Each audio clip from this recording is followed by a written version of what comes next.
Mama, do you know that I'm a petroleum engineer? Do you think I used to climb some tree alone in the village? So, yeah, you see, you've not benefited anything from Nigeria. What was your favorite Nigerian movie growing up? 1, 2, 3. Yeah. It took time. Conspiracy. Today, 95.1 FM. Don't touch that dial. Make sure you are tuned to your numero uno. Tell me, where's your money now? Why, Oma? Oh, woman, okay, Gano.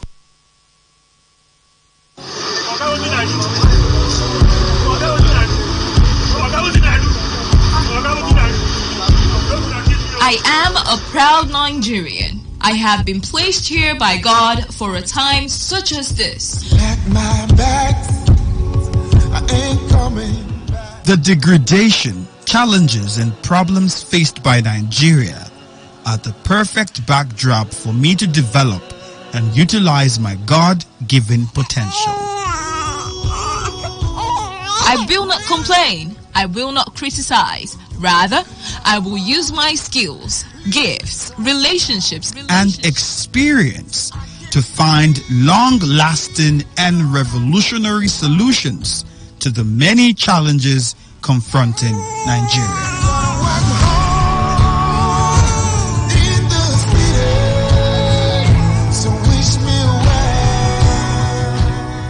Nigeria will rise again. Because I am here, I will leave this nation a better place than I met it. I will work to make Nigeria a praise on the earth.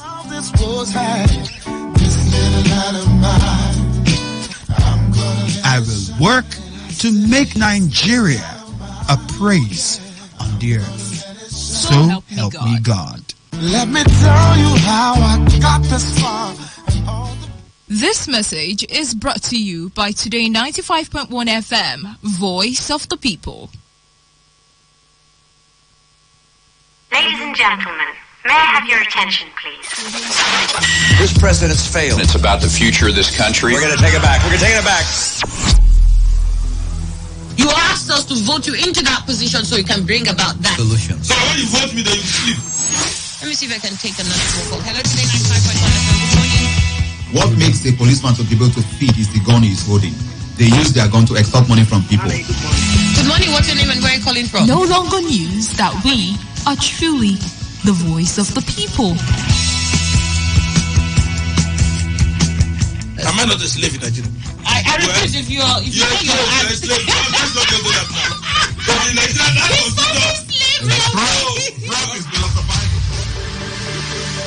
You spot the difference now?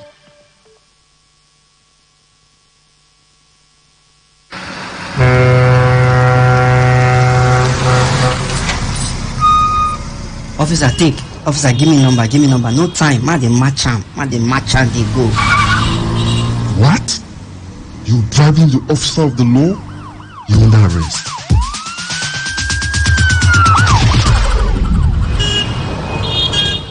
Let me see your papers. You can go. They're in order. Drive safe, okay? I don't understand though. No be the same country again. Officer reject bribe. They arrested me yesterday. That yesterday, I go do my papers. See as I pass now. I pass without fear. You too, make you do wetin dey right. For we country to better, it is for we hand. If you like, do like say you know hear am. To give or to take bribe, now offense. I don't hear am, Abi. You hear am too, Abi. You hear am. You hear am well. They themselves, they hear am. Now the voice of the people. Now him bring this message given now. Today 95.1 FM. Now we be the voice of the people.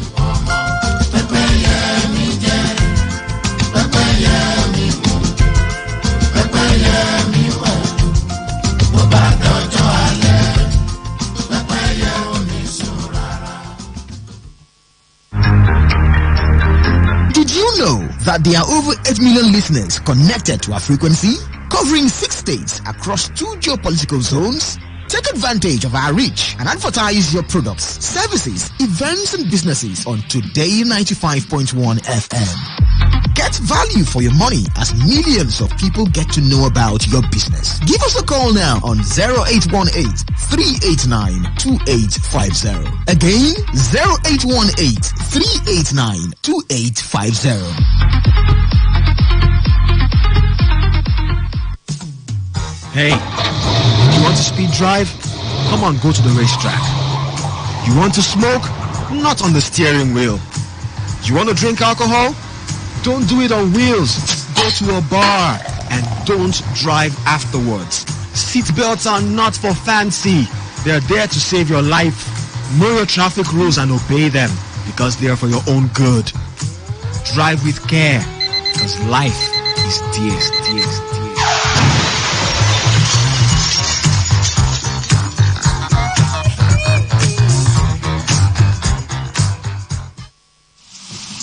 When the weather becomes strict and everything becomes unsteady, the only way to go is tune to Today 95.1 FM. And the world of information, entertainment, and education will be served as breakfast, lunch, and dinner. Welcome to the show. You're listening to today's Quest, a newspaper review segment is what we've now got. who says I can't bring the party to your house right now? Because, even if it's raining, I still bring the heat right here. I am here for you, and I know you are here for me. It is surely the best 15 minutes of football you can find anywhere on radio. But I can't people. Back here in the Garden City of Port Harcourt. Today, 95.1 FM.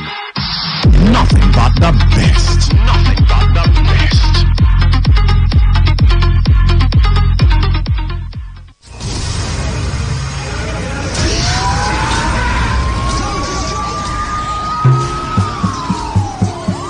Peace is a situation where there is no war or violence in a society. Peace allows wealth to accumulate and the society to advance. Through peace, generations of wealth, education, technology can build up, thereby making people very prosperous and happy. Without peace, there will be violence, war, and underdevelopment in our society. The most disadvantageous peace is far better than the most just war. Let us embrace peace for a better society. This message is brought to you by your premium talk radio, Today 95.1 FM. It's what I pray for. All around the world. It's what I pray for. For my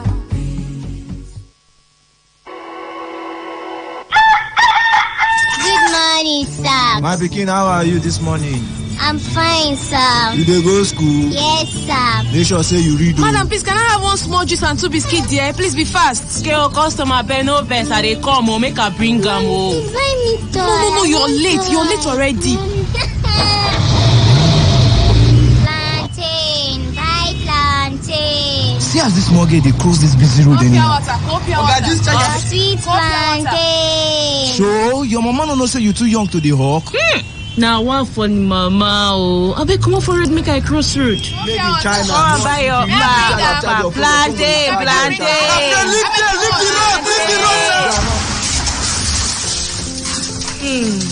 The fact that you're not financially buoyant doesn't mean that you should abuse your child. Most times, these children don't have the capacity or knowledge to carry on this task. Education, they say, is an important aspect in a child's life. So do well not to take away that opportunity from them, as it will affect them later in the future. Remember that giving out your child for early marriage could also affect the child's life. So stop child trafficking. Avoid sending them out in the name of making money, because the children today are the leaders of tomorrow. Don't ruin their future with your ignorance. Say no today to child abuse. Say no today to child trafficking. Say no today to child marriage.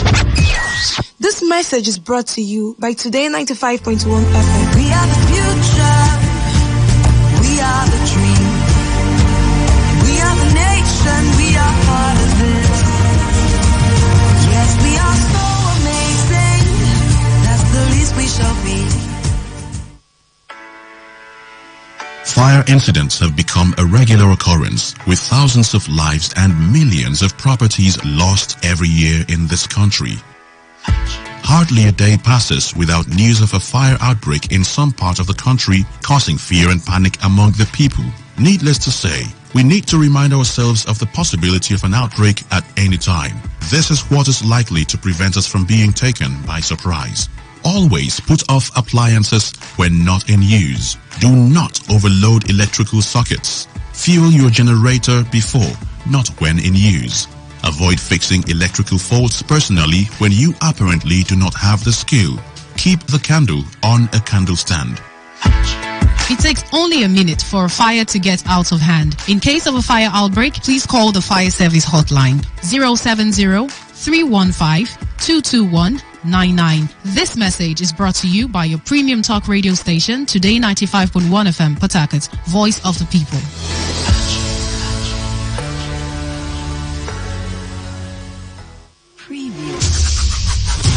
You're about to listen to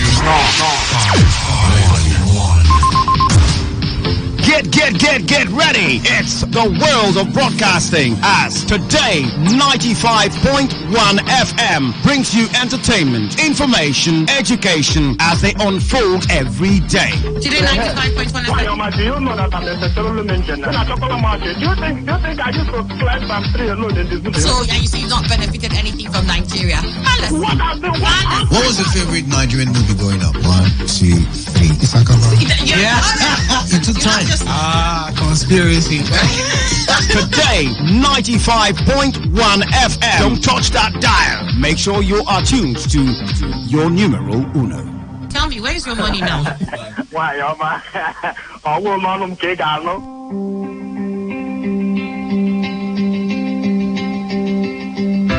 You can never plan the future but the past. He who has a why to live can bear almost any out. Lost time is never found again. It is the province of knowledge to speak, and it is the privilege of wisdom to listen. I don't take life too seriously. You'll never get out of it alive. Educating the mind without educating the heart is no education at all. In the end.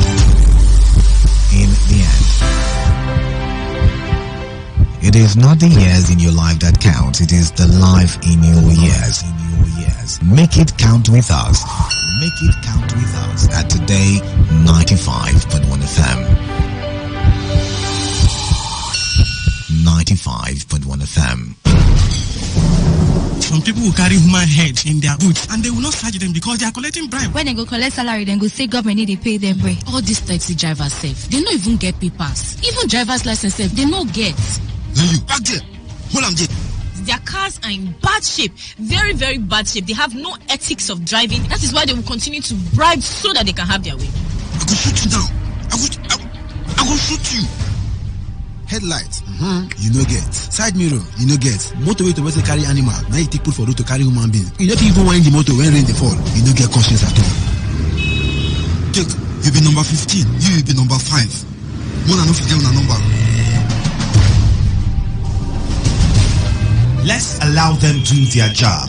Do not obstruct justice by giving or taking bribe. Avail yourself a check. Even you, Oga driver, stop reckless driving and always update your papers. This information is brought to you by Today 95.1 FM. Voice of the people.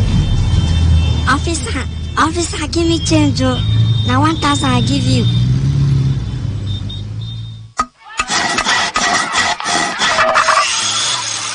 Every child deserves to be happy. Every child deserves to laugh. Years after Nigeria adopted international prohibitions on child labor into law, millions of children in the country are still engaged in child labor activities. The International Labour Organization estimates that about 25% of Nigeria's 80 million children under the age of 14 are now in the workforce. Every child deserves a childhood. Let us all rise in every hood to give every child, regardless creed, belief, or tribe, a pleasant childhood filled with laughter. This message is brought to you by the voice of the people. Today 95.1 FM.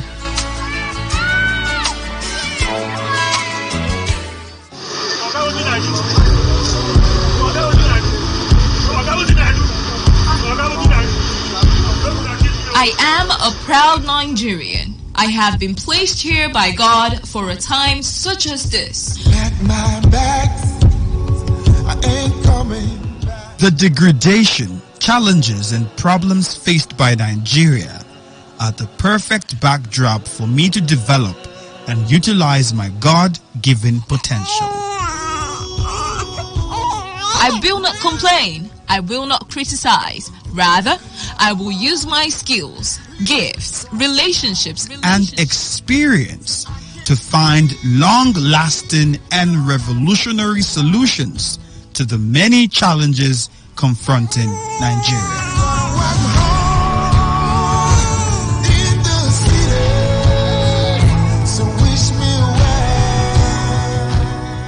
Nigeria will rise again. Because I am here, I will leave this nation a better place than I met it. I will work to make Nigeria a praise on the earth.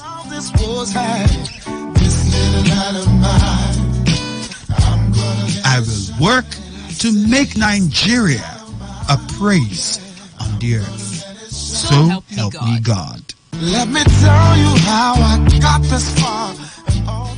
This message is brought to you by Today95.1 FM, Voice of the People.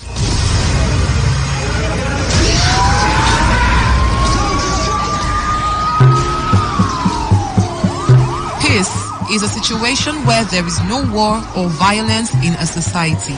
Peace allows wealth to accumulate and the society to advance. Through peace, generations of wealth, education, technology can build up, thereby making people very prosperous and happy. Without peace, there will be violence, war, and underdevelopment in our society. The most disadvantageous peace is far better than the most just war. Let us embrace peace for a better society. This message is brought to you by your premium talk radio, Today 95.1 FM. It's what I pray for.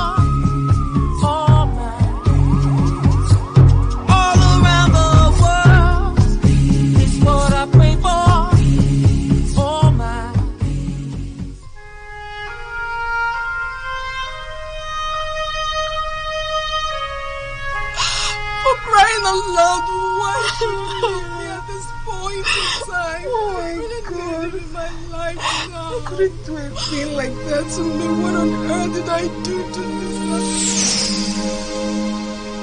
this? Suicide is a practice that is fast gaining dominance in Nigeria. Suicide is the intentional act of taking one's life. Within the first quarter of 2017 alone, many Nigerians have subscribed to suicide as a means to escaping depression, severe anxiety, acute stress, terminal diseases, lack of money or hope for survival, mental disorder, or even a heartbreak. The World Health Organization revealed that no fewer than 1 million people die annually from suicide, which represents a global mortality rate of 16 people per 100,000 or 1 death in every 40 seconds. It is also a fact that approximately 10 to 20 million people attempt suicide every year.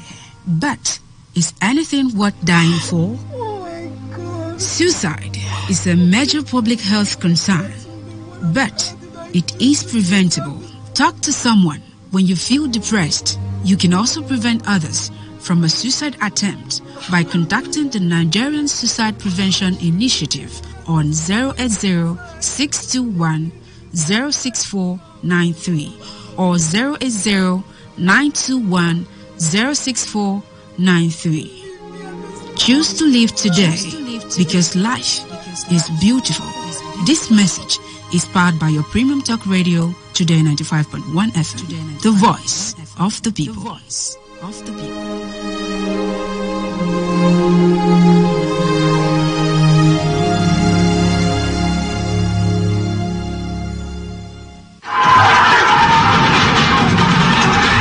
Thomas Edison, who lived from 1847 to 1931, was quoted as saying in 1890 that non-violence leads to the highest ethics, which is the goal of all evolution. Until we stop harming all other living beings, we are still savages. Encourage peace in the city and report violence. Thou shalt not kill. Thou shalt not harm. Thou shalt not be violent. This message is brought to you by the voice of the people. Today, 95.1 FM Port Harcourt.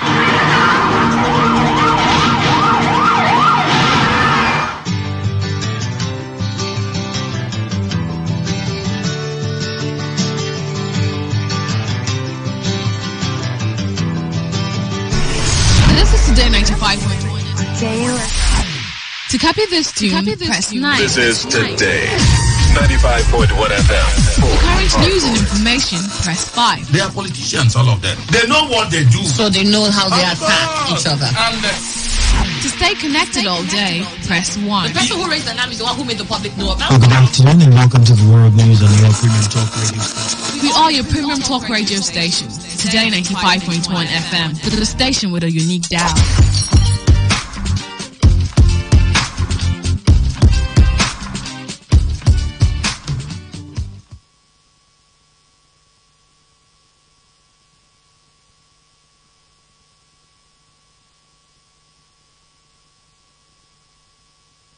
Port Harcourt, are you ready? Today, 95.1 FM, the voice of the people.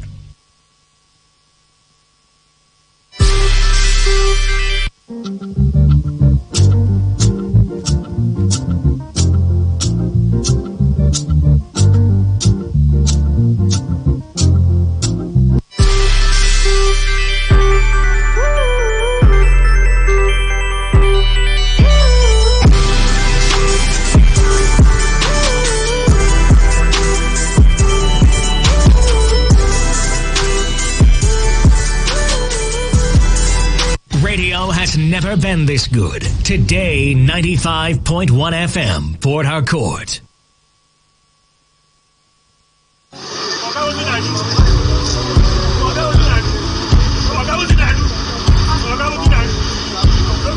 I am a proud Nigerian. I have been placed here by God for a time such as this. Pat my back, I ain't coming. The degradation, challenges and problems faced by Nigeria are the perfect backdrop for me to develop and utilize my God-given potential. I will not complain. I will not criticize. Rather, I will use my skills, gifts, relationships, and experience to find long-lasting and revolutionary solutions to the many challenges confronting Nigeria.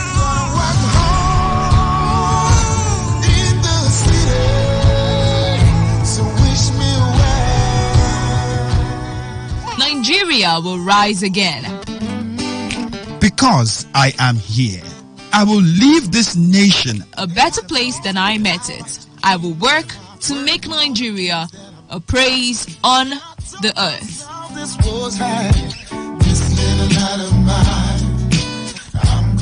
I will work to make Nigeria a praise on the earth. So, ladies and gentlemen, may I have your attention, please? This president's failed. It's about the future of this country. We're going to take it back. We're going to take it back. You asked us to vote you into that position so you can bring about that solution. So when you vote me, then you sleep. Let me see if I can take another call. Hello, Today 95.1 FM. Good morning. What makes a policeman to be able to feed is the gun he's holding. They use their gun to extort money from people. Good morning. What's your name and where are you calling from? No longer news that we are truly the voice of the people. Am I not a slave in Nigeria? I refuse if you are. If you're a slave. Let's not get to that now. So in Nigeria, that's Rob is philosophical. You spot the difference now?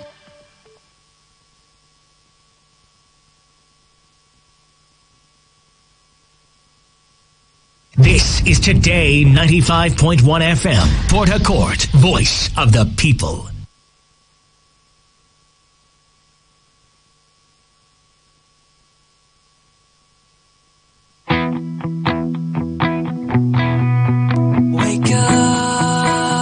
This is Today's Quest with Annie on Today 95.1. The best of sports, lifestyle, analyses, and much more. Can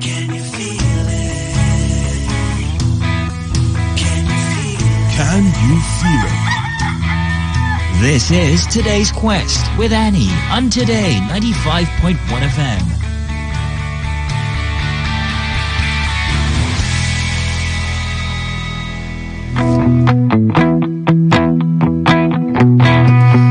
It's with a million apologies I start out the show this morning. And I'm going to ask that you truly find it from the bottom of your heart to forgive me. I'm starting this by 8:26 and it's unbelievable. A million apologies. I'm on my... it's my... There's nowhere to even talk about it without giving too much information. And I can't give you TMI. But look, it's my fault. And I apologize for that. I can assure you that coming on at this hour, starting today's questions is not going to happen. At least the newspaper review segment, that is. So apologies, please, to all and sundry, to you particularly. And then, without much ado, let me get onto the papers real quickly.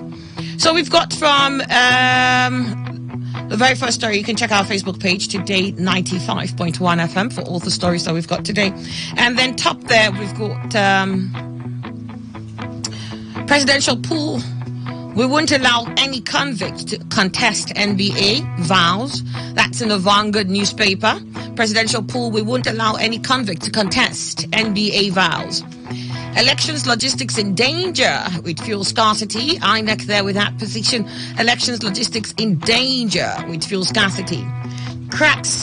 Federal government cracks down on petrol marketers, orders end to smuggling. Federal government cracks down on petrol marketers, orders end to smuggling. PVC's OB insists over 3 million Nigerian students must be allowed to vote. PVC's OB insists over 3 million Nigerian students must be allowed to vote. Man must protect his constituency. Why Nigeria's yet to exit poverty despite Buhari's promise to bail 100 million out. This is what the minister is trying to explain to us. You find that in the Vanguard newspaper. Why Nigeria is yet to exit poverty despite Buhari's promise to bail 100 million Nigerians out of it. CAN denies endorsing candidates. That's a Christian Association of Nigeria. Denies endorsing candidates. And in the Vanguard newspaper, we have a piece written by Dakogo Peterside. It's the unwritten rules of the 2023 elections. You find it in the Vanguard newspaper. Unwritten rules of the 2023 elections. And then you've got leadership challenges in sub-Saharan Africa. And that is, I think if I remember who wrote that, Ariafe Babalola. Leadership challenges in sub-Saharan Africa. You find that also in the Vanguard newspaper. Moving on now to the Punch. New Naira racketeering EFCC to raid Lagos, Kaduna, Port Harcourt currency hawkers. New Naira racketeering EFCC to raid Lagos, Kaduna, Port Harcourt currency hawkers. Presidency Falaye fold Kanu attack, APC demands probe. Presidency Falaye fold Kanu attack and APC demands a probe. Still in the Punch, how 100 bandits ambushed and killed 7 NSCDC personnel. The director is explaining that to us in the Punch newspaper. You'll find it there with the caption, how 100 bandits ambushed and killed 7 NSCDC personnel. Director. Headers demand military's apology over Nasara accidental bombing. Headers demand military apology over Nasara accidental bombing. Rivers APC campaign director abducted, party blames police. Rivers APC campaign director abducted, party blames police. Don't vote along party structures, group warns Nigerians. Don't vote along party structures, group warns Nigerians. 2023, we've got again, Tinubu attacks Buhari's government, says they met exchange rate at 200 naira to $1. Now it's 800 naira to $1. Again, Tinubu attacks Buhari's government, says they met exchange rate at 200 naira to $1, and now it's 800 naira to $1. Moving on now, we've got federal government commences second phase of NNPC road infrastructure tax credit scheme. Federal government commences second phase of NNPC road infrastructure tax credit scheme. Nigeria's ranking drops again on latest corruption perception index. This day newspaper has that. Nigeria's ranking drops again on latest corruption perception index. And will Buhari assent to constitution amendment bills before him? Will Buhari assent to constitution amendment bills before him? And then we're looking at the lacuna in the campaigns. The lacuna in the campaigns. This day newspaper has that piece. Deadline. You've missed your deadline. Name your presidential candidate. Peter Side taunts Wike. You've missed your deadline. Name your presidential candidate. Peter Side taunts Wike. PDP condemns Tinubu's alleged threat to Governor Emmanuel. PDP condemns Tinubu's alleged threat to Governor Emmanuel. And then Nigeria drops in latest corruption ranking by Transparency International. Guardian has that piece. And then Ekore Madu, they're explaining the why, of course, in the Guardian newspaper. Ekore Madu, wife in court as trial continues today. Ekore Madu, wife in court as trial continues today. And then World Bank tasks federal government on broadband in rural areas. Meanwhile, Buhari says they've achieved 100% broadband around Nigeria. World Bank tasks federal government on broadband in rural areas. Then just in, CBN governor finally appears before House Committee over currency swap. Just in, finally, CBN governor appears before House Committee over currency swap. And then from the Tide newspaper, we've got, we'll win elections because Iche people understand our vision. Fubara, they're speaking. For those of you who say, does he speak? Yes, he does. He said something. We'll win elections because Iche people understand our vision. And then you also got, we have improved power supply in UPTH. This is coming from the MD. That's also in the Tide newspaper. We have improved power supply in UPTH. MD speaking there. So let's start off with the very top story that we have here on the list, that is. And that is presidential pool. We won't allow any convict to contest elections. That is coming from the NBA. The NBA vows that they will not allow any convict to contest. The Nigerian Bar Association said yesterday it had deployed the instrumentality of law to ensure that no ex-convict was allowed to contest the forthcoming presidential election. NBA, which is the umbrella body of legal practitioners in the country, noted that though some of the leading candidates in the impending presidential election had been accused of complicity in drug trafficking and corruption, such allegations had not been supported with any evidence of conviction. Speaking at the State of the Nation press conference in Abuja, the legal body, through its president, Mr. Yakubu Mekel, said, as far as we are concerned, they remain allegations that have not been proven against the threshold set by the law. The alleged involvement in drugs and corruption are mere allegations that have not been proved. If anyone has evidence of conviction of any of the presidential candidates, please make it available and we will take it up from there. It is a constitutional requirement that if there is conviction, the person stands disqualified. Even the Electoral Act also has provisions that makes anyone with a history of conviction ineligible to stand for election. So we'll be glad to see any evidence and will employ the instrumentality of the law to make sure that no convict stands for election in this country, the NBA president stated. Besides, NBA said it will institute disciplinary action against any judge or lawyer that involves in manipulation of the judicial process to favor any politician. All right, I guess that puts to rest several conversations that, has been brewing in several quarters over the eligibility of some of our presidential candidates. I think for Tinubu, it has been the fact that there were issues of a drug-related matter is it Chicago now, I can't remember where. One of those countries, states in the U.S. And it got to the point where he had to forfeit certain funds in his account, but there was no conviction, so to say.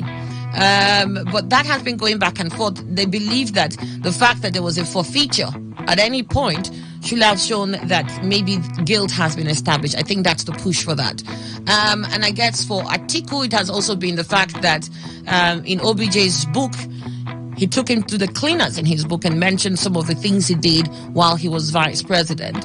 But even with that, there was no conviction. Nobody has taken him to court and said, you did this, and he ended up being found guilty by the court of law. I don't think we can say any of those things is anywhere in Peter Obi's books or the former Kano State Governor, Conquisto. And I think these are the 4 frontliners. I don't think, maybe from the others that I'm not too conversant with, there might be one who's been convicted. Maybe that's the one they might press charges on if they do discover that's from the NBA. But I'm also thinking that this position coming from the NBA is coming rather late. I mean, it will have been something they mentioned earlier, so that the disquiet that others have had over the personalities of some of these candidates will have been cleared. Why now, at the eve of elections?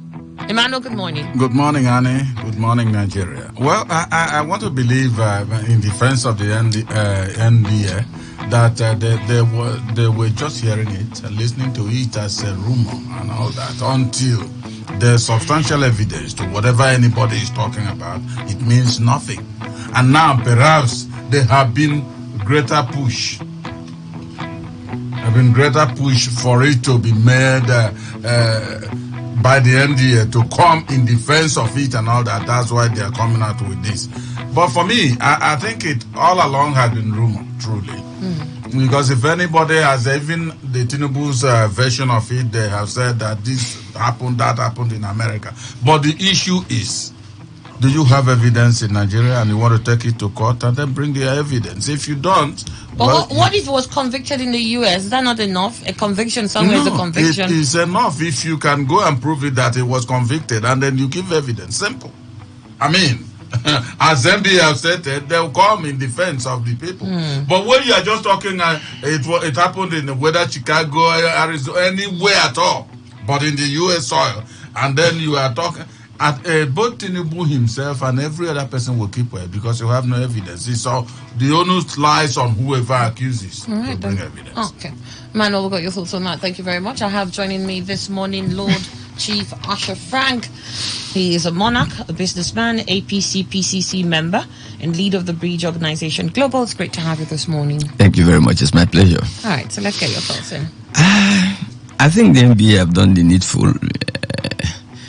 They are watchdog of the judiciary as it's supposed to be. And the law is an ass though.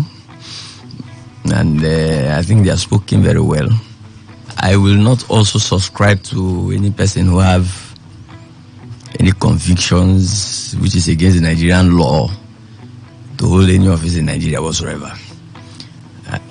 The onus lies on, the onus of proof lies on who is alleging. If there is no convictions, if there are issues of infractions that happens according to the rule of law, I think those who allege should prove. If there is none, the law doesn't hold anybody to contest in an election.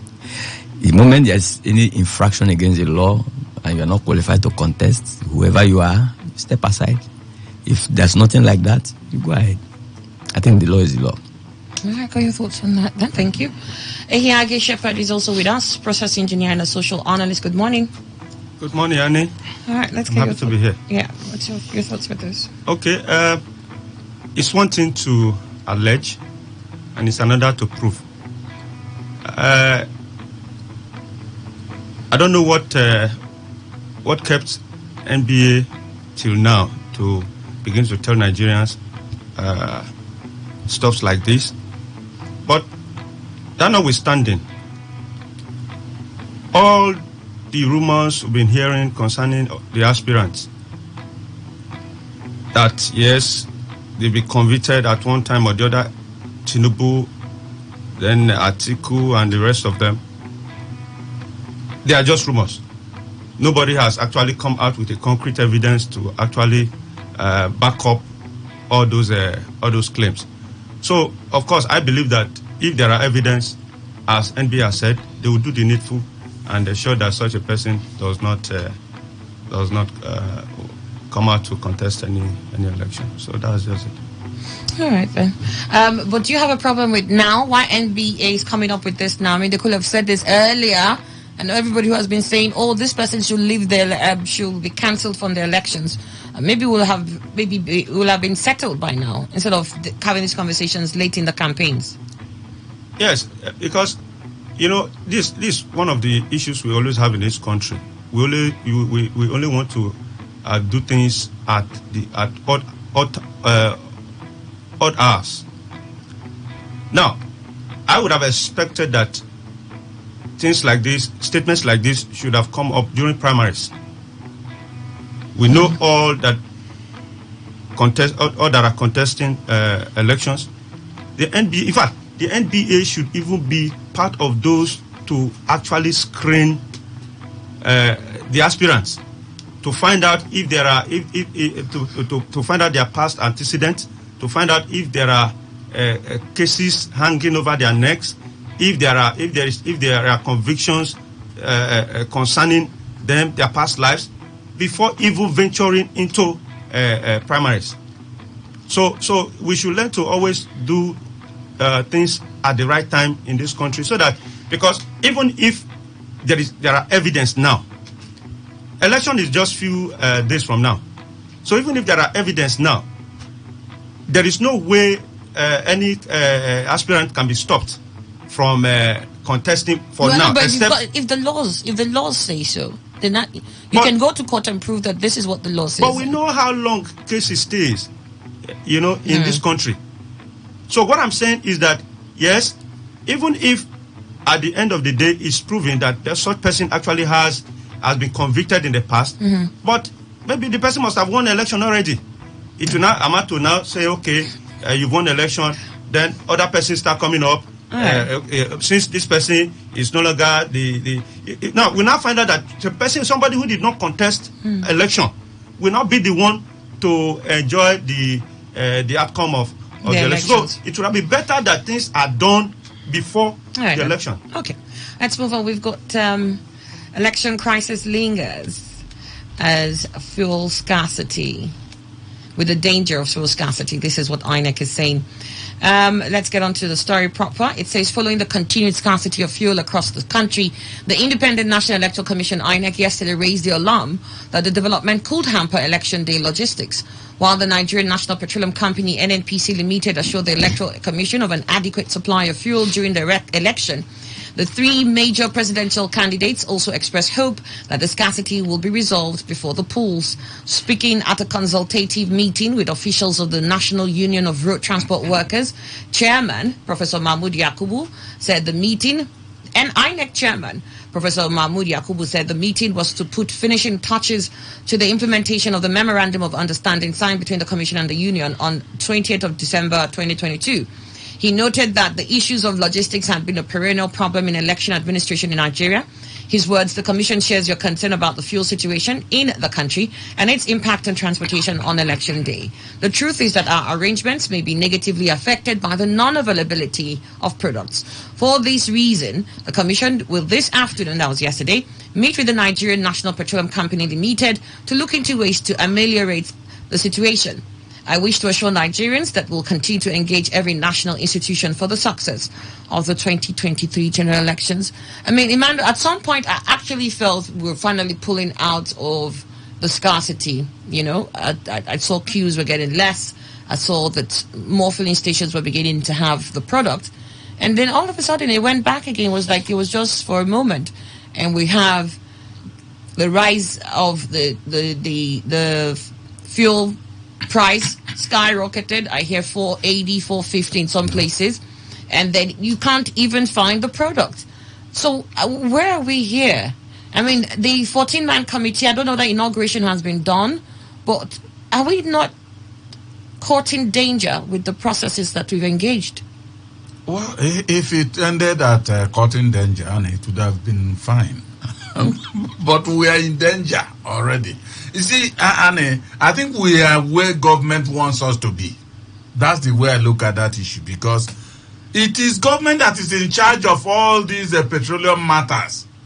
It's not individuals. So when you are telling me that a private filling station owner or the marketers or whatever you call them are the people that are causing it, I tell you, it's government that is causing it. Government has the right and the power to issue instructions that will calm down every sector. That is why in the first place they came up. So for me, the issue INEC chairman is talking about, Annie, for a long time I've been thinking about that. Every time we mention insecurity, every time we mention, look at the insecurity that we can touch, that we live with, that is not killing us, but at least it's giving us hassles. Now, this particular fuel scarcity is the one that is going to, in fact, wreak a greater havoc, because you may be thinking about insecurity and nobody comes to fire any gun at you at all, but you have no fuel. How do you go to even the polling unit? You can't go there if it happens to be far from where you are living, and that settles it. You can't go, you won't trek. Now, INEC, remember, there are certain arrangements they will make to convey a lot of things. In other words, captured under logistics and all that. And if there are no enough fuel going right, as we don't have them now, how will they discharge their duties? So, first of all, you are talking about those who are there, Boko Haram and all that, thinking, yes, imagine they are very far, they may arrive. The fuel scarcity in your home, in everywhere within the towns, will stall the whole thing about election. What kind of country is this? And everybody is preparing, and nobody in terms of government. And I keep on saying, the president is the Minister of Petroleum. The president himself. Now, when the president is the minister in charge of everything related to petrol, what exactly are we doing? What has he said himself? The constituted committee and all that, that committee will keep on crawling like a snail until this particular thing came up and then, in fact, swallow the country in terms of not having election because of lack of fuel. It's unfortunate. All right, Emmanuel. Chief. Thank you very much. You see, in this country, we always have a way of shouting ourselves words when we're going to an election. Anytime Nigeria is going to a general election, there must be issues that will be thrown up as though if magic does not happen, election will not hold. And elections have always been held, and we're always moving on. First, I'm very sorry for all of us that have to go through very difficult situations that the fuel scarcity have thrown on us. I don't want to dwell on the issue of the fuel now. I want to dwell on the issue of how this is going to affect elections. And I think that going into elections, we technically, by Nigerian law, going into elections have a state of emergency where the INEC chairman becomes the de facto interim government. That is the law. And if going into election, the INEC chairman is in charge of making sure that unnecessary logistics are in place for him to have a free, fair, and credible elections, I want to believe that the INEC chairman had the requisite experience having gone through that road before. And I want to believe that he is on top of the situation, including even the introduction of technology into the elections. They have assured Nigerians that he can do it, that he's ready to do it. And we believe and we pray that there should be synergy between him and all relevant agencies of government to ensuring that there's no hiccups anywhere along the line, that there's fuel supply, there is security, and all obviously, the necessaries. Even he believes it's a challenge. I mean, he spoke with NURTW Association, and he agreed that it is a challenge. Of course. For which he said, look, after this meeting, I've got to meet with the NNPC of course. Limited.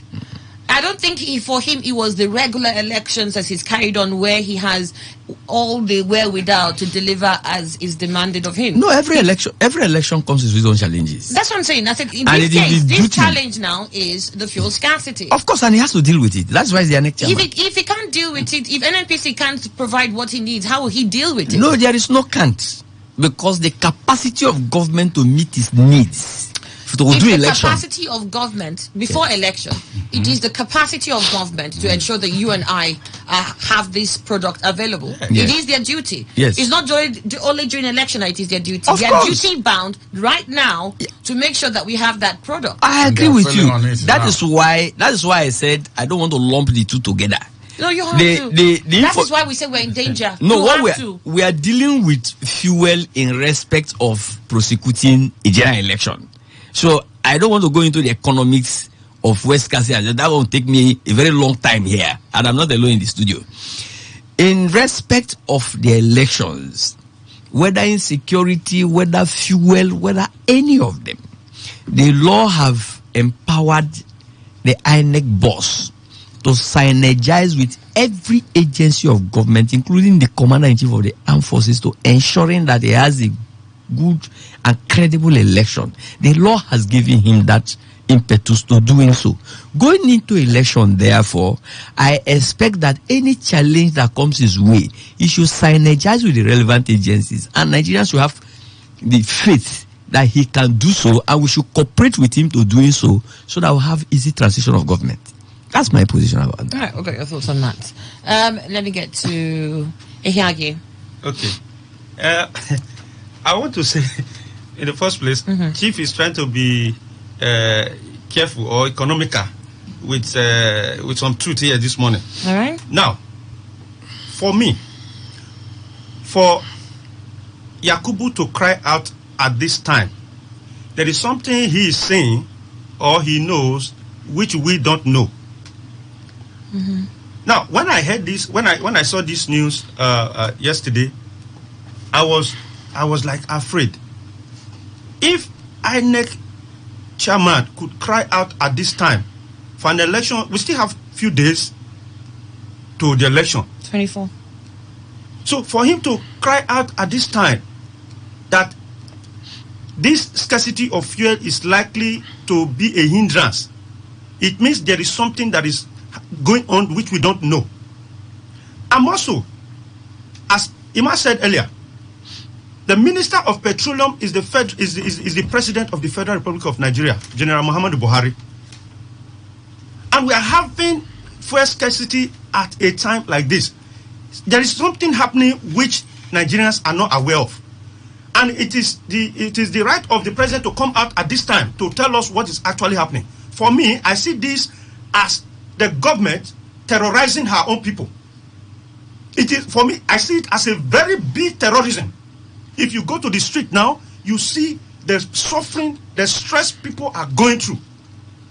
For me, coming here this morning was a very heavy, task. Very serious problem. I could not even drive here this morning because I couldn't buy fuel yesterday. I drove virtually everywhere yesterday to buy fuel. I could not. So for INEC boss to come out, it means that there is likelihood that this problem might persist till election time. Yes, he said the law empowers the INEC boss to synergize with all the relevant agencies. Now, if he goes to them for attention and they refuse to attend to him, what will he do? So that is why I believe he's crying out at this time. And the only person that can solve this problem now is President Muhammadu Buhari. Apart from even the election, it is only those that are alive and that are able to do their business that will vote. This, as it is presently, this fuel problem can cause a very big problem. It can cause already in Edo State. If you day before yesterday there was heavy protest in Edo State. They were burning things in Edo State.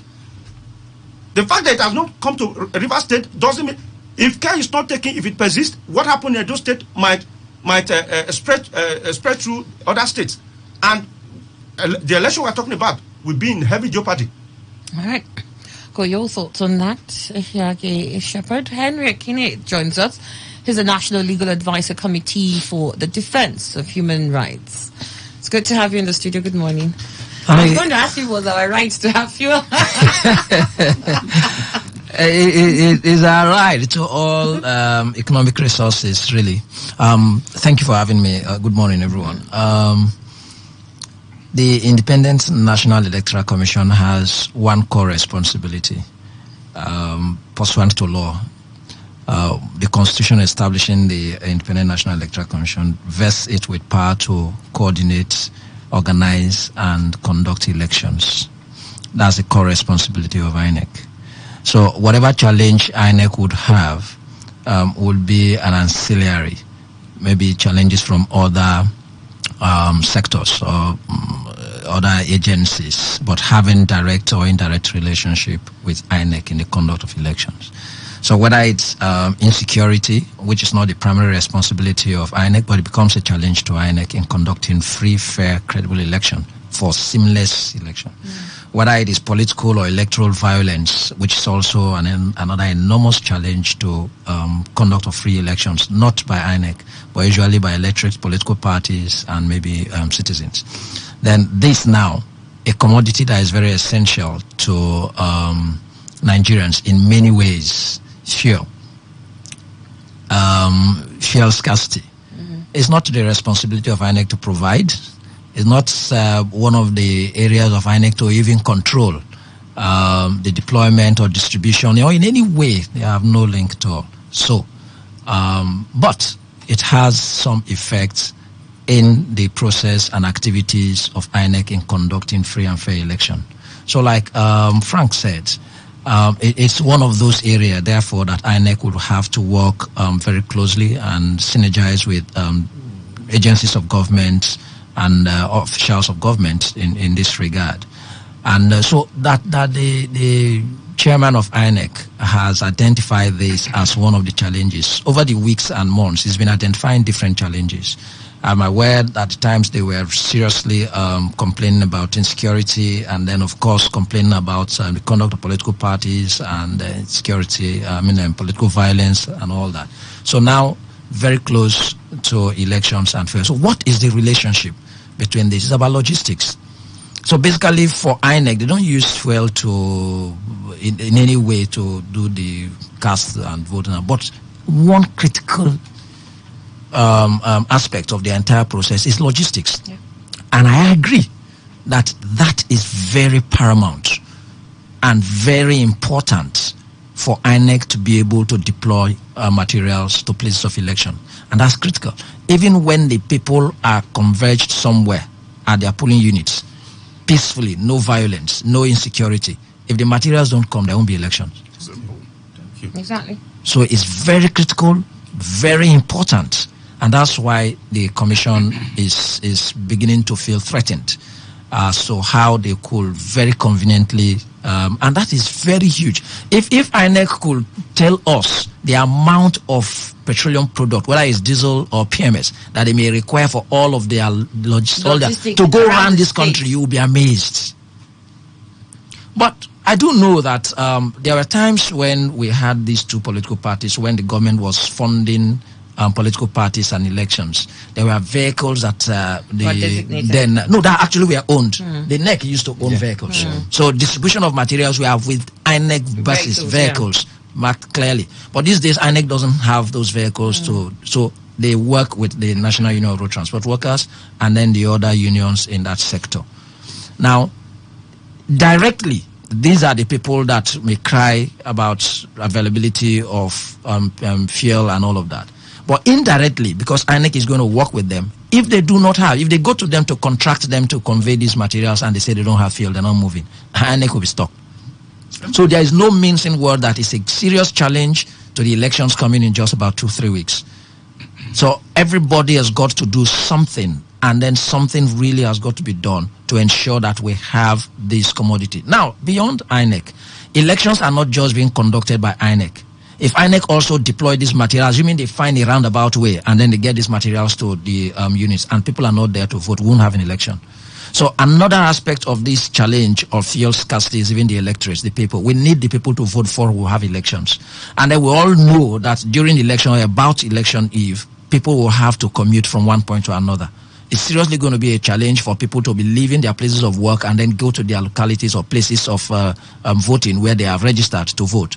So if we do not take this critically and then link it with the elections and all of these challenges, then we'll be choking really. It's a serious threat. I never actually imagined this until just now I got here. And truly, around where I've come from in town, in fact, there is no movement around the popular Lagos bus stop junction there because of the NNPC. Today, yes, there was because of the lot NNPC of there. Stranded. A whole Yes, lot of people a were whole just lot. it's no vehicles to take them. So before we even talk about the hike in fare, I mean, and all of these are connected to this. Then the question is, why are we here? What is this challenge? Emmanuel mentioned something. Said you've got the president who is the petroleum minister. No, bro, we can't also shy away from that. He is the minister of petroleum. If for any reason he never held that back when he was appointing ministers and did appoint, and I would have been calling for the resignation of the that's Minister of Petroleum. Exactly. So now that he's holding it back, we can't call for his resignation as president. Maybe we'll call the resignation of the Minister Minister of Petroleum. Minister of Petroleum. No, the principal minister himself should resign. We don't, because we have dual capacity in one Mr. Buhari as president, but he should resign as minister. Maybe he should give it the Minister of State. The news update comes up next. Stay with us when we return. We'll continue our conversation. I'm sorry, there's no way we can Today, 95.1 FM, Port Harcourt. News update.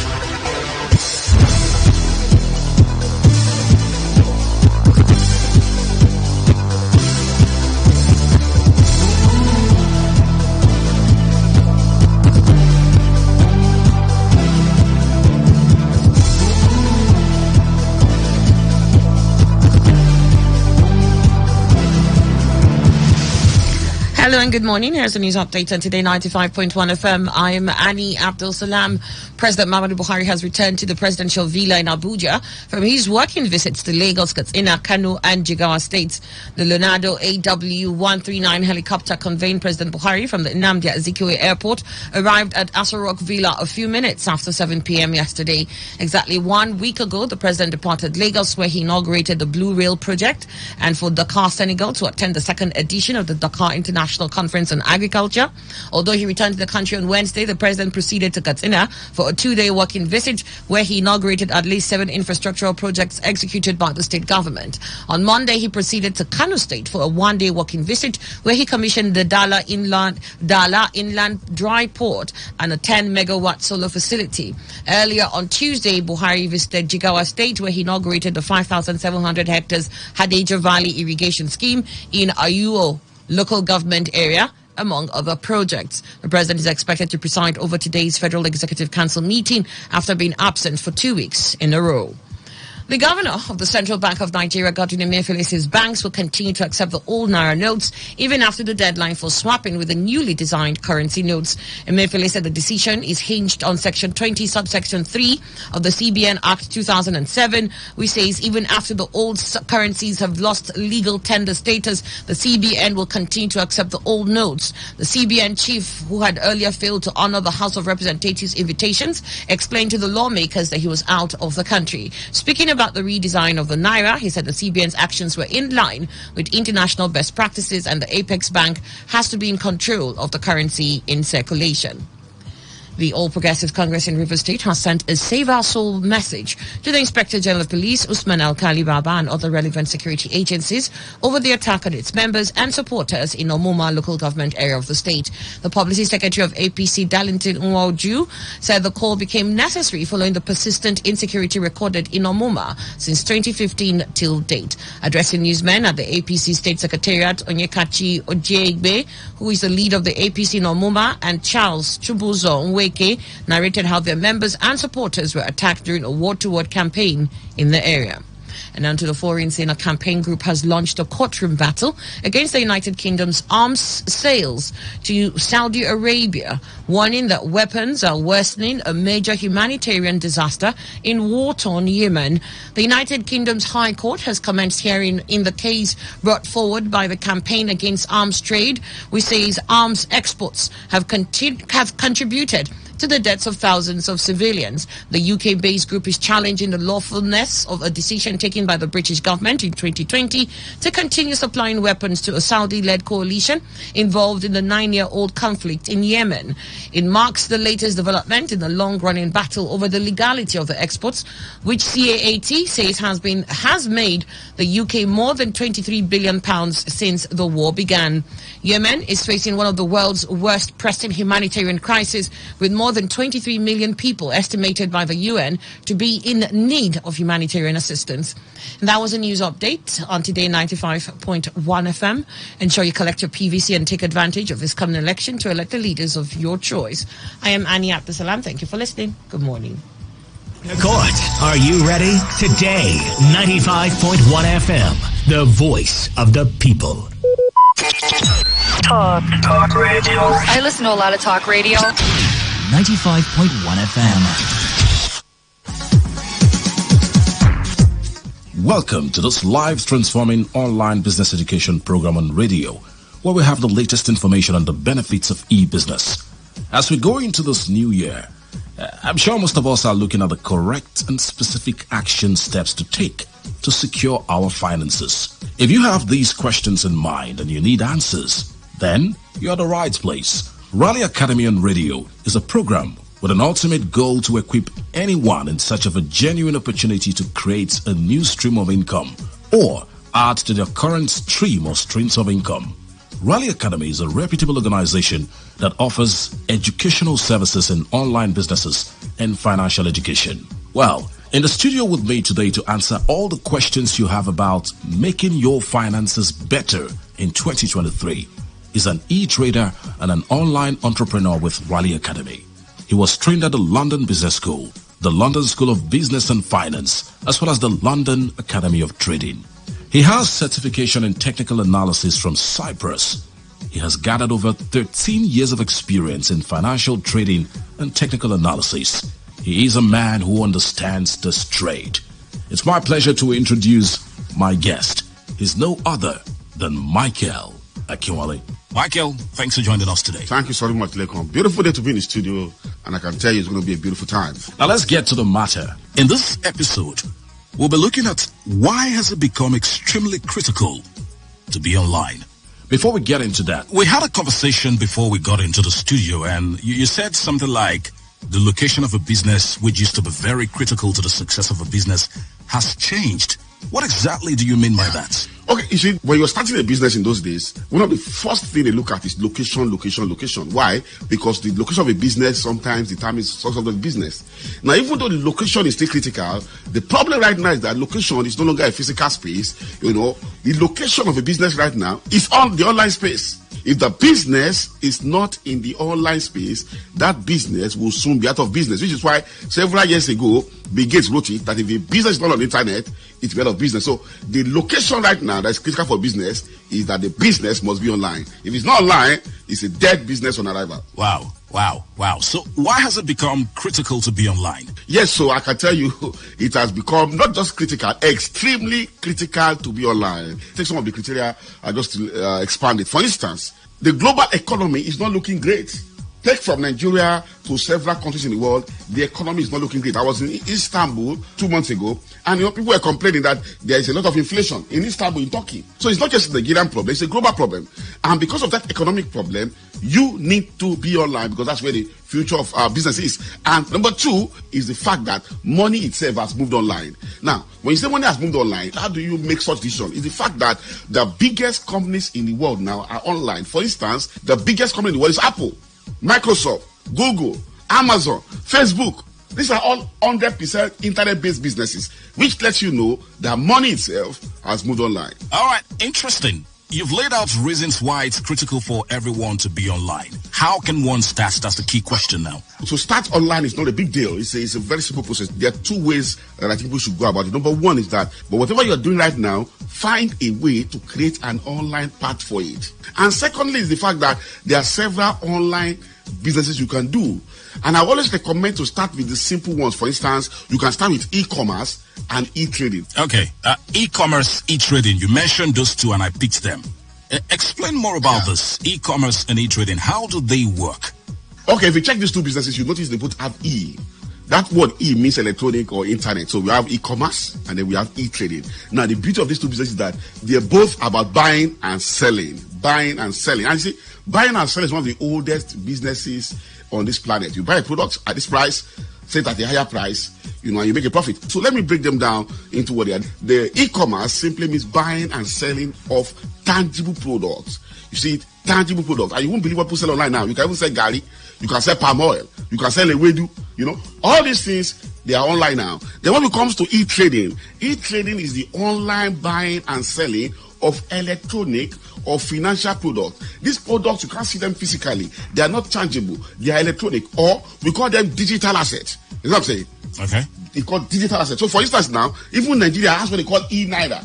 Because the future of money is no longer the physical money, it's electronic money. Now, these electronic instruments, you can actually buy them and sell them online. And we have major three categories. We have currencies, commodities, and indices. All right? Commodities are things like gold, cocoa, aluminium, rubber, crude oil, and several of them. When you say currencies, you're looking at currencies of the world. Dollar, pounds, euros, all these currencies are traded online. And totally they're looking at shares, which we call indices. Why? The shares of all the global companies, you can have access to them online now. So these are the major businesses I think people can start online. They're simple to start. And I can tell you, it can help you to make this year a great year. Mike, this information is quite mind-blowing. For the sake of time, let's talk about e-trading as a case study. Can it be done as a full business? Absolutely. E-trading is like every business in the world. You see, let me show you a case scenario of profitability. Let's take crude oil as a case study. Last year, crude oil rose from $30 per barrel to $85 per barrel. That's about $55 increase in the price of crude oil. Okay. Now, to us who are traders, that increase is not $55 only, 5,500 points.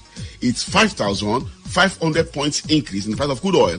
Now, for a trader, for instance, who is trading at $10 per price movement of crude oil, that's a profit of about $55,000 in crude oil alone last year.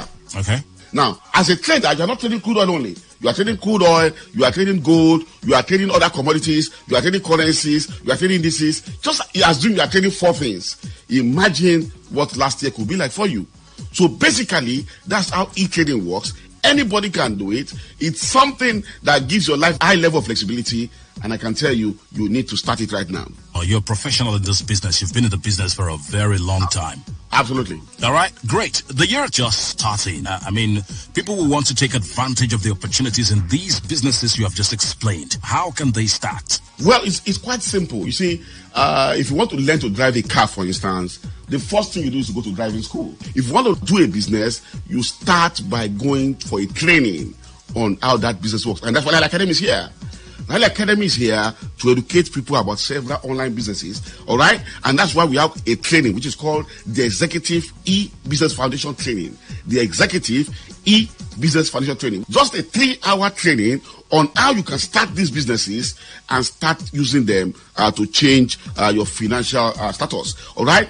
And at this training, we're going to be helping you to open your trading account and also your e-commerce account. We're going to be looking at how to buy, how to sell, commodities trading, indices trading, stocks trading, when is the best time to buy, best time to sell, all right? What are the things you will buy and selling? You're going to be looking at them at this training. And then, when is the best time to buy or sell, all right? And then, what are the tools and strategies that top traders in the world use in trading? We are in the age of technology, or we are in the age where software is dominating everything. And you understand that the better the software you have, the better your results will be. All right. So at this training also, we're going to be giving you softwares, all right, which you can only get at Rally Academy that can help you to start this business and succeed at them. And then we even have softwares that allows you to even sit back, do nothing, and the software trades for you. All these systems are available now to make money making a little bit easier as we go into the future. So these are the things we're going to be looking at this training. I can tell you, you can't afford to miss it. E-Executive Business Foundation Training, you called it. Absolutely. It sounded like a very power-packed package. How much does it cost to be a part of it? Actually, you won't believe it, Lekon. This training is coming free for Nigerians. Rally Academy, with our global vision of educating people about online business, we are bringing this training absolutely free to Nigerians. It costs you nothing, and I can tell you, you cannot afford not to be there. And you see, no matter who you are, you can come for this training. You don't want to be a computer literate or a computer guru. Even all you can use is your phone. You can be at this training, and you can be an employee or a business executive, a businessman, an investor, retiree. Even if you're a housewife or a job seeker or even a student, you can be at this event. It's free of charge. And I can tell you, the year is just starting, and can help you to guarantee that this year come out very successful. All right, absolutely free training for Nigerians brought to you by Rally Academy. Absolutely. Michael, tell us the dates and venue of the training and how participants can register to attend.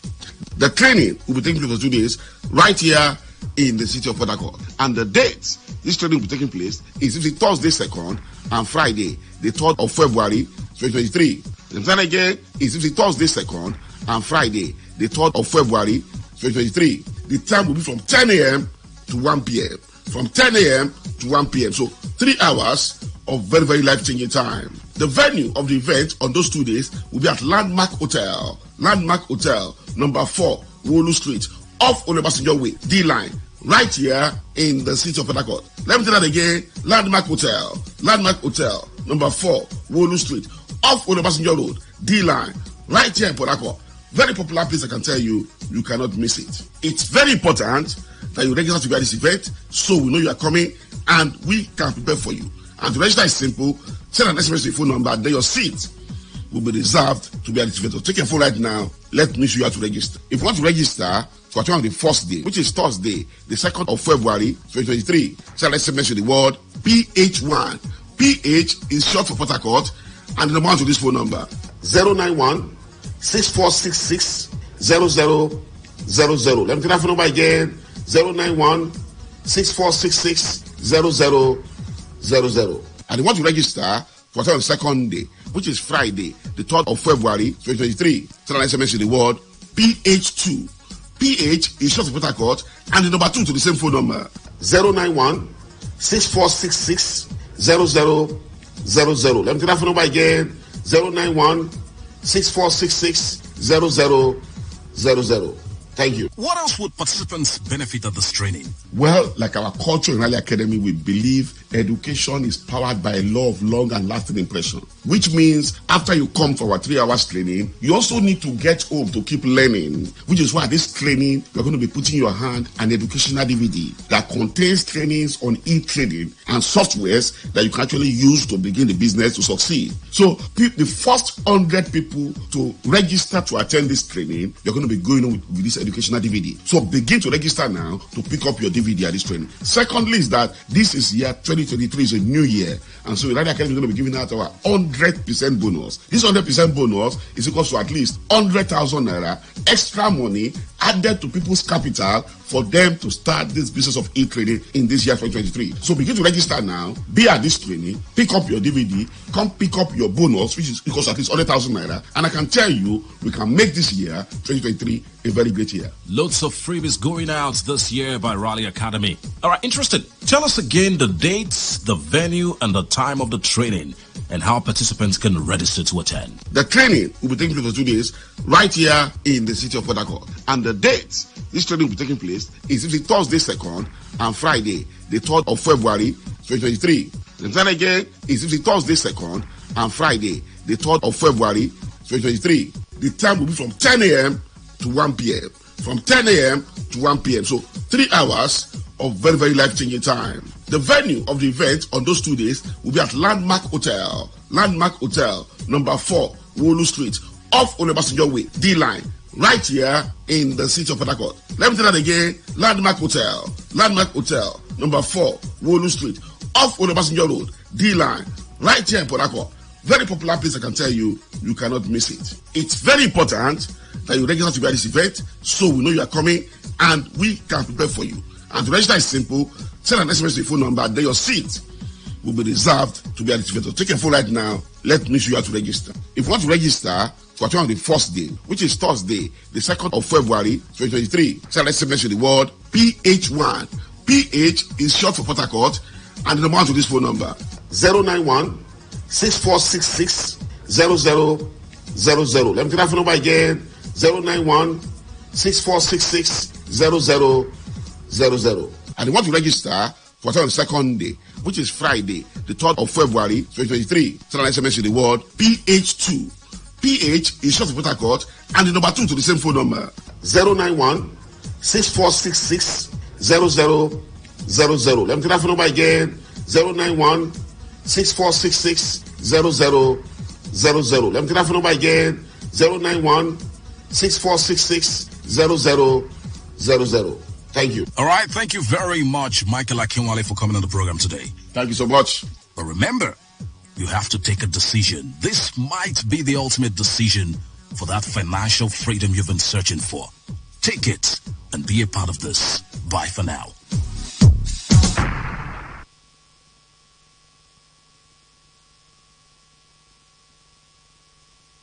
Radio has never been this good. Today, 95.1 FM, Port Harcourt.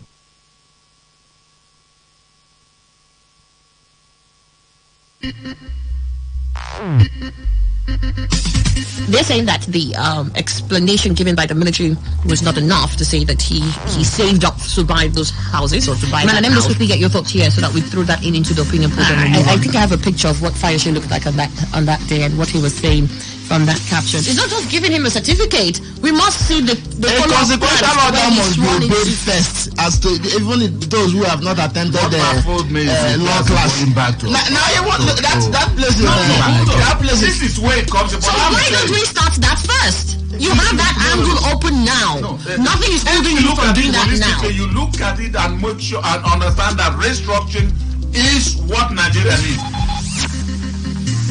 Today's quest from 6 a.m. to 11 a.m. Catch Annie on this frequency, Monday to Friday. That is absolutely their position. Respect the law. Now the question will be which law? Today's quest, a sure way to start your day. Because he hasn't really done anything here. Yes. Because both parties are contending.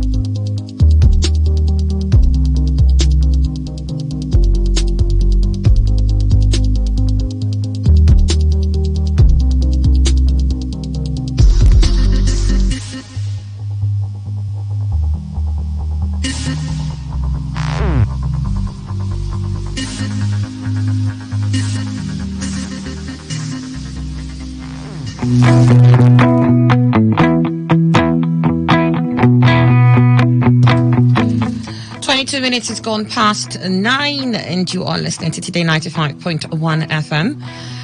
Elections logistics in danger with fuel scarcity. That's coming from INEC. Let's find out other stories that we've got this morning. We have here PVCs. Obi insists over 3 million Nigerian students must be allowed to vote. PVCs. Obi insists over 3 billion Nigerian students must be allowed to vote. The presidential candidate of the Labour Party, Mr. Peter Obi, has insisted that the over 3 million Nigerian students who are eligible to vote in the forthcoming presidential election must be encouraged to take part in the exercise. He spoke against the backdrop of concerns being raised about the possibility of students missing out of the exercise because of the inability to obtain their permanent voters' cards. Mr. Obi also expressed worries over the inability of some Nigerians in a few states, particularly in Lagos State, to collect their permanent voters' cards. The presidential candidate said this while playing host to a delegation of election observers from the European Union late on Monday. Obi had, while answering a question on the fate of about 3.5 million students that may not exercise their voting rights if at least 1 week holiday is not given to enable them to return to their area of registration, said, "I'm sure INEC will do the right thing. I'm sure the universities will give the break to go and vote. It is important because it is about their future. This election is about these young people, and I'm sure they will allow them to go and vote. We'll continue to mention it to them as we go along." On the challenges being witnessed on some areas by voters in collecting their PVCs, Obi said, "For me now, what is important is ensuring that people collect their PVCs. There are some areas where people are still complaining that they are being denied their PVCs for one reason or the other. INEC must give them attention.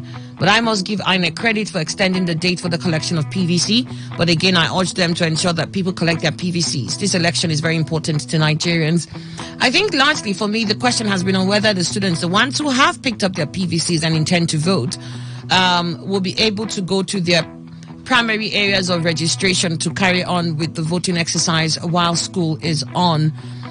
People say, we need to have a break, perhaps a week, maybe 2 weeks. For those who haven't picked, should go back to those areas and pick up their PVCs, and then they can participate in the exercise. And others are saying if the students think it's that important to them, they can as well leave school for that period. They don't need to shut down the school. So, Emmanuel, what's your position on this? If government, first of all, thinks that it's very important for students to participate, they can close down for 2 weeks and allow them. Because when you say, because students want to pass their exams, remember how long they've been because of ASO strike. And if you ask them, what we are talking about tomorrow, now is very important. Now, we are leaving. First is important. So students will say, okay, let us forget about whatever. Let's continue with our studies. And some of them, if not most, will not even be able to leave wherever they may be study to go to their primary areas of registration. Because when you come back, you will start begging for, okay, what did they study and all that. But once it's declared that, yes, there's going to be 2 weeks so that students will be able to go collect their PVCs and all that and back on voting like others, you will see their minds will be settled. But one thing, Annie, like Obi is mentioning this. Now, even when I do not congratulate or let's say hail INEC for the further extension, I know it will come. At least so I was thinking. Now, Annie, right now, even all the people in some areas in Port Harcourt here, they said you will go to collect your PVC and you will not be able to collect. Because some officials will require you to give them money first. And then some indigenes also will be the people to be collecting and they will buy others. I mean, I don't know this kind of country. Only God knows. I don't understand. Now, are you barring those who are non-indigenous that they shouldn't collect their own PVCs and vote for the same election you are going? I don't understand. Now, if INEC has extended it, maybe till 23rd of February, so only 2 days, you see, then start the election. And then all these things are happening in areas of giving of this, issuing these PVCs. Will still people collect? The answer is no. So it's not a matter of extension now, but the attitude of the officials of INEC and the attitude of those who think they are from that particular ground. Exactly. So for me, I don't know. But Obi, if you are saying is their own future, that's talking about the children and all that, it is their future every time. But you must count about today. And for me, it is always my belief that it's today that will modify tomorrow. All right. We got your thoughts on that, man. Let me get on to Lord Chief Ashaka. Civic responsibilities to citizens are not supposed to be patronizing.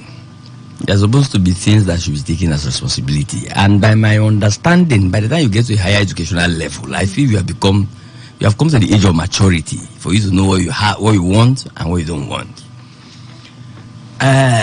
We were all there at one point or the other, and we saw elections. My school was not shut down for me to go and get my voter's card then. It was not. I knew how I timed myself. And Nigeria always have elections on weekend. Nigeria don't normally have election on weekdays. We are very churchous and Islamic people. So we have our way of keeping our weekends to ourselves and using what we call weekdays to look for money. So if you're having an election on a weekend, I don't understand why somebody cannot travel on that weekend and get what you want to do done. I am averse to this theory of always shutting down schools for whatever reasons. Maybe because I went to university where we didn't do semester system. My university was term system. When you go, you don't come back on the end of the year. You know? But here you do semesters, you go holiday for 1 month. By the time you come back, you have good time enough, you have forgotten a lot of things, you start afresh. The idea of closing schools is not okay by me at all. What I expect is that you as a student, you should program yourself. You should know the mere fact alone that you saw your seniors who are coppers as part of the electoral process should draw your interest into that electoral process, because already you know that one day you will be part of that electoral process. So the idea of closing school is a no to me. And again, this PVC thing didn't start today. And this PVC thing, INEC have so managed it in such a way that I'm surprised, because sometimes you think that certain good things cannot come out of Nigeria. INEC have made it such that you can register in another area and change your location and you still have your own PVC. And the thing has time. I know people that are registered in the north. I went with them to my INEC office in my local government and they got PVCs here. And they changed. And they didn't pay any money. Yes, there could always be exceptions to the rule. There could always be where things did not happen the way it ought to happen. But there are so many places that these things too have been going on seamlessly. And people are collecting their PVCs. The other day I called my INEC officer. And he was complaining bitterly to me that they have a lot of PVCs in the office that people are not coming to collect. And they did a write-up put by their gate, urging people. I even got in touch with my council, so some officer of my council, to see if the council can do some kind of publicity for people to collect. How did you go to do a PVC and you don't go back to go and collect your PVC? I don't understand it. Even if you don't use it to vote, you can use it for identification. You can use it for so many other things. And they're all lying there. They don't collect. So I would prefer political parties and political office candidates to advise their members, to advise those who are close to them to go and collect their PVCs. Not to say they should be shutting down school at every twist and turn. They should go and collect their PVCs and go and vote. Because if we are going the way we are going, we hope that one day we'll get to a point where with your PVC, you can just sit down in your house and vote. People vote in Europe, you don't even know whether they are voting. They are going to their job, they just get to the street, they are voted, and they move on. So you think the school should just continue? The school should be there. Those people, even the schools, if I'm a lecturer, I'm teaching. After teaching, there will be some time off for me to play with my students. And I will tell them, have you collected your PVCs? Go and collect your PVCs and vote and determine who commit. You can do all that one in the classroom and warm them up and tell them to go and collect their PVCs. In school in Kano and you have to go to Benin, perhaps? We're saying the same thing. There was time. And I say I have participated in cases where there people from the north changed here. I understand there were time, but you didn't. For those who didn't get to do that during that period, are you saying, well, the time you were... No, you wait for the next time. You must not be... You are not serious. All right. Okay, we got your thoughts there. All right, let's move on. We've got Henry Akine with us. Henry is here. Okay, no, sorry. Ehiagi. Okay. I want to agree with Chief here because we are talking about students, and at their level, one should expect that they should know what is important to them. Like, I for one, when I went to collect mine, it didn't take me time. There was no... I registered at Rukoku here, and I went to the local government headquarters there. In fact, the day I went there, you know, because they placed all the word on each place like that, so that you know as you are coming, you know where your word is, just for you to go there and collect. So, in fact, so many words, there were no people there. But somebody was there waiting to attend to whoever that will come. So, it's a matter of priority. I never gave enough time, and if it was that important to you, even as school just resumed a few months ago, and the collection of PVC had already started. So, they would have... Anyone that wanted to actually collect would have been able to use that little period to collect, because to collect as at that time was not stressful. It was very easy. It's not like registration. It's just for you to go there, right on it. Within a few minutes, they give you your card. So shutting down school for me is not the way to go. Even if they are in school, I believe they are listening to us now. You can take a day out or two, go and collect your PVCs if it's important for you. All right. Go your thoughts. Thank you. Whilst the Constitution actually provides for the rights of citizens to participate in elections, there is also an obligation to participate. So the right has been provided, guaranteed. Now it is on your part to exercise your rights. And there are a lot of requirements for a person to be able to, say, enforce or, if you like, defend his rights in terms of obligation on the other hand. So I also do not subscribe that schools, whatever category of school, particularly universities in this discourse, because of the age for registration and to vote. Why should we shut the universities down? Because some I say some, and deliberately so. There are a number of the students in the universities that already had registered and have their PVCs. So what would be the justification of shutting the university for a few who have not got, if they've registered? I don't think it will be fair and it will be just, right? It becomes a personal drive now, a personal obligation, and a personal prioritization of what these things are. It's not to say that your education is not a priority, it's not important. The education is continuous, but elections is timed. That will also be another reason. If I were a student today, and I know that by the 25th of February, the elections would have gone in terms of presidential election. And also before then, maybe by the time INEC has stipulated for collection of PVCs, at the end of that moment, I won't be able to collect again. But the school, even the school semester particularly, continues. That I'm out of school for 1 week does not mean I can't come back to... I'm not saying they wouldn't lose 1 or 2 lectures, but it's our priority. It's also about arranging yourself. Other students will be in the class. The school will continue. Maybe a particular class you may be, and then you leave for 1 week, if you would have to travel far, by the way, for 1 week to go get your PVC. Good demonstration, good citizen, patriotic citizen, really, that you would be. And then that obligation and determination to participate. You sacrifice that 1 week, and you go. When you come back, nothing would have gone like, yes, you may miss some lectures, you put yourself back to it, arrange your... What if it was some other thing of your own making? So I do not think it's that serious, and it has nothing to do with the schedules of activities of INEC for the elections to the extent that it could cause any adjustment. I understand the concern, but then about whether there are PVCs in, just for me to quickly get into it, I do not expect at any time that all the PVCs produced in any INEC office will be completely exhausted in terms of collection. And not also truly that people don't want to go and collect. Frank, there could be death. People die every day. Between the time of registration and now, in probably virtually all the points of registration, some person may have died. The PVC will be there.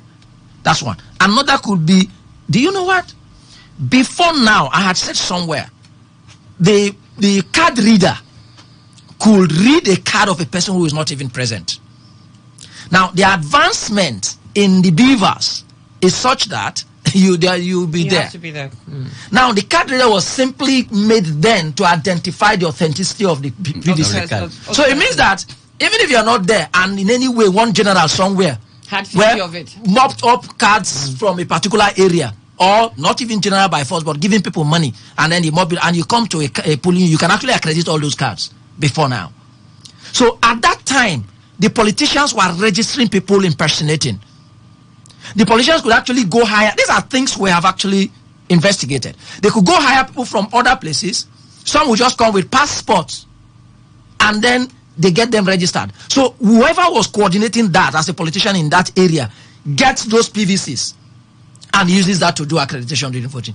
But right now, if you do not present yourself, the beavers would not just read the card, but also identify your fingerprint and then your facial identification. So a lot of PVCs may be abandoned by some manipulation during registration that they thought that it was going to be business as usual. Another situation you may have where maybe PVCs, maybe there are some of those who actually did multiple registration, and by some maybe failure of INEC at the time to sieve thoroughly, they had these PVCs produced. And so if they have another, they won't go collect this one. So these are instances that you may have a situation where some PVCs will be. Then again, it's not everybody that must vote. So if you do not want to exercise your right, it's a choice. Even after registration, maybe you have a business trip, and people have also traveled. These are legitimate reasons that you could have some PVCs there uncollected. Some persons have registered, and as they were registering, they were also striving to improve their lives, going to greener pastures, or even these days that we have had this migration from probably all sectors in our profession. But some persons may have left, and they won't because they want to come take PVCs and then wait if their visas are ready and then they are traveling. So there are a lot of reasons in that regard. But Obi's call is legitimate. Probably these are people who are looking for votes. So if he feels that a constituency that may be favorable to him for any reason may have limited chances to vote in, you could make this call. And I believe that students are within the youth and are claimed to be more favorable to some political parties. So I think it's not something that we must worry so seriously about. PVC's Obi insists on over 3 million Nigerian students being allowed to vote. You've got that there. Why Nigerians yet to exit poverty despite Buhari's promise to build 100 million out of it? The minister there wants to explain to us. We'll find out in the Vanguard newspaper. The Minister of Industry, Trade and Investment, Chief Niyi Adebayo, has said that the promise by President Muhammadu Buhari to take at least 100 million Nigerians out of poverty cannot happen overnight, but will take some time to happen. I'm sure this is not overnight. Nobody woke up one night and said it should happen. It's been, 8 years? Adebayo, who was reacting to journalists' questions at the presentation of the scorecard of the administration in the area of trade and investments since coming into office in 2015, said that the level of poverty that Buhari's administration met on inception office was widespread and also requires some strong economic policies and programs to make the necessary impact. The minister said even though millions of Nigerians have been taken out of poverty through the various economic policies and programs initiated by the administration, many Nigerians were still gripped by poverty but will gradually be taken out. Chief Adebayo said with regards to that question of 133 million being multidimensionally being poor, despite President Buhari's promise to take 100 million Nigerians out of poverty, I want to say that Rome was not built in a day. This is because we all know President Buhari came and identified a very serious problem and has tried to find a solution to it. This administration has started finding a solution to the poverty level it met on the ground. We are growing higher GDP more than even some advanced economies in the world. So this administration is working in the right direction in terms of good policies and programs it has put in place. We believe strongly that with the expected growth will come employment, and that will take more and more Nigerians out of the poverty as promised by Mr. President. The minister boasted that under his watch, Nigeria has made tremendous progress in the development and export of non-oil products, which are currently doing very well in the international market. The minister listed some of the products that have boosted Nigeria's exports to include ginger, sesame seeds, urea fertilizer, and hibiscus. You'll be amazed that with regards to non-oil products exports, we're doing very well, especially in the agricultural products. For instance, ginger and sesame were our largest selling non-oil export, followed by ginger. These are products that are very popular, especially in Europe. Other products that has overtaken the two of them now is urea fertilizer, which has become the largest selling non-oil product internationally. However, we continue to try to market more of our products ready and available in the international market, despite many challenges. For instance, Nigeria was the largest exporter of hibiscus to Mexico because they use it in their pharmaceuticals and for drinks. But because we had quality issue, they stopped importing from Nigeria. This was why we reviewed our standards to import the quality of our export, to improve the quality of our export products to meet international standards. We're doing very well in these regards, which is why there is an increase in the level of non-oil exports. I'm confused. You say we're doing very well, and yet you said, well, we stopped exporting because of quality. We used to do very well in sesame and ginger, but you said, well, we're not doing so well now and there, but urea has taken over.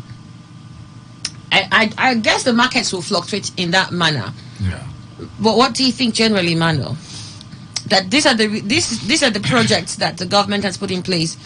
Well, part of the projects the government has put in place to ameliorate the sufferings of Nigerians, especially by pulling out 100 million of them out of poverty. He says it's not going to happen in a day's journey, and that we should wait. Rome is still being built. You see, Rome will continue being built. Why are you laughing? I must tell you, Adebayo must in fact laugh and then be happy about the achievements of this particular administration. Because if he says anything contrary to all that he has said, he will be fired. He will lose his job. And so he will say it in a way that is very glowing. That's to start with. You see, when President Buhari made that promise, nobody in his right senses will think that it's just going to be as you maybe as we move into this 2023, 100 million Nigerians would have been removed from poverty lines. It's not going to happen ordinarily. However, when they always go back and say the amount of poverty Buhari administration made is alarming, I think for Emmanuel Nduku as a citizen of this country and an enlightened person also, I want to find out not what you made, but how you've helped to reduce that particular thing you made, which of course you knew at that time was not good. Now, when the administration, let's even agree that Jonathan, the maybe poverty was pervasive in the PDP era. Now you took over, having seen it, and you took over, you came in. How much have you reduced it? That is just the important thing for me. And then, as Adebayo is, in fact, highlighting all the achievement, he failed to tell us exactly that the poverty level was maybe 14.5, and for now, the statistics shows that it's only 5 point whatever. Or it has gone up 10, because if he also mentioned that, it will be a problem for him. What I'm only saying, whether you are growing GDP and all that, you remember when Jonathan was there, we had the GDP grown to the point that we became the largest economy in Africa and 26th in the entire world. Yet where we are is where we are. I tell you, when they announced that, I said, how will it be something we should be dancing around?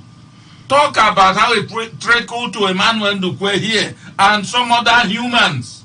It's not a matter of rebasing the economy, the GDP. We are talking even right now in this administration also, I think we still remain the largest economy in Africa and all that.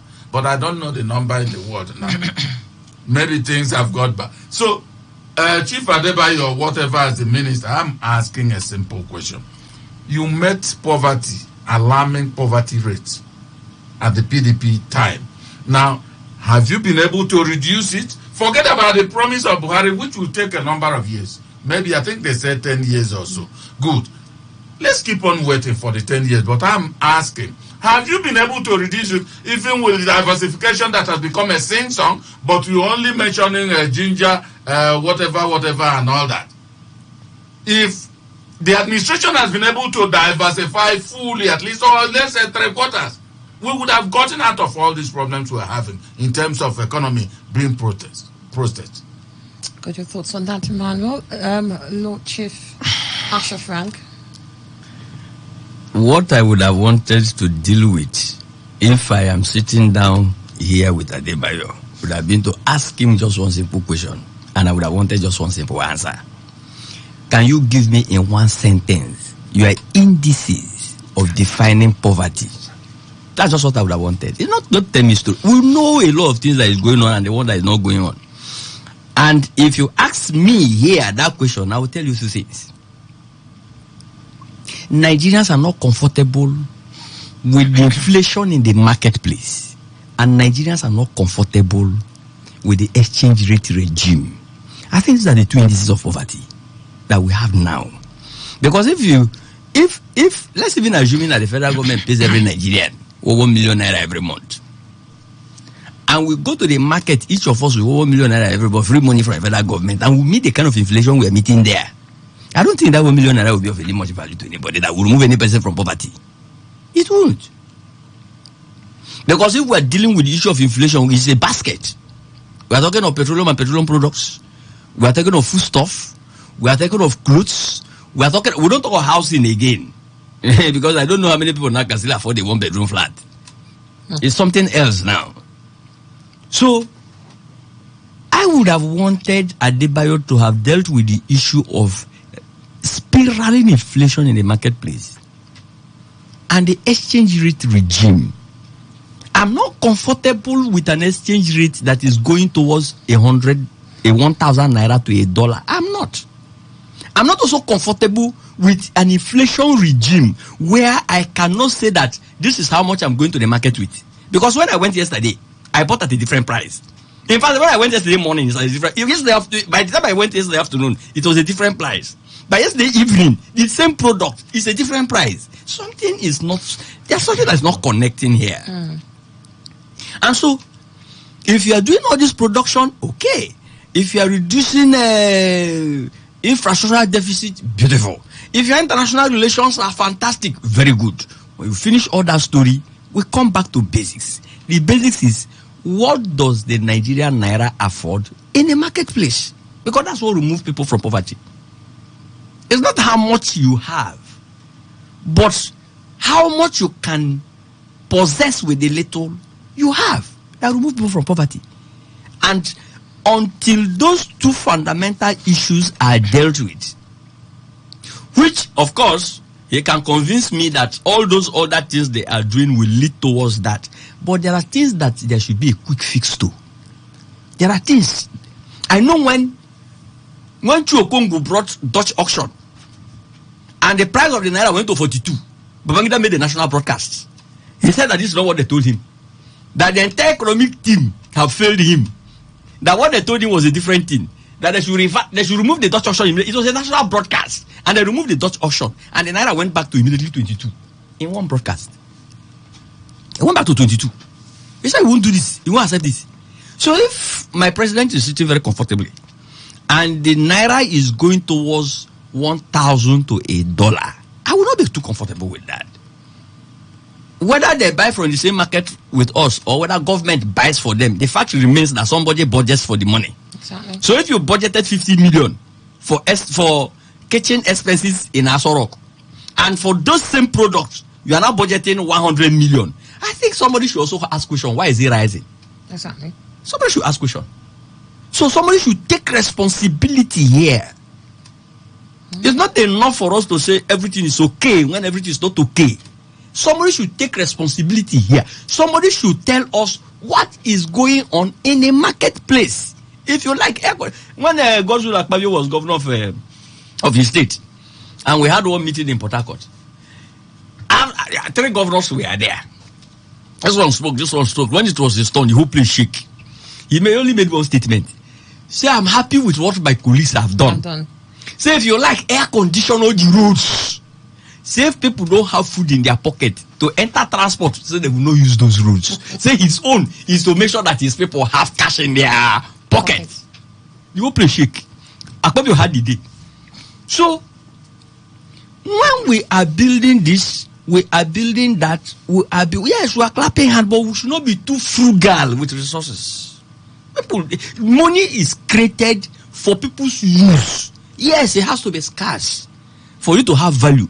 And so also should products not be too expensive, so that the few resources should be able to afford what people need. Right. So for me, until that spiraling inflation comes down, Right. and the exchange rate comes down, I will not be clapping hands for Adebayo. All right. Okay. We got your thoughts on that. And then here again. Seriously, I don't know the indices with which they use in actually knowing the percentage of the people they've removed from poverty. Now, sometimes when these people talk, I try to ask myself, does these people actually, do they go out? Do they actually know what's happening around them? Now, how many people out there have a good job, something doing? How many people out there have a thriving business? Now, even the few that has job or a business, the profit they make, is it enough for them to actually meet their basic needs? It's not just enough to come out, read book, tell Nigerians that the government is taking people out of poverty. He should have also tell us the number of persons. Yes, 100 million people out of poverty in a certain number of years. But out of those 100 million people, he should have also told us the number of persons presently they have been able to remove from poverty. So, these people don't actually go to the street. They don't know the plight of the people that are on the street. One of the reasons why you see high level of criminality and insecurity today is because of joblessness. I'm not here to justify any form of criminality, but one of the reasons why you see people go into crime, do all sorts of things, is because no job. They are not engaged. They are not gainfully engaged. So everywhere the youths are, people will graduate. Students from school every now and then. They are on the street. No job anywhere. And it's coming to tell us that the government is doing well. I think these people should be sincere with themselves.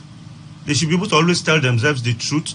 It's not enough to just come and start telling. Nigerians are aware. Nigerians are, at least to a great extent, Nigerians knows what is actually happening. They know what's happening. It's not something. Sometimes I just think, is it that these people, they feel the Nigerians don't actually know what is happening, and they feel they can just come and tell us anything and we believe them? No. There are indices to show that yes, this is how if they are doing well, if they've actually taken people out of poverty, it will be seen, it will be visible. It's not something that is hidden. So they should be able to always tell themselves the truth, because it is when you tell yourself the truth that you'll be able to get a solution to your problem. Henry Kene. Well, poverty could be concretely assessed to what level by statistics. Unfortunately, here I didn't seem to have come across where Adebayo actually gave the statistics, but he did make reference. He's the minister. He's not actually the Minister for Finance. He's not the statistician general or whoever else is at the Federation. He's only the Minister for Trade and Investment. So I believe his references even could be excused in that regard, making reference to commodities and products that Nigeria was doing really well in terms of local production and export. And then giving us also the picture as to what has happened in that sector. That I can excuse him. But I think he probably was in a hurry to want to justify the promise that the president made, which is his government, to take 1 million Nigerians out of poverty. But my analysis on this will be, because apparently Nigerians are poor and will remain poor. A greater proportion of the Nigerian population, probably even more than 100 million, more than half of the estimated population of this country are on the poverty level. But I think when we say Nigeria is 200 million and above, it's not 200 million and above in Abuja, which is the seat of government or the federal government. When we say 100 million Nigerians are below the poverty level, it's not 100 million Nigerians in Abuja. 100 million Nigerians spread across all 36 states of the federal capital, of the Federation of Nigeria and the Federal Capital Territory. The proportion of poor persons in Nigeria meant that they are across the country. The responsibility and the role to alleviate poverty should therefore be one that must be at all levels of government. When Abuja speaks, and of course this you would agree with me is personifying Abuja, when the federal government speaks with respect to poverty alleviation and to people out of poverty, it's only speaking the intention of government at all levels. One would have expected that at the states and local government levels that would have had deliberate effort to poverty alleviation. That's only when we actually can get to actualize that expression of intent to have 100 million Nigerians out of poverty. The reason is this. Today we may analyze and say, the federal government failed. Buhari failed. He said he was going to pull 100 million Nigeria. The 100 million Nigeria he would have pulled out of poverty would have been some in Rivers State, some in Akwa Ibom State, and across the 6 states. And then down in Rivers State, some in Ahoda West local government area. And it's a collective of government. When the Constitution under Section 14 actually said the primary responsibility of government is to enhance the welfare of citizens, it's not of the federal government alone. It's the primary responsibility of government. So including the primary responsibility of one Mr. Hopi Kriko of the Ahoda West local government, or one Ben Eke of Ahoda East local government, or whoever of any local government, his primary responsibility would be to enhance the welfare of the citizens in that place, including alleviating poverty of the persons there, including policies, programs of government towards that direction. Now, when you fail to have that, how will Nigeria move away from poverty? Including one Mr. Nyesom Wike as the governor of Rivers State, one Adebayo or anybody, one Emmanuel Udom as the governor of Akwa Ibom State, with programs and policies towards alleviating poverty. Now, if all of these are not taken considerably in total, then we really are not being fair. And I say so because when you even want to measure the economy of a country and say the GDP of Nigeria, it's not the GDP of people in FCT.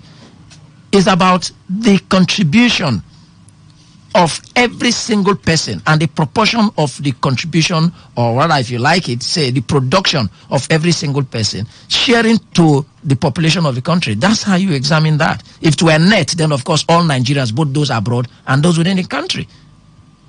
So when we keep our analysis and sometimes everything about federal government, about minister, about Buhari, about this, and that is why the greatest problems we really have are the state levels and local government levels.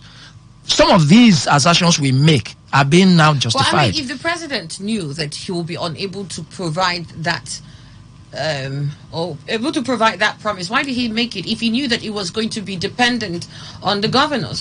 I mean, why will I assume that what I'm going to do now will have everybody on board? No. I'm not going to say that I'm going to deliver 100 million Nigerians out of poverty if I know that the basics of my program will need governors to be part of it. I don't have their consent. I don't know if they're going to also deliver 100% on these issues.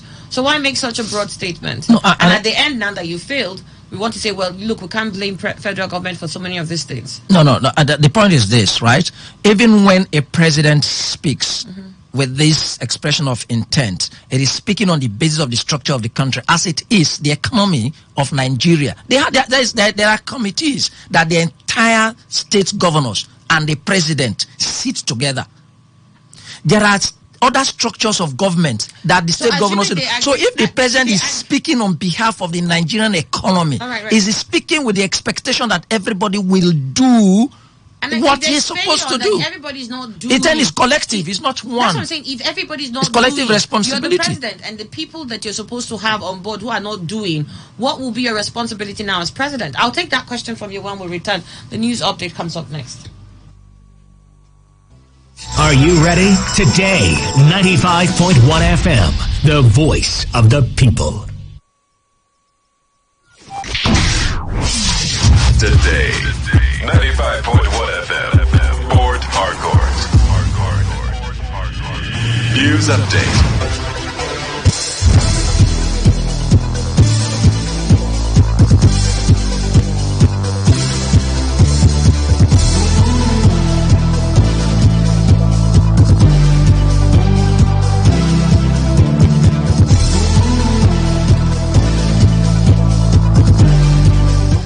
Hello and good morning.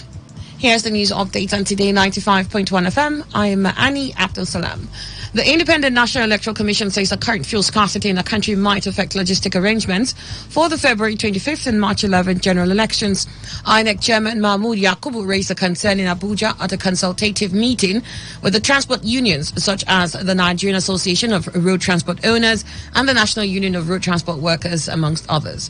Yakubu also urged the transporters to be neutral and non-partisan as they commute INEC staff to and from polling units. The electoral chief said interstate trips will not be allowed, saying all INEC and ad hoc staffers must be moved beyond their local government areas. must not be moved, beyond their local government areas. Meanwhile, the Independent National Electoral Commission says it will deploy 707,384 presiding officers for the general election scheduled to commence on February 25th. The Commission also said that since electoral education was important, there was a need to infuse it into the national values curriculum of primary schools in Nigeria. INEC National Commission and Chairman of its Information and Voter Education Committee, Festus Okoye, said these during the public presentation of the electoral education curriculum and teacher's guide for primary schools. Presidential candidate of the People's Democratic Party, Atiku Abubakar, has hinted that he's meeting with the presidential candidate of the New Nigerian People's Party, Rabiu Kwankwaso, and the Labour Party's presidential candidate, Peter Obi, to support his ambition in the forthcoming election.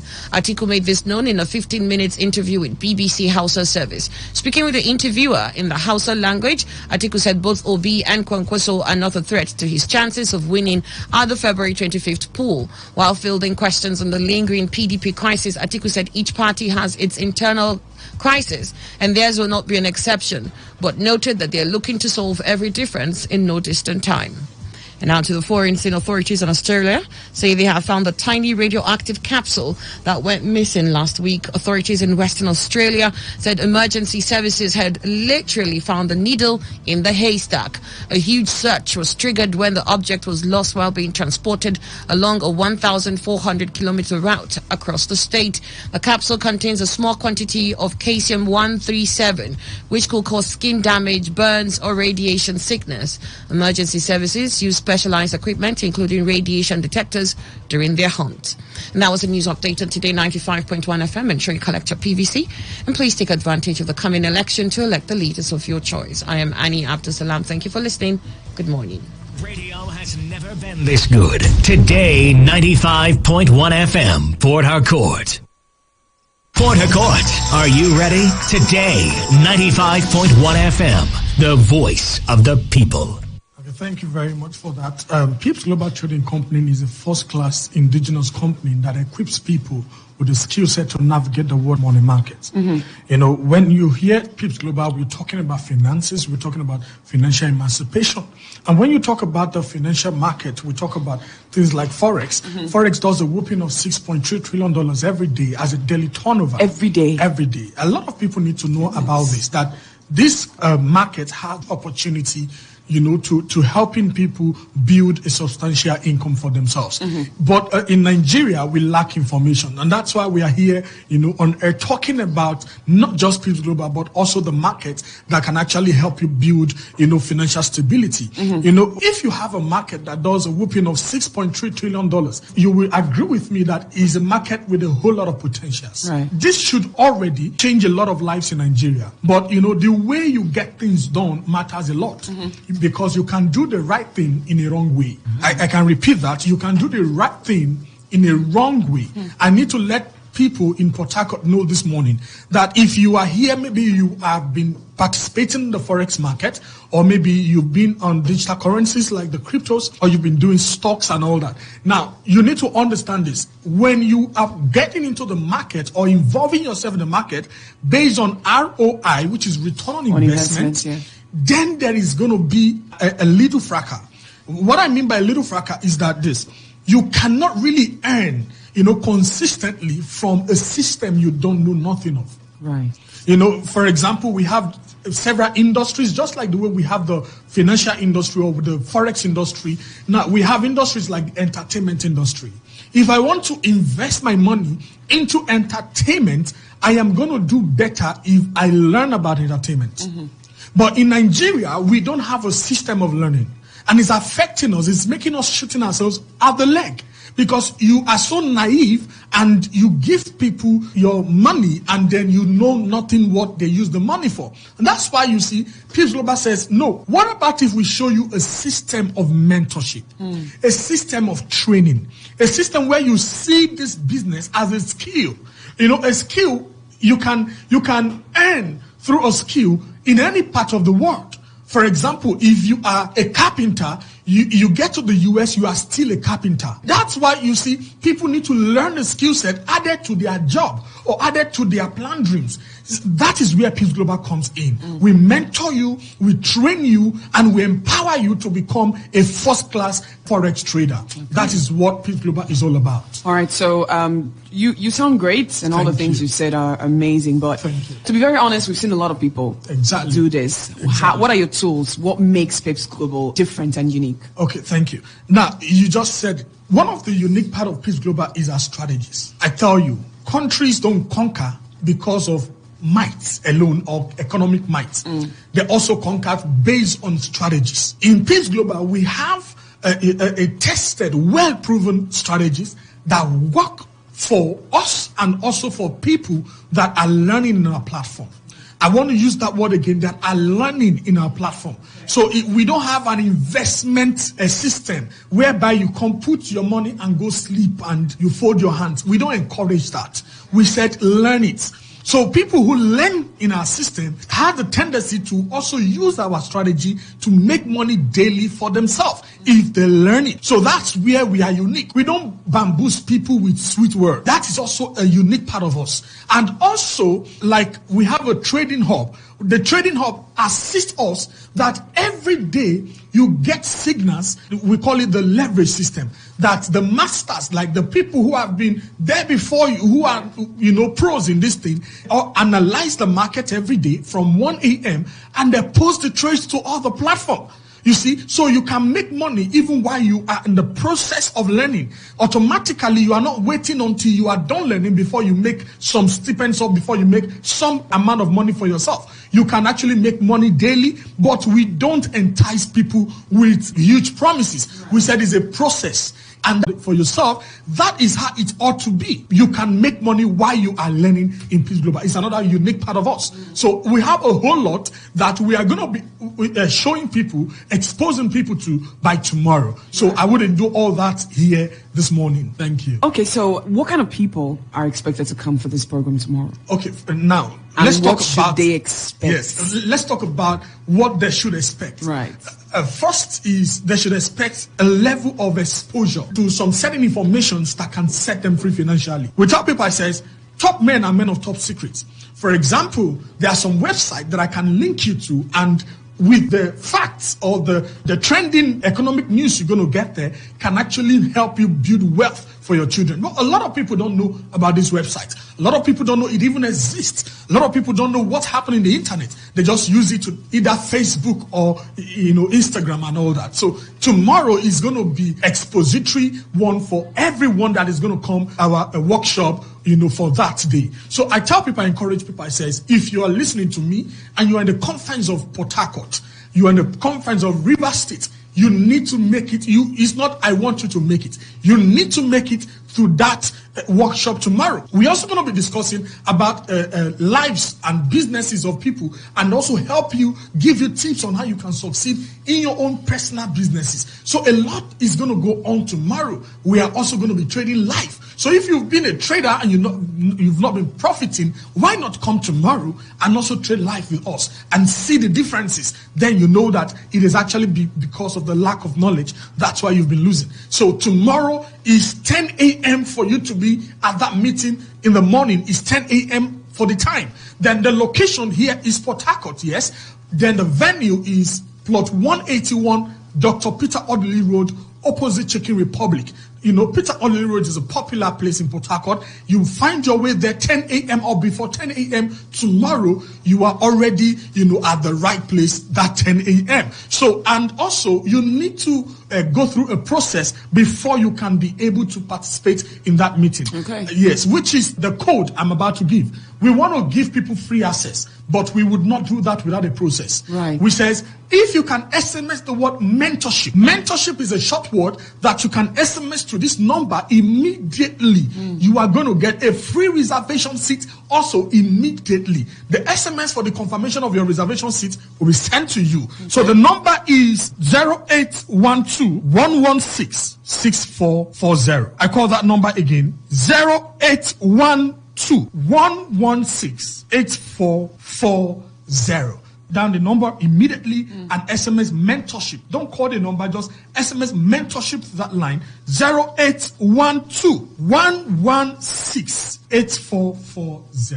All right. Thank you. So what kind of people should attend this event? Everyone.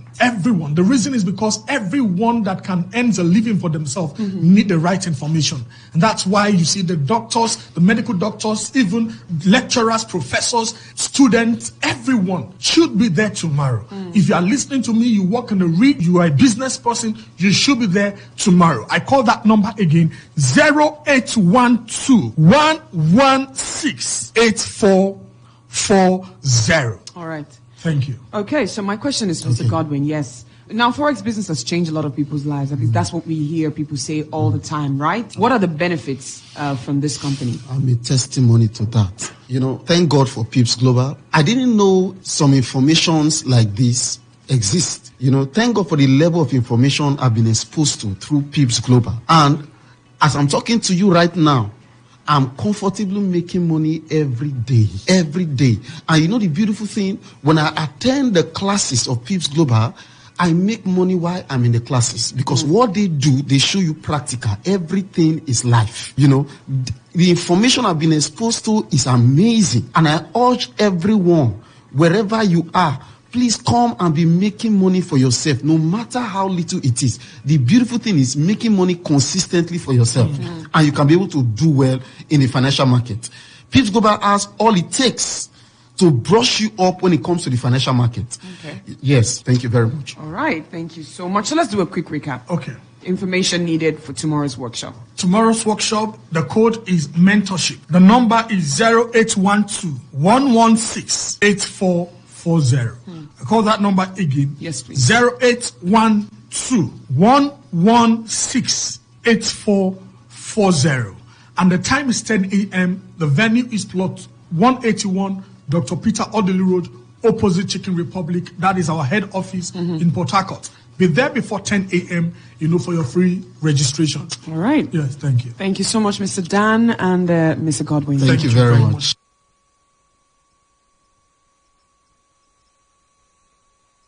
Never been this good. Today, 95.1 FM, Port Harcourt. Talk radio. I listen to a lot of talk radio. 95.1 FM.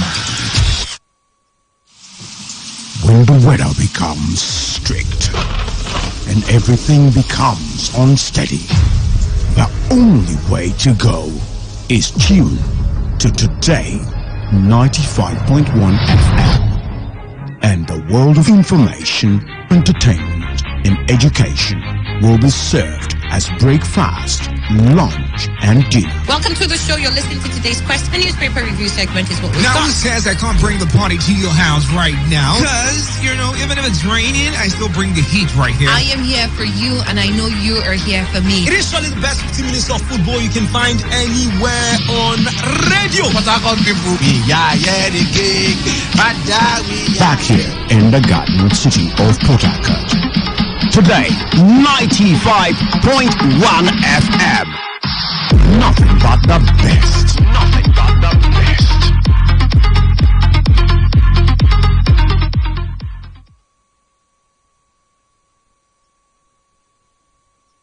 Port Harcourt, are you ready? Today, 95.1 FM, the voice of the people. Joining you in the studio this morning is Deacon Sebastian James. Hello, are you a student, a COP member, a pastor, or a housewife who want to make extra income on a side business? Do you know you can make 5 to 6 figures income online by doing online business? This is a business you can do with your Android phone or even with your laptop. Do you know your Android phone is a tool for money making within the online business space? Do you know that the difference between the rich and the poor is just an information? Guess what? This Saturday we shall be having a physical class and we shall be demystifying 3 online business opportunities that can help us to generate 5 to 6 figure income on a monthly basis. All you need to do is to make sure you join us on this online free masterclass happening this week, Saturday. And of course, the venue for this meeting is Belcrest Plaza by Obrikwe Flyover, Rumosi, Port Harcourt. And of course, all you need to do is to reserve your seat to be part of this training. So you send an SMS by WhatsApp. You can send by WhatsApp. You can send an SMS to this number. Just text workshop to 09025988307. Don't forget, just send an SMS workshop either by WhatsApp or by a text message to 09025988307. Now, below are the areas of the online business that we shall demystify in this upcoming training. We shall look at the e-commerce business. You see, the world have become a global village, meaning that people now make money connecting businesses, to one another. Now, in the online e-commerce business, we are going to teach you how you can import products into Nigeria, and these are products that people are really in need of. All right, and even if you can't be able to start importing directly from China, we can also connect you. You're going to be connected to Nigerian importers. They have brought in these products to Nigeria at a very affordable price. So all you and I need to do is to get these products, put them on the internet, and then you see people start calling you from different part of the country. And then this is a product you can get at a very cheaper price, and you can make more than 1,000 profits just from a single product. And of course, we are going to also teach you in the course of this training how to advertise your products on the internet using various platforms such as Facebook. You need to understand how Facebook marketing works, Facebook advertisement. You also need to understand how Instagram marketing works, how to place your advert on Instagram. Now, this is a place where millions of Nigerians come every day, to connect with one another. So Facebook is a very big marketplace that many Nigerians do not know how to tap. It doesn't matter what areas of business you are, you can still join this class and get to understand how to dominate the online space such as Facebook to reach millions of people who are in need of your products. Again, how to reach people on Instagram. There are many rich in Nigerian who are on Instagram looking for different products and services that will better their life. So we are going to teach you how you can go into e-commerce business and make good money from this business. Again, we shall also look into affiliate marketing business. You see, for instance, let me give you an instance. If you look at Uber today, you look at Bolt today, this company has to do with transportation business. Yeah, they don't have a single car. They run multi-billion-dollar transport company, yet they don't have a single car. Why? Because they understand how affiliate marketing system works by connecting customers to people that have the products to offer or services to offer, and then you just sit, relax, and get profits from the commissions that you earn from the products and services that these people you connected them together with are making. This is a very fantastic business model. You can make good money running into 5-6 figures without creating a single product. You can make money from other people's products, and we are going to show you products that are highly in demand digital products that you can sell to many people and make money. We are going to uncover these secrets in this upcoming workshop. Guess what? This workshop is absolutely free. You have nothing to lose attending this workshop. It's absolutely free, and it's going to happen at Dadido Training Hub, which is at Belcrest Plaza by Obrikwe Flyover, Rumusi, Port Harcourt. The time is 10 o'clock in the morning. All you need to do is to send your reservation by sending an SMS to these numbers, either by WhatsApp or by direct message. Just send to 09025988307. 09025988307. 307. Again, another area we shall also look into is an area of online business that is called Google My Business Provide Opportunity. That is another area that you need to really go into, because there are many businesses today that are no way to be found online. So your duty in these particular areas of business is to help companies, big companies, have their presence on the internet by helping them to register them on Google, make them have Google presence on the internet, and so that customer can be able to connect with them online. And guess what? If you can get this thing done for businesses, you are going to be paid. All right. Imagine where you get paid 25,000 to 30,000 per transaction. So you just need about 5% to make 100,000. So these are the things we are going to teach you in this upcoming free seminar happening at Obrikwe Flyover. Don't forget the venue is Darido Training Hub at Belcrest Plaza by Obrikwe Flyover, Romosi. The time is 10 o'clock. For reservation, just text workshop to 09025988307. Again, 09025988307. Now, what is the minimum capital needed to start any of this business? I'm sure many of you are interested to uncover the capital required to start any of this business. Again, let me say this. E-commerce business is a business you can start with as low as 50,000. If you have, let's say, 20,000 can cover your mentorship. With 30,000, you can be able to start up this business. Again, affiliate marketing is a business you need at least a minimum of at least 30,000 to 50,000 to start. All right. So these are the things you need to understand. With as low as 50,000, you can be able to start any of this business. For Google My Business Opportunity Provide, that is another business you can start with as low as 50,000. In fact, with less than 50,000, you can get started. So all you need to do is to make sure you set your calendar, mark your calendar, and get prepared for this training happening on Saturday. You can invite your friends, you can invite your loved ones to be part of this training. It's going to be absolutely free. Of course, everything that I have mentioned here will be taught. The e-commerce business model, the affiliate marketing business model, the Google My Business Provide business models, all this will be taught. And it's happening this week Saturday at Darido Training Hub, which is at Belcrest Plaza by Obrikwe Flyover, Romosi, Port Harcourt. The time is 10 o'clock. Make sure you don't miss this training.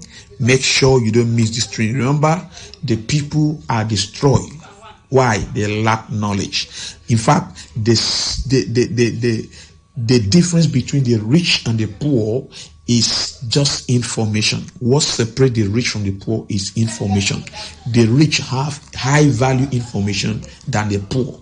So if you want to excel, if you want to grow, if you're intentional by searching for high value information, and that's why we are bringing you high value training happening this week Saturday at Darido's Training Hub, Belcrest Plaza by Obrikwe Flyover, Romosi, Port Harcourt. You need less than 50,000 to start any of this business model, including your mentorship and of course the road map to get this business started. Join us. Don't forget Darido Training Hub, Belcrest Plaza by Obrikwe Flyover, Romosi, Port Harcourt. Time is 10 o'clock. Send your reservation message, text workshop to 09025988307. Again, 09025988307. See you in the meeting this Saturday. This is Today 95.1 FM. To copy this tune, press 9. This is Today 95.1 FM. Press 5. They are politicians, all of them. They know what they do. So they know how they attack each other. To stay connected all day, press 1. The person who raised the alarm is the one who made the public know about Good afternoon and welcome to the World News on your premium talk radio station. We are your premium talk radio station. Today 95.1 FM. The station with a unique dial.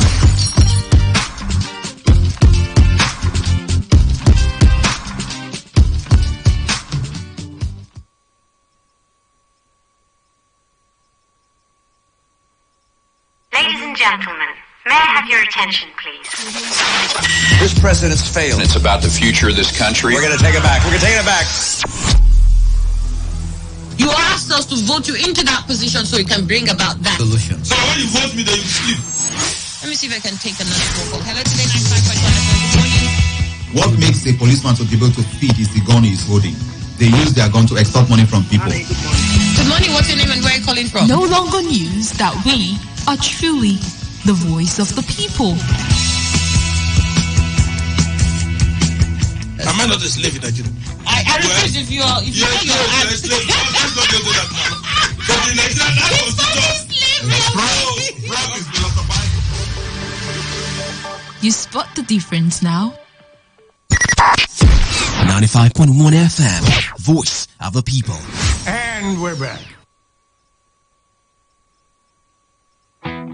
Wake up to today's quest. Wake up. All the news and information you need in one go. Get started with the best of sports, lifestyle, analysis, and Annie. Can you feel it? Can you feel it? Wake up to today's quest with Annie on Today 95.1 FM from 6 to 11 a.m. weekdays. Fantastic.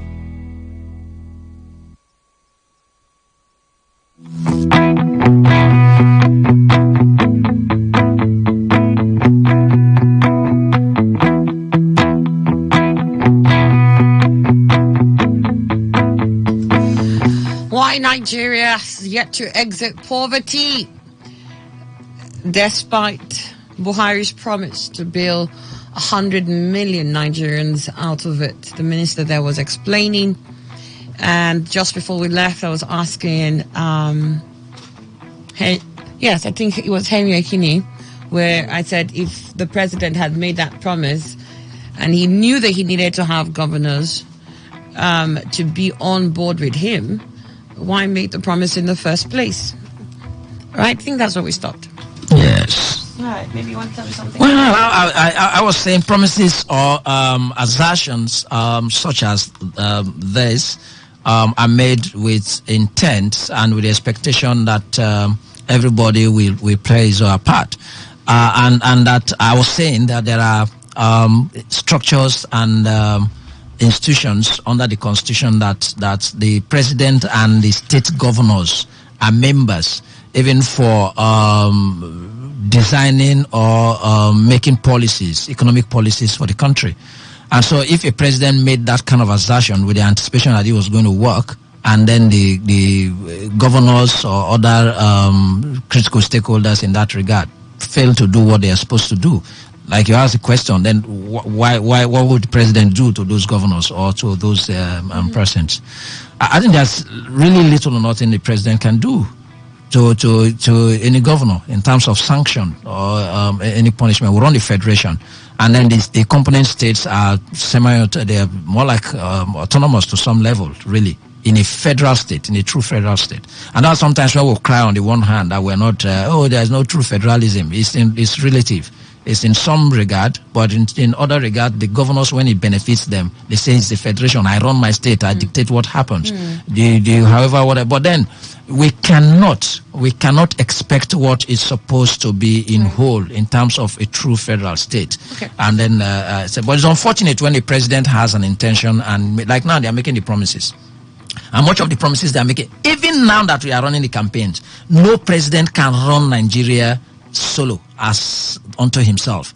Is seriously going to one way or the other with your intentions, your policies, by what is happening in the states.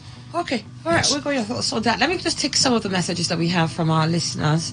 Okwando Obina says we have improved power supply in UPTH, the MD there. And he says this is highly commendable, as this cannot be doubted by any reasonable person because the results are there to be seen. The MD of UPTH has shown class in his leadership style, which has also improved other infrastructures in the institution. Amity Prince, why Nigerians yet to exit poverty, says Minister. He says the only why is Buhari and his cohort's incompetence and lack of required cognitive to tackle Nigeria's numerous challenges. How will Nigerians walk out of poverty when all his policies are preventing Nigerians from succeeding? Kango ability. Ategbu, again, Tinubu attacks Buhari's government, says the Met exchange rate at 200 naira to a dollar. Now it's 800 naira to a dollar. Annie, are you sure that Bola Tinubu said this at his party's presidential rally in Cross River State? No matter what Bola Tinubu is saying against the government of Buhari, he will not win the presidential election. And we're in Medina. Good morning, Annie. Presidential pool. We won't allow any convict to contest NBA vows. This threat is more verbal than actions. Among the presidential candidates, is there anyone with legally established case against? How do you intend to achieve this? Or are you just going to go after the persons might have won elections, just as you're still striking out suits against Buhari after 7 years? I suggest you stop anyone involved before elections. And we're in Medina. Good morning, Annie, and the quest. Presidency, Falae, falls Kanu attack, APC demands probe. How do you intend to probe the attack? How many people did security agents arrest? Or is it going to be the normal probing system we're used to? Wait a minute. Stone us if we fail to fulfill our campaign promises. APC in 2015, didn't they say that? Yes, thank you. Hector Christopher Dokubo says crackdown on petroleum marketers orders to end smuggling. We have been hearing this since and nothing has changed. I think it's a mere fairy tale. Name here. I don't know. Name preferred presidential candidate. Peter Des Wike. The January has come and passed. Governor Wike has failed to publicly name his presidential candidate and campaign for him across the country as he earlier promised. Chile Edwin, you've missed the deadline. Name your presidential candidate. Peter taunts Wike. Indeed, this has been the modus operandi of Governor Wike from inception, where he cannot be held responsible for anything that he says, and this is what Rivers people have gone through under him. But he cannot escape what the faction of Atiku Abubakar has prepared for him. It's only a matter of days. Jerry Opusunju, Wike said he will name his preferred presidential candidate by January. We're in February already, which means he can't keep to his words, just like Ayu. And they're secretly supporting the Tinubu Muslim ticket in River State, and that's why he's been unable to name his preferred presidential candidate. Engineer Legbo Sibaile Menegbo, presidential pool. We won't allow any convict to contest NBA vows. Madam Annie, I think the NBA are not serious, because if they have any proof and they allow the electioneering to move to the final stage before coming out with this, their position shows the lack of seriousness on their part. New Tinikere elections logistics in danger with fuel scarcity INEC, even with President Muhammadu Buhari as petroleum minister. My country has become a tragic comedy under a clueless party, APC. This same corruption-reading party has the guts to seek re-election. If that happens, we've got no one to blame but ourselves. These people are toying with our lives. May Nigeria not implode. Chile Edwin, presidential pool. We won't allow any convict to contest NBA vows. It's obvious here that the NBA has a target and may have convicted one among the presidential candidates, and I'm wondering why they have allowed themselves to be used for this kind of hatchet job. But they fail to realize that all the candidates are the people who have served Nigerians in one capacity or the other without any mention of being convicted anywhere. And this is how the NBA has chosen to destroy themselves, by shamelessly playing to the gallery. I don't think Chile Edwin read the entire story. Hi, Manuel. What did you think it was? I don't think Chile Edwin read that story, even though we keep insisting, please click on the link and read the story. Because if he had, he would have found that the NBA said, as it stands, none of the presidential candidates have been convicted anywhere. And so they cannot stop any of them. But went on to say, should anybody know and can prove of any conviction anywhere, they should please alert them to it. So I don't know why you said he has been shamelessly playing to the gallery now. I'm sure if you read the story completely, you understand where their position lies. Christian Williams, finally, CBN governor appears before House Committee over currency swap. I really don't understand why the legislature are more concerned over the new currency policy, but have refused to intervene over the fuel crisis facing Nigerians. For us, the new CBN policy is okay for anyone doing legit business. So is the people doing illegit business? Are you trying to say that committee or the House of Reps members are doing illegitimate business, and that's why they're worried. I think they also felt that the pressure on Nigerians at the time was uncalled for, and I like to see how they can ease it. Let's look at it from that angle. Thank God, ability at table. We will win elections because Iche people understand our vision, says Sim Fubara. Absolutely, 100% correct. 75% of Iche people are PDP, and we are confident enough that PDP will sweep all the governorship election, Senate, House of Representatives, and House of Assembly. No compromise. Amity Prince, CBN governor appears before House Committee over currency swap. CBN governor has already progressed in errors, like his principal, Buhari. Jonathan changed money. We don't experience this kind of hardship. Before it was BVN and NIN, now it's Naira swap. Even if I drunk APC cannot have my vote. Even if I am drunk, you mean? APC cannot have my vote. And that was my household, he indicated. Gerald the Mecca, good morning, Anu. The children are very small. Again, Tinubu attacks Buhari. Government says they met exchange rate at 200, now it's 800. Is God not wonderful in allowing APC to score an own goal? Let the mutual recriminations continue amongst them as it is in PDP, so that children of God will smile away with emergence of Peter Obi. PVC's Peter Obi insists over 3 million Nigerians must be allowed to vote. You don't need to beg varsities to allow students to go and vote during the elections, because whether they like it or not, students will come out en masse to vote for you, our incoming president. APC demands probe as presidency and Falaye fault Kanu attack. He says, nothing like probe, Oga. You will see more of the attacks because the attackers are helping you to fulfill your campaign promise, which said, stone us if you fail to perform.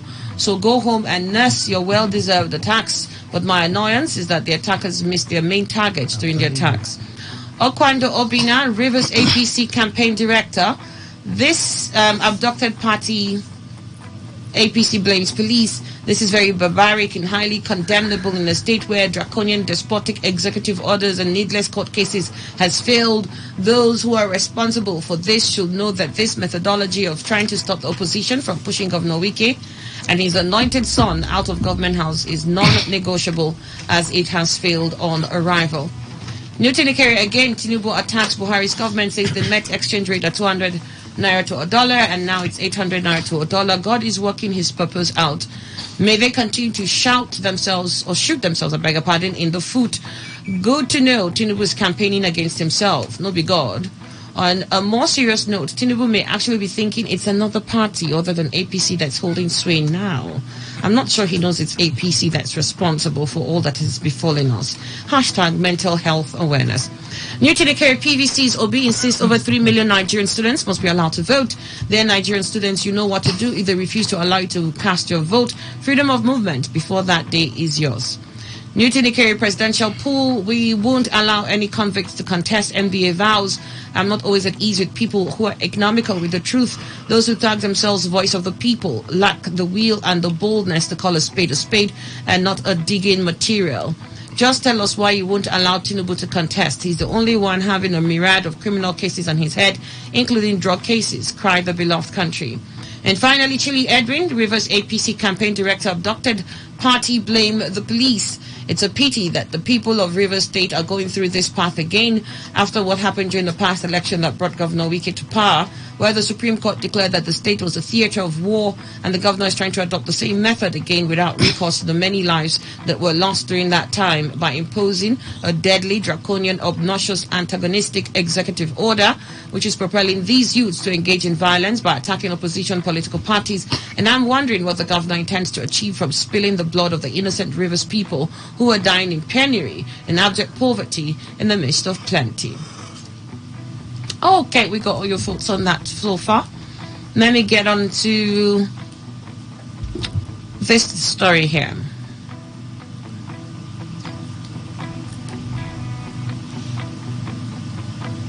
Herders demand military apology after Nasser accidental bombing. Says the Coalition of Pastoralists Association has said the number of its members killed during the accidental airstrikes by the Nigerian Air Force in Nasarawa has risen to 47, while no fewer than 62 members sustained various degrees of injuries. The association, which is an umbrella organization of pastoralist groups in Nigeria, also accused the military of carrying out similar strikes on armless herders in Kiana and Awe in Doma local government area of Nasarawa State, adding that soldiers last year killed their members in Kaduna.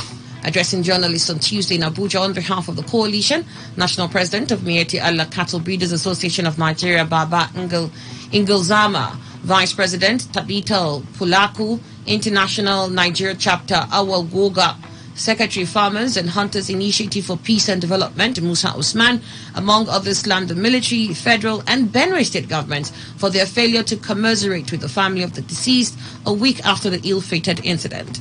They said apart from the most recent bombardment of Tuesday, January 24th, 2023 in Akwanaja, there were similar airstrikes on innocent herders in Kiana and Awe in Doma local government areas of Nasarawa State.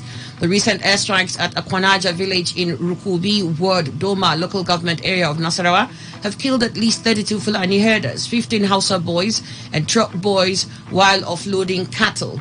Another 62 sustained various degrees of injuries, some life-threatening. Before the incident, the Benue State Livestock Guards had raided and confiscated 1,254 cows at Rukubi, Nasarawa, Benue border communities in Doma local government area of the state. The guards insisted that the herders should pay hefty penalties running to millions of naira. A negotiated ransom of 27 million was agreed between the Fulani owners of the confiscated cattle and the Benue state government. The herders obtained a loan from commercial banks. Apart from this, on December 3rd, 2022, soldiers killed innocent pastoralists in Urugan Waziri at Rafin Sarikin Fatika village. 1 week after the tragedy, neither the federal government, military, nor the Benue state government deemed it appropriate to even offer a word of explanation or consolation. We, on behalf of the victims of these bombardments, demand the immediate admittance of responsibility by the Nigerian military, unreserved apology, and condolences to the families of the deceased pastoralists. In another version, I heard, funds should be paid for cattle lost. Emmanuel, let me have your thoughts here. And before a movement in war is made, at least there will be suspicion of maybe those people you are going to attack are your enemies. Mm-hmm. Or sometimes you know properly that they are your enemies. And so that's where they are. Let us now take it to them. I wouldn't know. Because they just said accidental whatever. Bombing. Good, bombing. Now, does it mean that the military just moved without knowing whoever was there and all that? And I doubt the possibility of such. So, why are they requiring an apology from the military? Do they think it's going to be possible? Yes, military bombed them.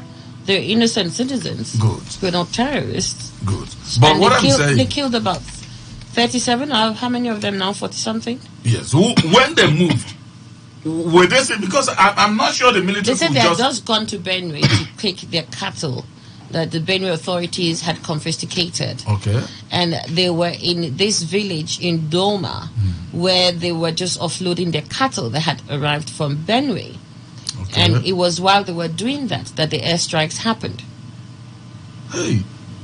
The thing is this somehow, because Annie. Yes. It's just like somebody moved, let's say you are the commander of a military cantonment, you just ordered your men, maybe selected one of them, and then said, you go to this place, and then attack them with a helicopter or whatever kind of military plane. Now, if they went there, and these people were maybe carrying their cattle from other, that means truly they are civilians. They don't pose any harm at all, except the perennial one that have been happening between Benue and then headers. Now, I'm not sure the military have been deployed to go and bomb whichever side, whether the Benue people or the headers. I have never heard that before. And so, when the military went there, were they on the ground that they were going to attack which enemies? I don't understand that. Whatever be the case, because since I don't understand it, we won't sleep there. Because it will be very difficult, except the military issues a statement saying that we went there because we suspected them to be this and that. It's excusable. Because even Americans, who are perhaps the highest military force on earth today, they make mistakes. That's why they're demanding an apology. And and perhaps compensation, because they know that you can make mistakes. Yes, Annie, I'm thinking that it will be very difficult to offer such apology. The reason is simple, that the military may have been there on a mission, a deliberate mission, a determined mission, maybe to wipe out some insurgents or whatever. And then these people, which could happen, came in and then became cannon fodder, for instance. All right, Manuel, look at your thoughts. So for me, I really don't understand the situation at all. Okay. Well, if they give them, fine. If they don't. All right, we'll go your thoughts. Chief Ashafrank, Chief Lord Ashafrank. I am very pleased with this report because I like that word coalition. We have been limiting ourselves to discussing Miyetti, Allah, and this one. Now there's a coalition now. And there's a fratricidal war there going on. And the major targets there are not even necessarily Boko Haram that have been pushed back substantially. It's more or less of headsmen prevalent within that area.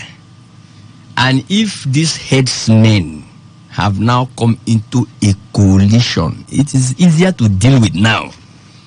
Because I've even seen an international dimension to it, international headed by so. We are getting somewhere. The question now is, what has happened between the military and this coalition in prosecution of this war? That's the question now. Because if the coalition tells me that they are not aware that there are their members which activities are inimical to the peace and security of the Nigerian state, I will say they are economical with the truth.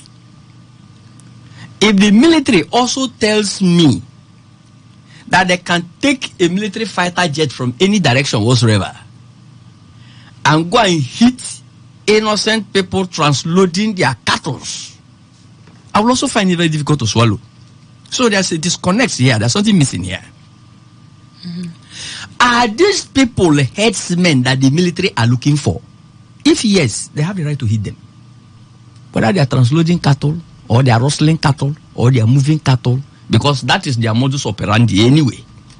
They put the cattle in the front, they come behind the cattle, heavily armed, and they do their nefarious activities. So I will want this coalition, if they want Nigerians to take them seriously, which I want to take them, to collaborate with the ongoing war of attrition there, to fish out the wrong eggs within their midst, so that they can go about their businesses respectably. Because if they become a coalition protecting the evil forces within, the Nigerian state don't have that. They don't have that instruction to pamper with such kind of activity. So let them come clear. Let them not become a canopy for defense of what is not right. There should be a strong collaboration.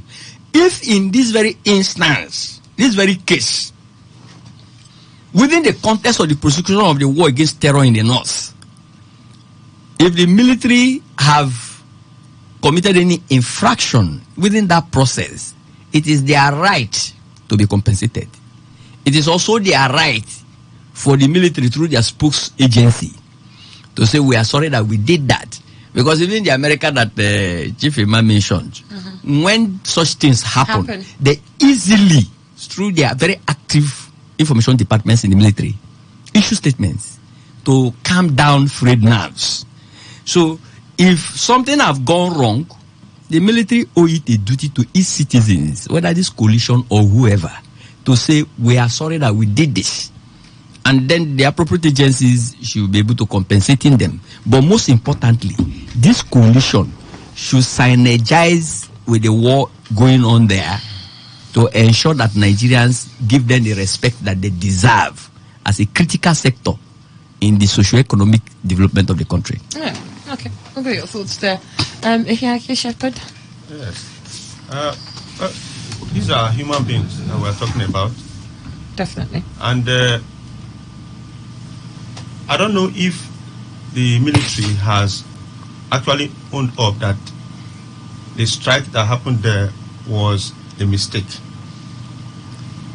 Because, as Emma said, before the Air Force goes into a place to blast or to bomb a place, there must be an instruction. It's a well-planned operation.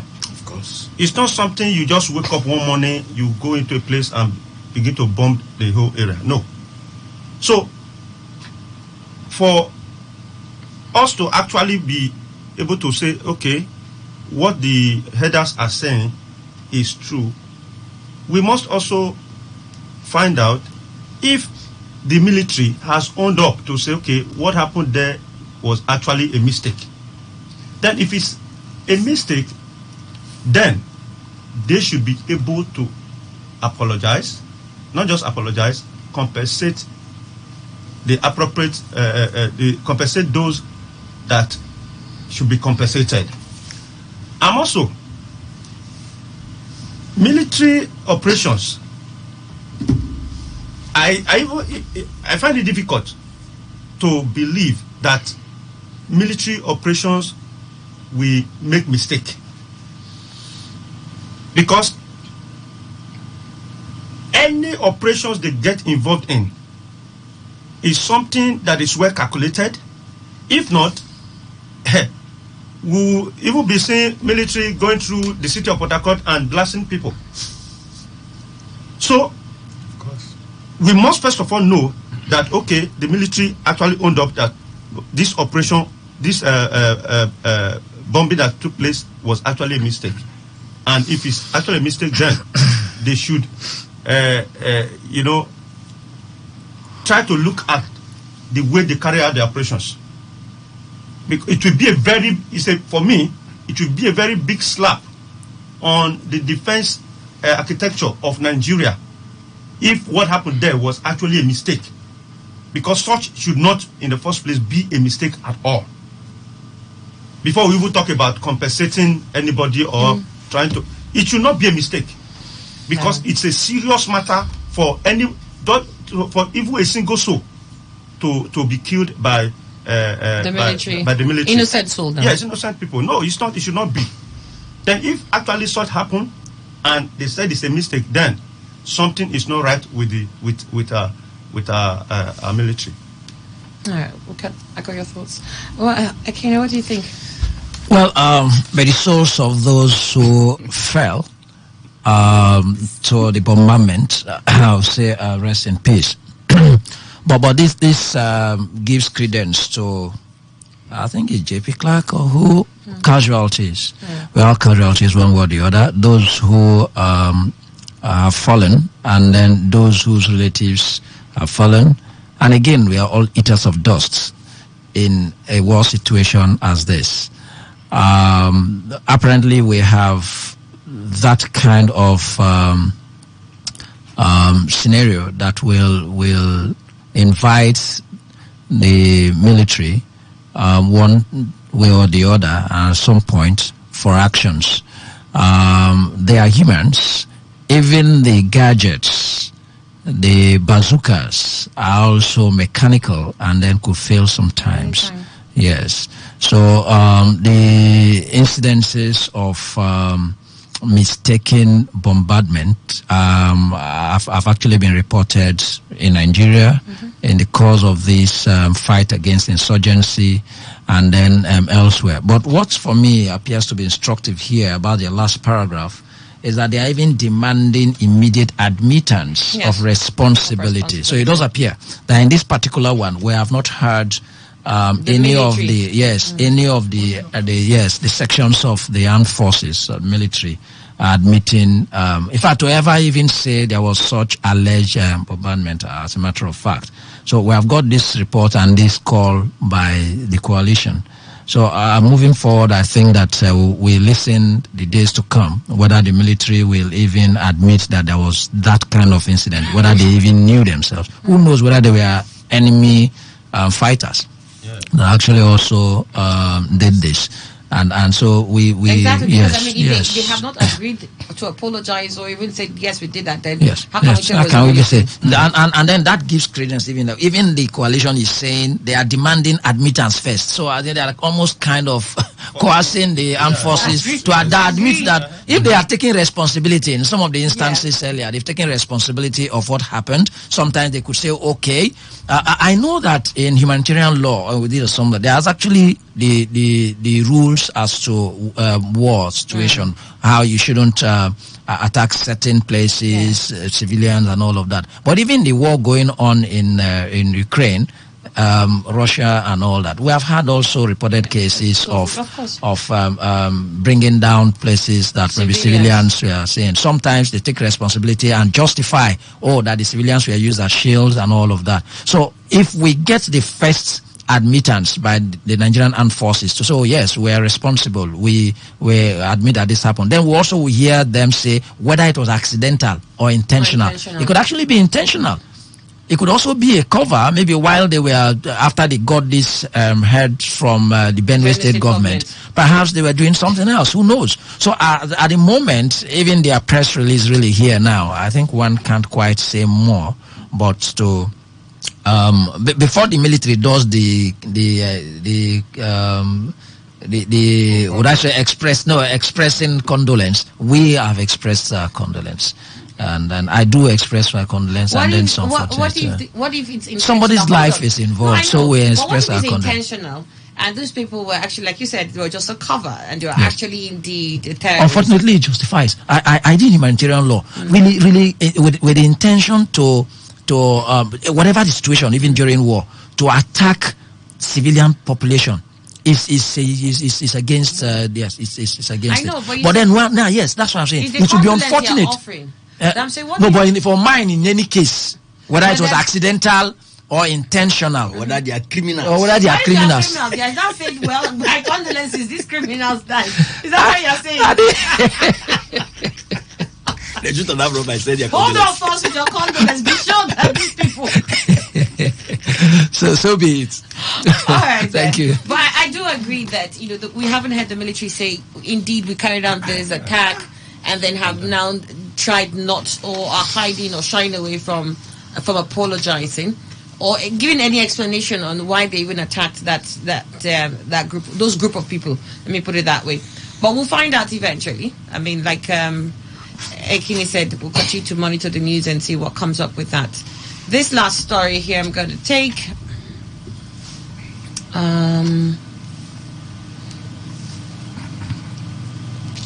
Rivers APC campaign.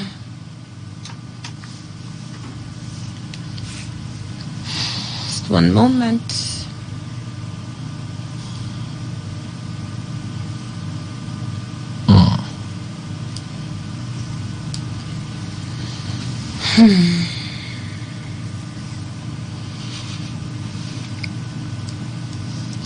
All right, there you are.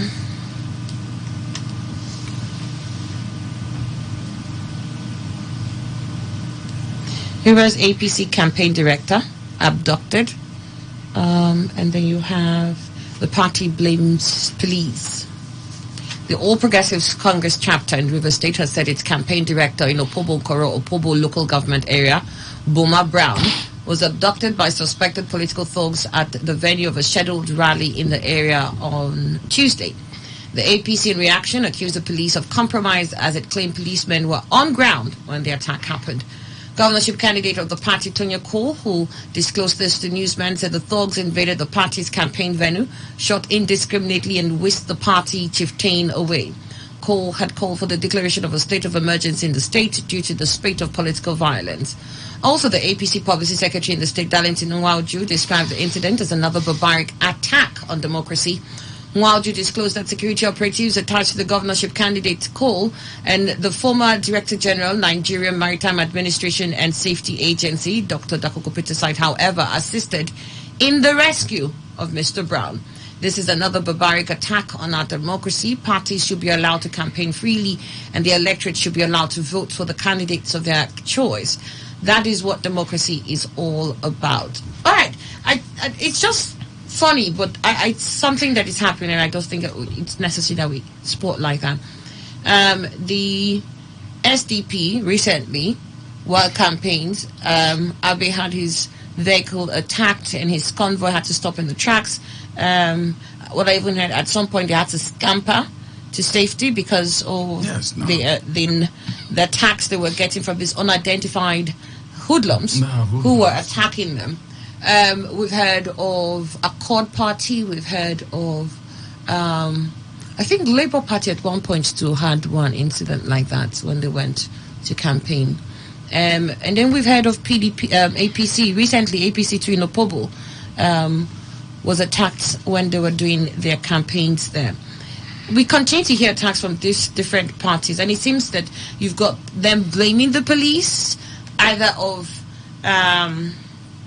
not carrying out proper investigations. I know that the APC put out a statement and said, we need to see that some of these people are even arrested. How come the police is not arresting anyone?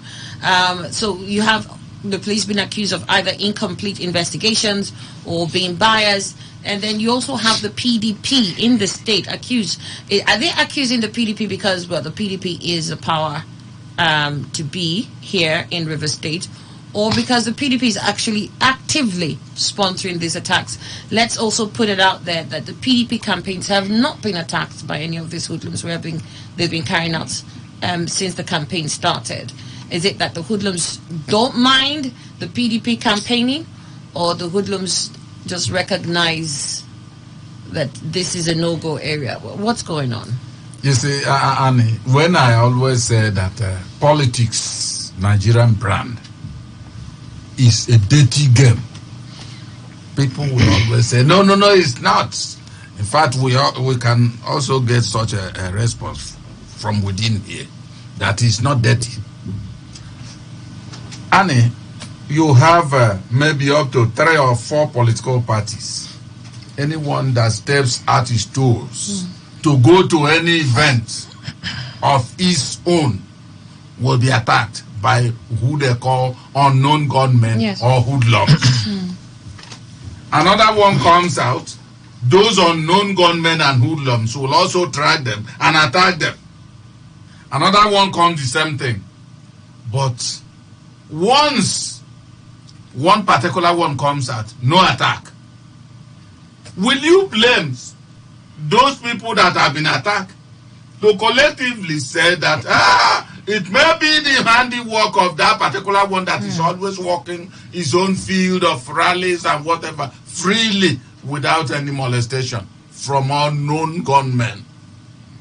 And I don't know how unknown those gunmen are. Because these people that are attacked, I want to believe, has also some operatives assigned to them.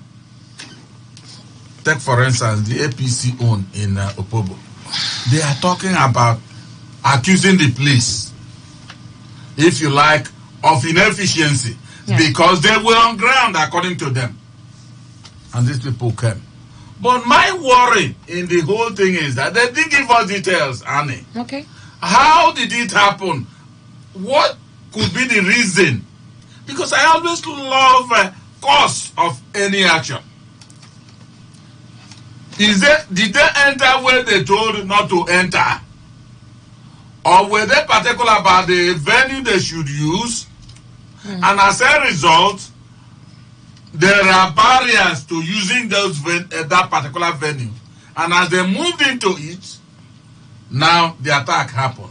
Because and I heard on radio this morning, Nigeria Info to be specific, that a PDP stalwart said in their newspaper review that the candidate of APC, either last weekend or whatever, was on reading and said that they will not listen to any place. They can use anywhere they want, not minding the executive orders.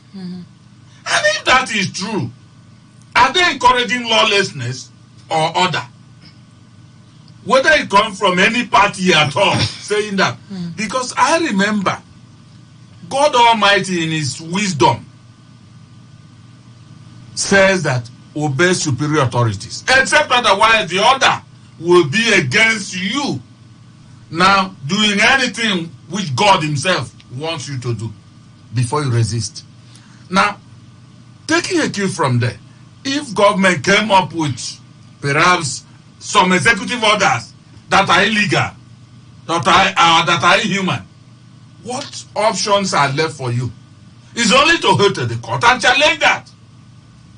Because when you now move in, ignoring that order, assuming what I heard is true, when you move in to challenge that order, yes, that means you are constituting yourself a lawbreaker. Because it's only when you go to the court will look at this thing and say, hey, Mr. Governor, so this your order is illegal. All right. And I know, I heard very well, that APC went to court to challenge that before. I followed that proceeding until APC withdrew their case. Now, if you withdrew your case then, and you are still coming in violation, assuming it's true, of that particular order, so what do you expect?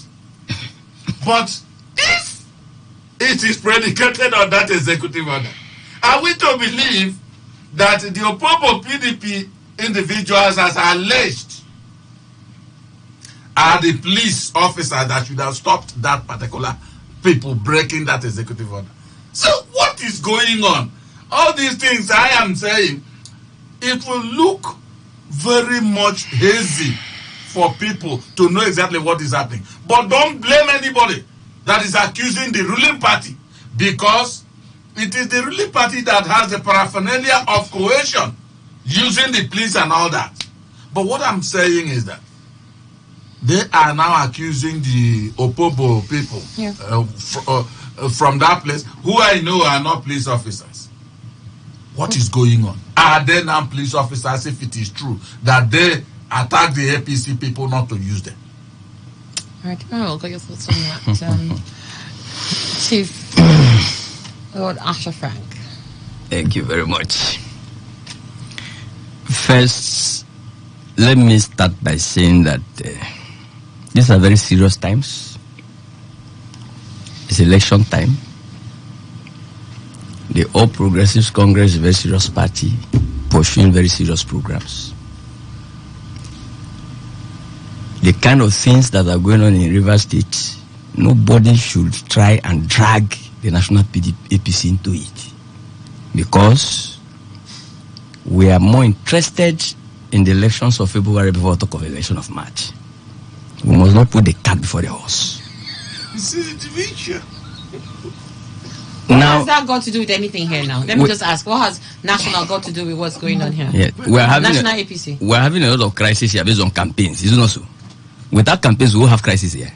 We don't have any crisis. And we're accusing police. We're accusing this person. We're accusing that person. That's what's going on here. Instead of having peace, instead of everybody going about his normal business, you canvass for your votes, I canvass for my votes. Now, laws and orders. I still don't know how that involves the national, or that you have to drag national into the conversation. The moment you call police, you have involved everybody. No, if you indict police, you indict police. National APC, what has this got to do with national APC? Simple. If there are issues happening in the place, yes, and the police is being indicted, who controls the police? It's not the governor. It's not.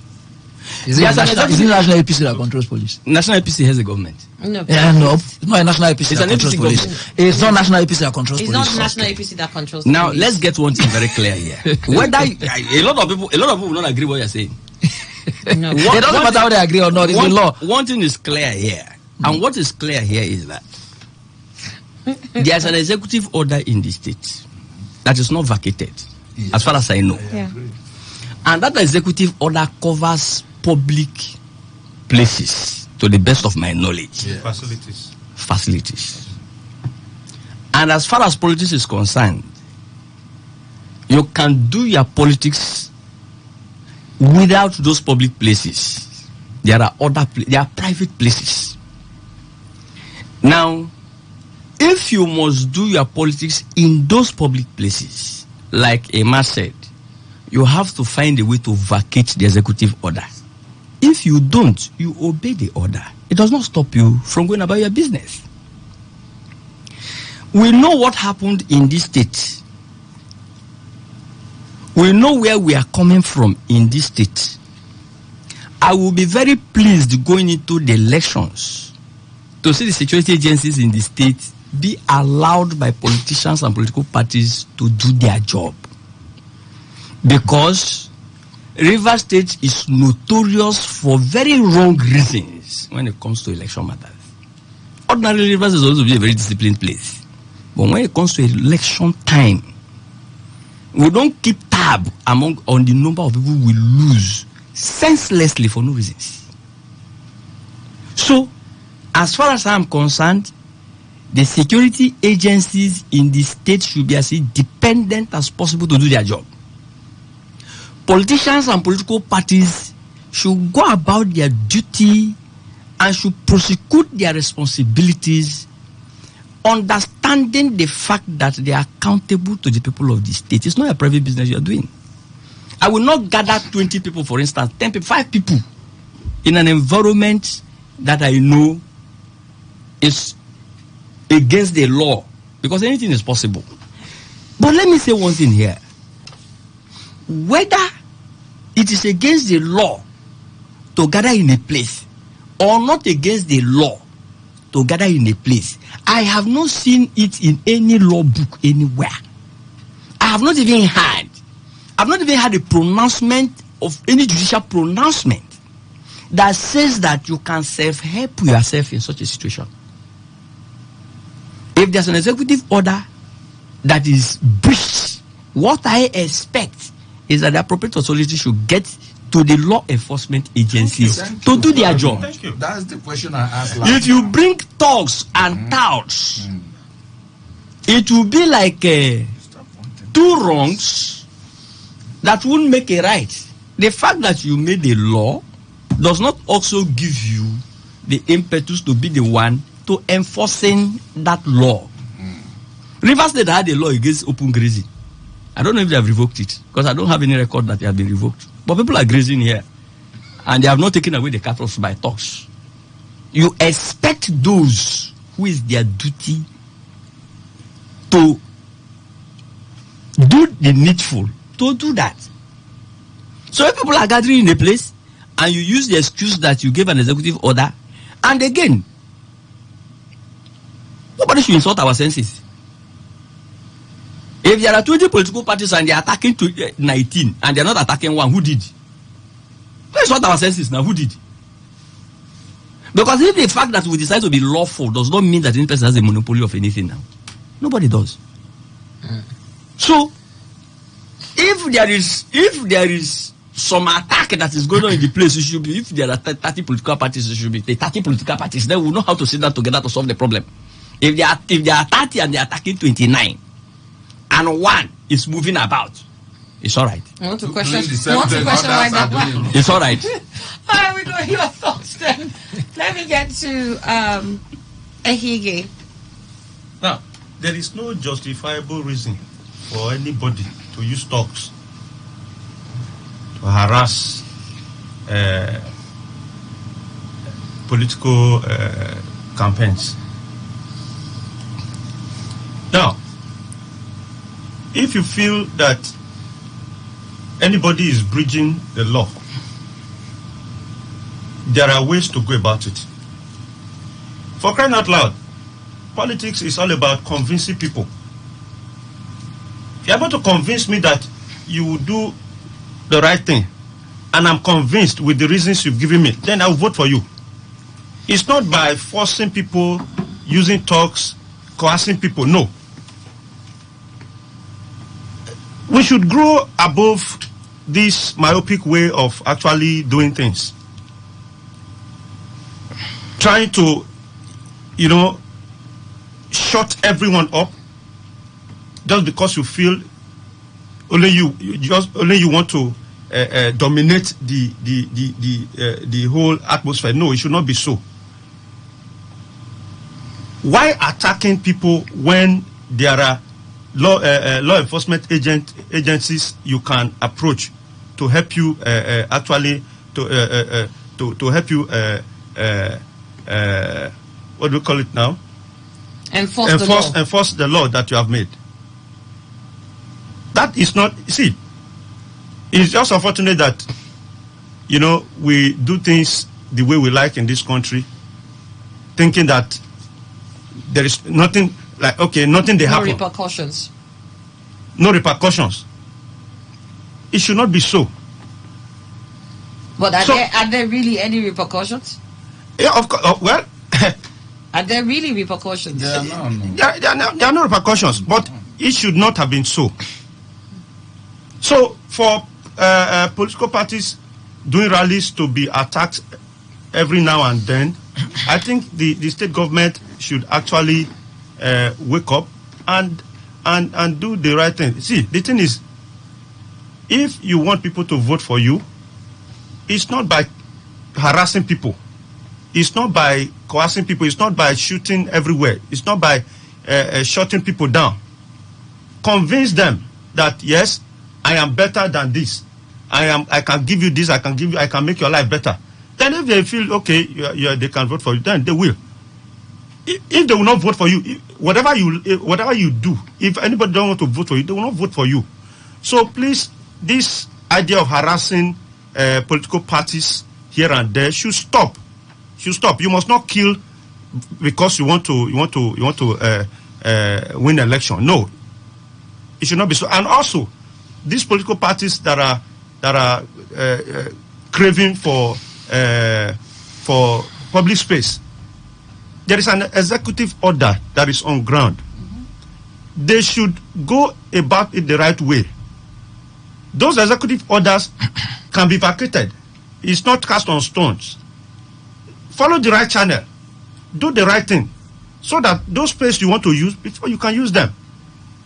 And as Chief said, even if you don't use those spaces, there are other methods you can do your campaign without necessarily using those spaces to campaign. Yeah. For crying out loud, let us do. At Opobo, I don't think they weren't using any primary school in Opobo. I was going to ask, where is this venue we're talking about? They didn't use a primary school in Opobo. You see, that's why I put it in question. I said, where they use, is it part of places that is within the ranks of executive order? So we should stop harassing ourselves. Then why would they be attacked? Are we the ones harassing ourselves? Because we just mentioned it. It just seems as if all other parties have been attacked, but one party is not. Yes, because I don't want to be specific. I don't want to say because I can't tell which political party is attacking which.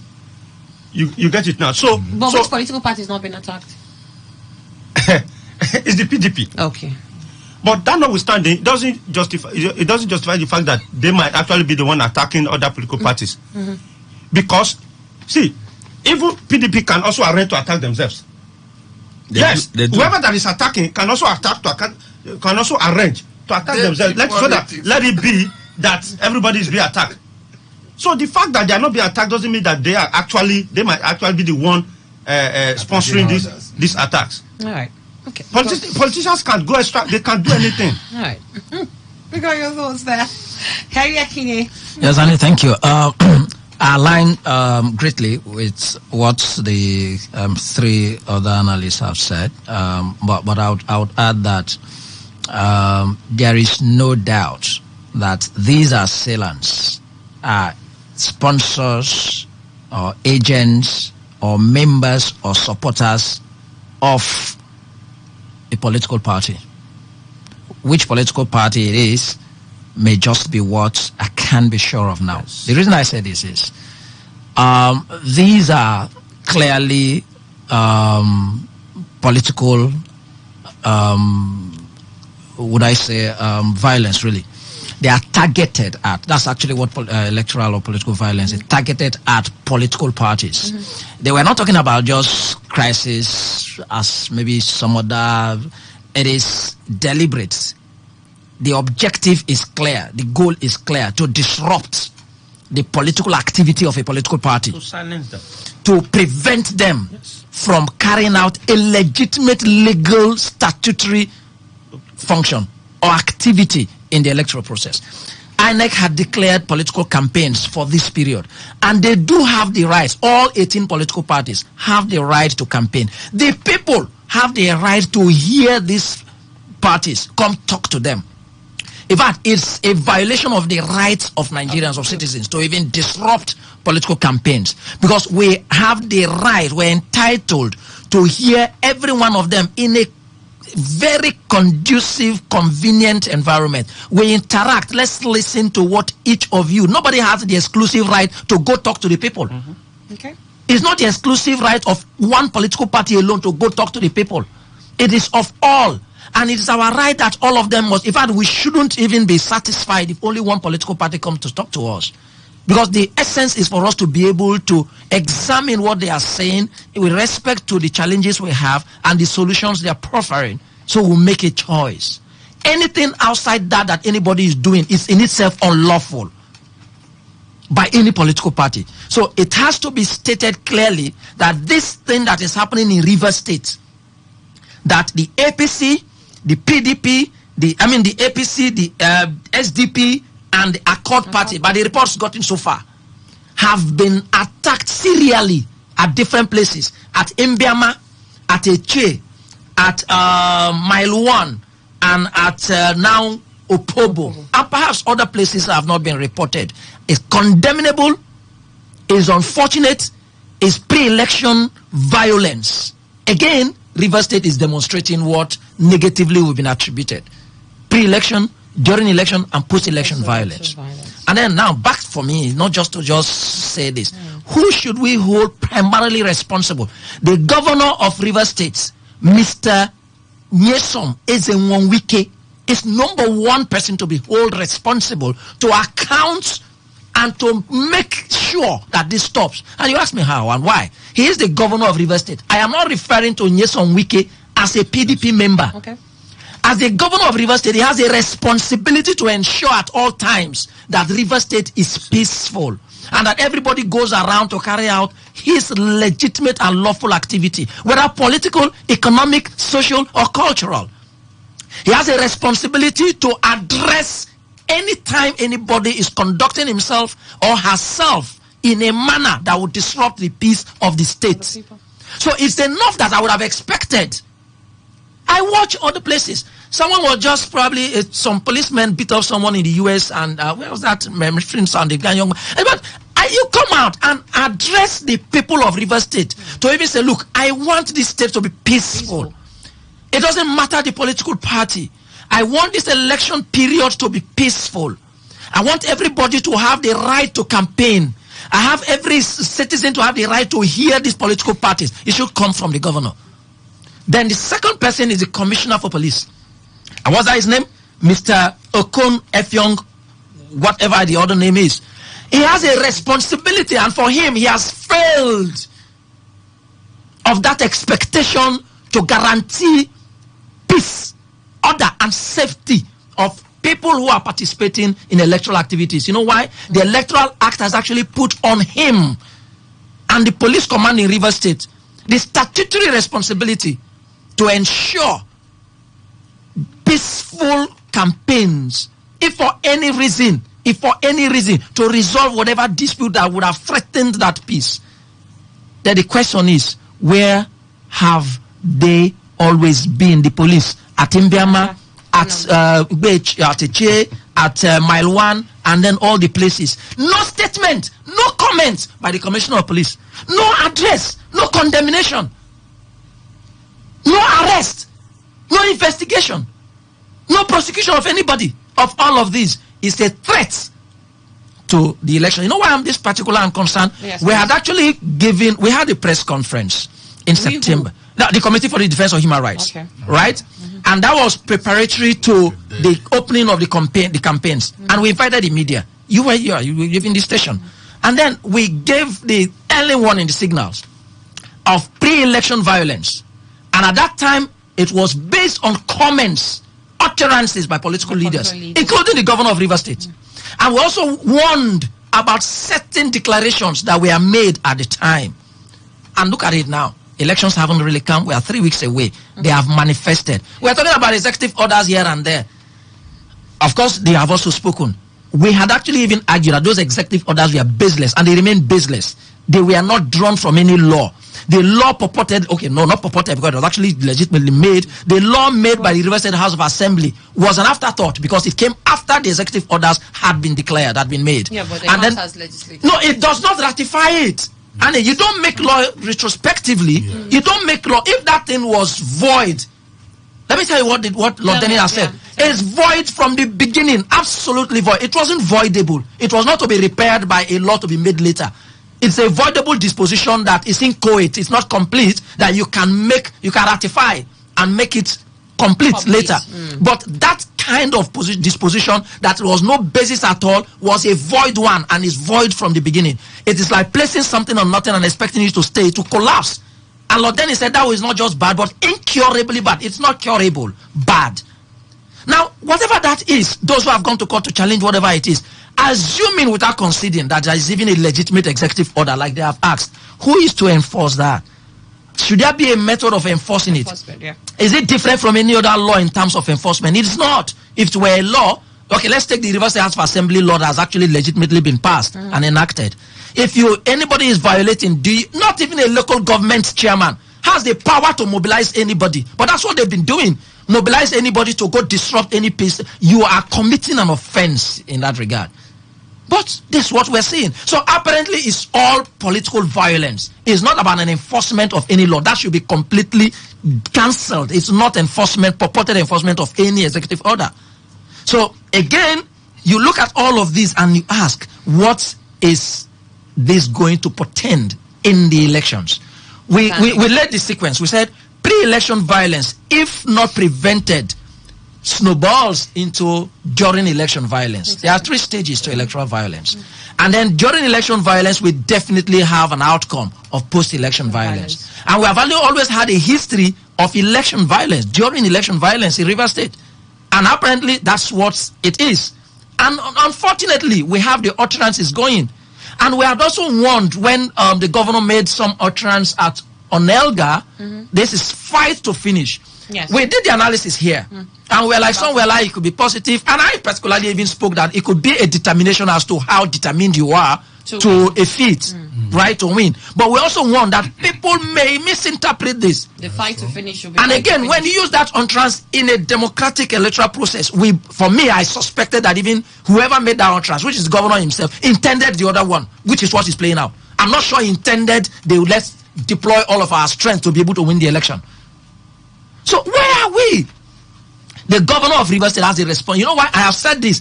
I am not a member of any political party. My children are not. And my children go to school. As I drop them off and I come here, I should be concerned about their safety. It's not because politicians are struggling to get power, to get into office, then all of us will not be in peace in River State. What is happening? Who are they? Those who went there and carried the guns, are they the most powerful in River State? Don't they have breath? If everybody picks up a gun, if I become so too threatened, and then I have children, I have a wife, I have my mother, I have my relatives, and I said the only way to survive in this state is to own a gun, who will live? The governor should be stand up, for God's sake. This is what we should count him for, and this is the legacy he will leave. Not much of those things that we think that you are doing everywhere and challenging everywhere. Stand up and address the state and let this state be peaceful. There is no peace in River State. Everywhere you go, there is crisis. We're only pretending. If people can't stand to say this, some of us will say it, whatever it costs us. Well, like Chief Lord Asher Frank said, he said, you shouldn't bring national into this. I think yes, that's right. It's local, it's home here. Let us live here and move around freely. I'm still reeling on that. Don't drag belongs to national law. Don't drag national APC. We're here dealing with local issues. He said, please leave national. Aja Frank is like River State PDP. But you know that. Why I understand where Asher Frank comes with that, because he's trying to protect his own interest. I also understand where Ekini comes from, and it's also protection of interest. And what I think is fundamental is the interest of all of us who are non-political. Because if the violence erupts, if the people in Accord now said, well, we can't take it anymore, or the people in APC say we can't take it anymore, so where do we live? Where would it's going to be you and I, and at that point, National will not be able to come here to carry out its campaigns. You don't know. We had an election in this state. That all observers all over the world warned their observers not to come to River State. Oh, there you are. All right. There was an election in this state. I don't want to mention that election. All observers, and the result of that election was more than the number of registered voters. What it means is that from the time they registered voters in River State, nobody died. In River State here, the things that happen here are oddities. And most of these oddities, we know they are players, but we like to play the ostrich in River State. Even when we are seeing the thing, everybody thinks they can mind their own business. Until when the thing gets to a... Do you know that even when it gets to the worst part, do you know what they do in River State? When it gets to the worst part, they relocate to Cross River and Akwa Ibom State. And it's those who can relocate. No, that's what I can't relocate. That's what they do. I can't go to neighboring states. When they will be asking questions, have things calmed down? From there. Yes.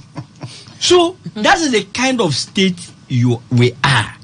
That is why we must everything that has a beginning must have an end. So, Chief Frank and Annie, see, I strongly believe that, right? There are voices that could speak, even as it is. Things will calm down. Voices, like what voices? Including the governor. Okay. If the governor calls everyone to order, that he doesn't want to hear this anymore.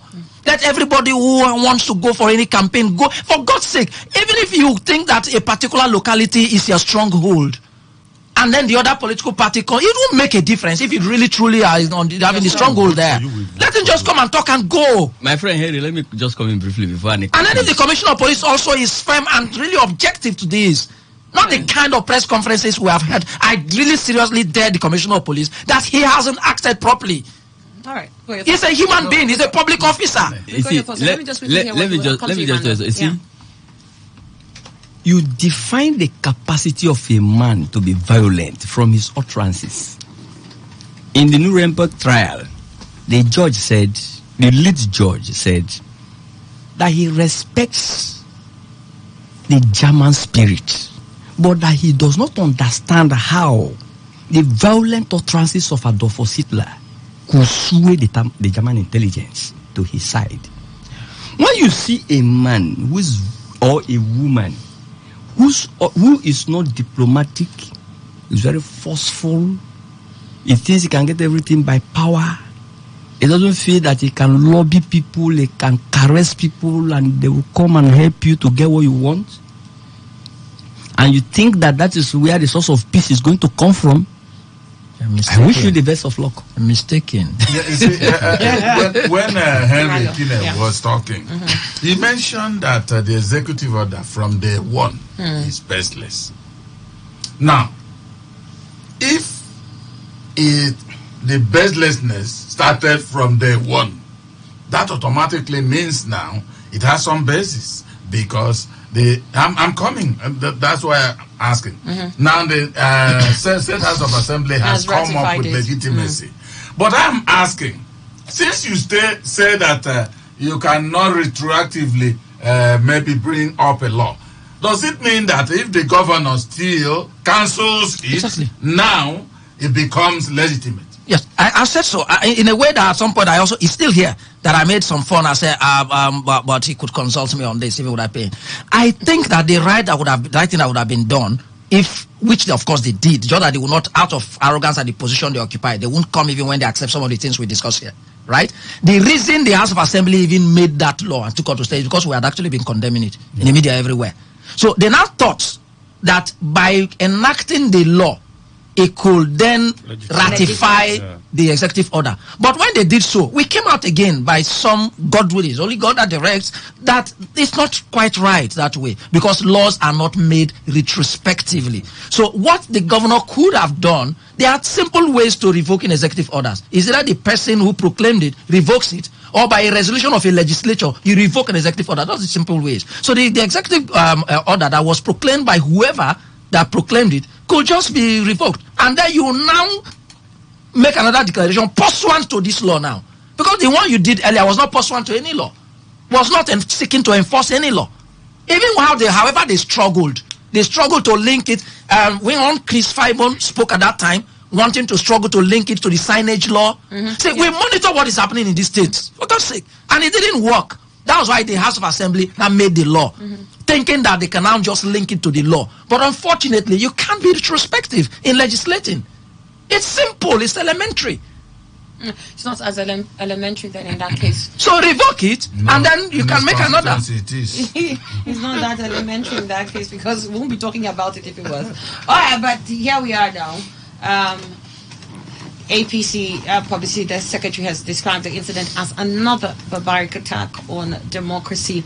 We're hoping that, at least for Rivers State, what we will see will be an election that, doesn't have as much violence as the narrative has been. We're just hoping that it will be a bit different. But it seems as if we're going to have a lot of chaos going on. Not only is that because of what's going on within the inter-party, it's also because of the fact that you've got the governor who is opposed to the PDP national. I mean, as of yesterday, I've still been waiting to hear how he wants to play back his anti-party. He said yesterday, I don't know whether I must have missed the news anywhere else, but this is where my fear comes from. If he decides to take on another angle that the PDP national and its supporters here, because PDP national has its supporters too here in Rivers State. What if now he takes a position that goes against them and they decide that maybe, who knows, maybe some other executive order or something that might specifically be targeting them, and they also want to oppose that. That means there's going to be another escalation of violence in other quarters. While we're thinking of dousing this one here, one may just erupt somewhere else. So my prayers to see a freer, fairer, and non-violent reading elections, particularly for Rivers State in 2023, might just be sitting on a thin thread as it is at the moment. I don't know if you share the same sentiments, Emmanuel. Anne, I do, but I remove that side of prayers. I don't pray. See, I pray that you shouldn't Henry, relax. If you have headache, then go and buy Panadol if that's the type that can cure it. Yes, no, nothing can cure mine now except prayer, because I'm not the one who is. Okay, you have a supernatural headache. That's what I think. That is where you come in with my prayer is for a non-violent. That's the prayer she prayed. That's my prayer. It's all right. Yes. Okay. If it's your prayer, well, you see, prayers are offered. Is that not your own prayer? Now here you come. But you see, what I'm always saying is that when you know that if you put your finger in a fire, it will burn you, please don't put it. Except otherwise, you need that kind of maybe finger that will be somehow after the fire scorches it. I don't know what, nobody will tell me. Political parties, none of them can say that, you see, this violence cannot harm us. Because, for instance, if you cow every other political party, they don't come out again, will your election be legitimate? Because you've just been enthroned alone.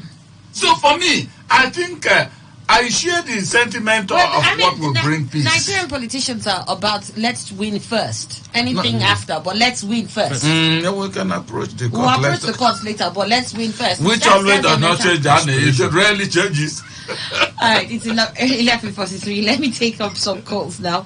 The numbers to dial is 08109510951 or 081700000951, or you can call in 081095100951 or 081700000951. Send in text messages or SMS to 07019339962. Hello, Today 95.1 FM. Good morning. Anne, good morning. Good morning, Mascot. Thank you so much. I greet everyone in the studio. You see, if they make a law now, Mascot should take his wife to one commissioner. Will they obey that law? There are laws that are antithetical to human existence, especially this one who is inconsistent, that is inconsistent with the Constitution. The right of assembly, to hold assembly, to gather together in public places with the express permission of the police. It is there in the Constitution. Why making a law that will circumvent people from gathering? My dear, I want to tell you that people should stand up and say the truth. This commissioner of police here has said woefully should be redeployed. Or, in the other end, the president should use this antiquated law of 1917 to impose the emergency rule, not only in Rivers State, but in Imo State and Ebonyi State. These three states should be refined for the federal government because of the kind of violence.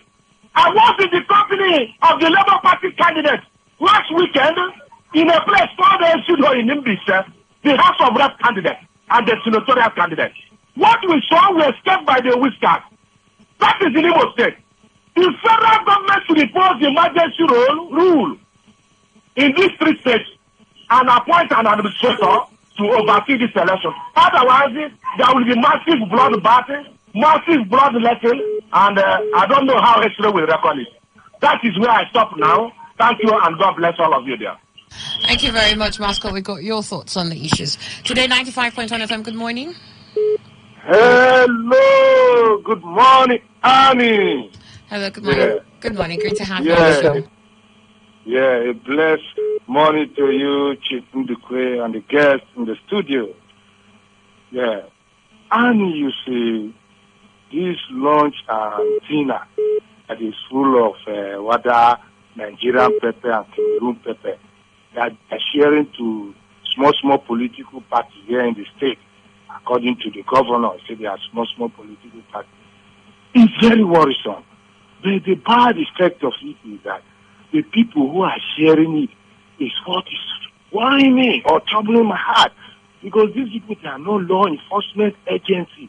They are going about unleashing mayhem on other political parties, just as your guests have said, and the governor is busy saying he will fight back, he will throw blow and what have you to the whatsoever that is going on.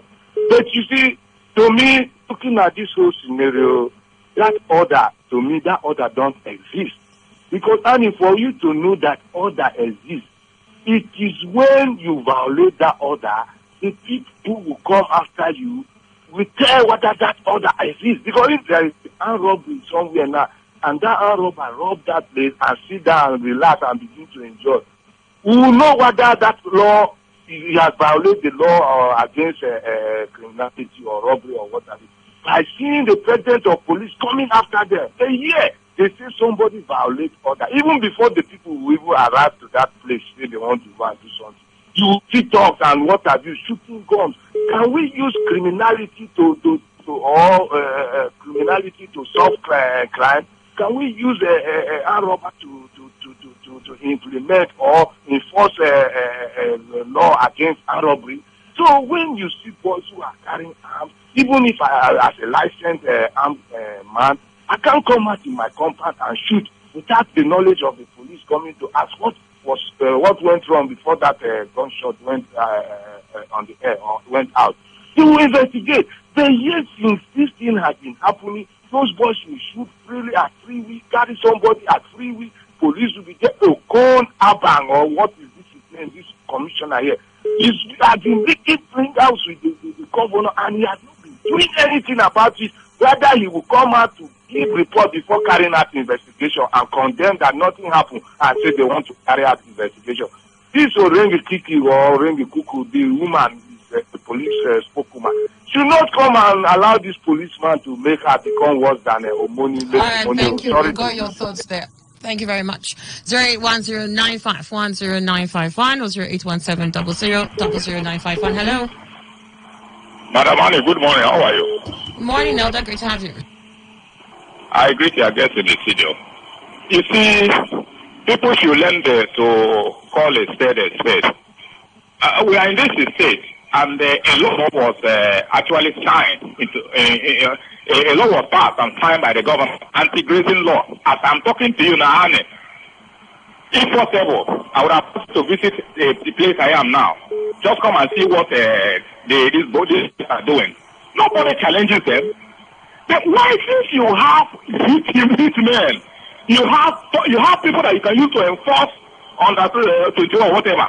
Don't you have this kind of people to implement this anti-grazing law so that there will be sanity in the state? So if you don't do that, for this one that you feel maneuver and do anything you like, you use boys, and it beats my imagination. Despite the whole campaign, how people have been, these young men still make themselves a fool. Supposing the other political party mobilize and say, okay, let us go fire for fire, somebody will be dropped dead. And I want to tell you, before this election, go and mark it down. People are going to be dropped dead.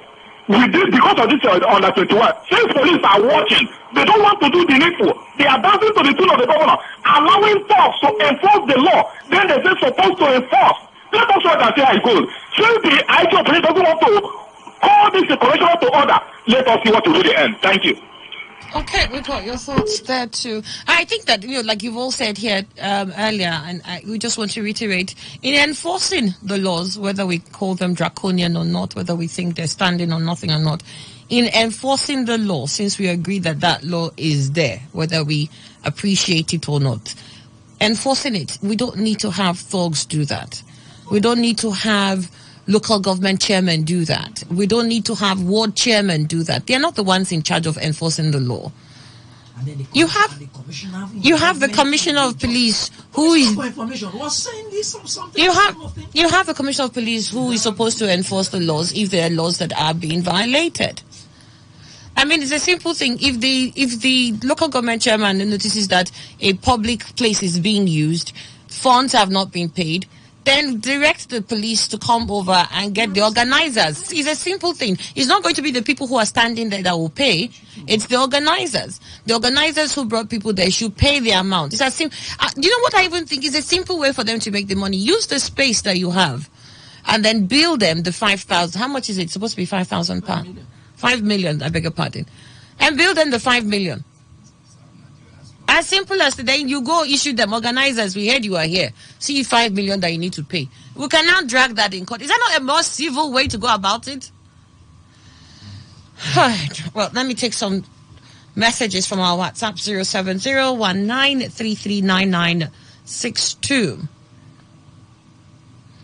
07019339962.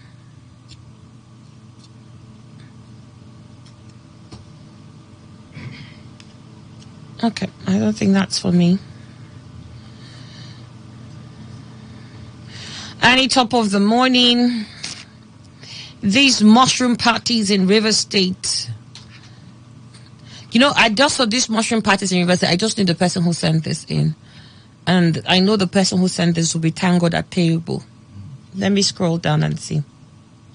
It is tangled at table. These mushroom parties in River State wants to cause commotion in the state and will not allow them to cause any unrest in River State. And if they've forgotten that the executive order is in force, use your station and remind them the executive order is still in force. So, Tangled, are you the one to enforce it? Because I know Tangled is one of the... yes, he is. He is... what's those ones they call them? Maybe IG. No. No, he's SE is an SE. Yes, Tangled is one of the SE. So if you're saying we, so maybe that's part of the duties as the SE to the governor on election matters.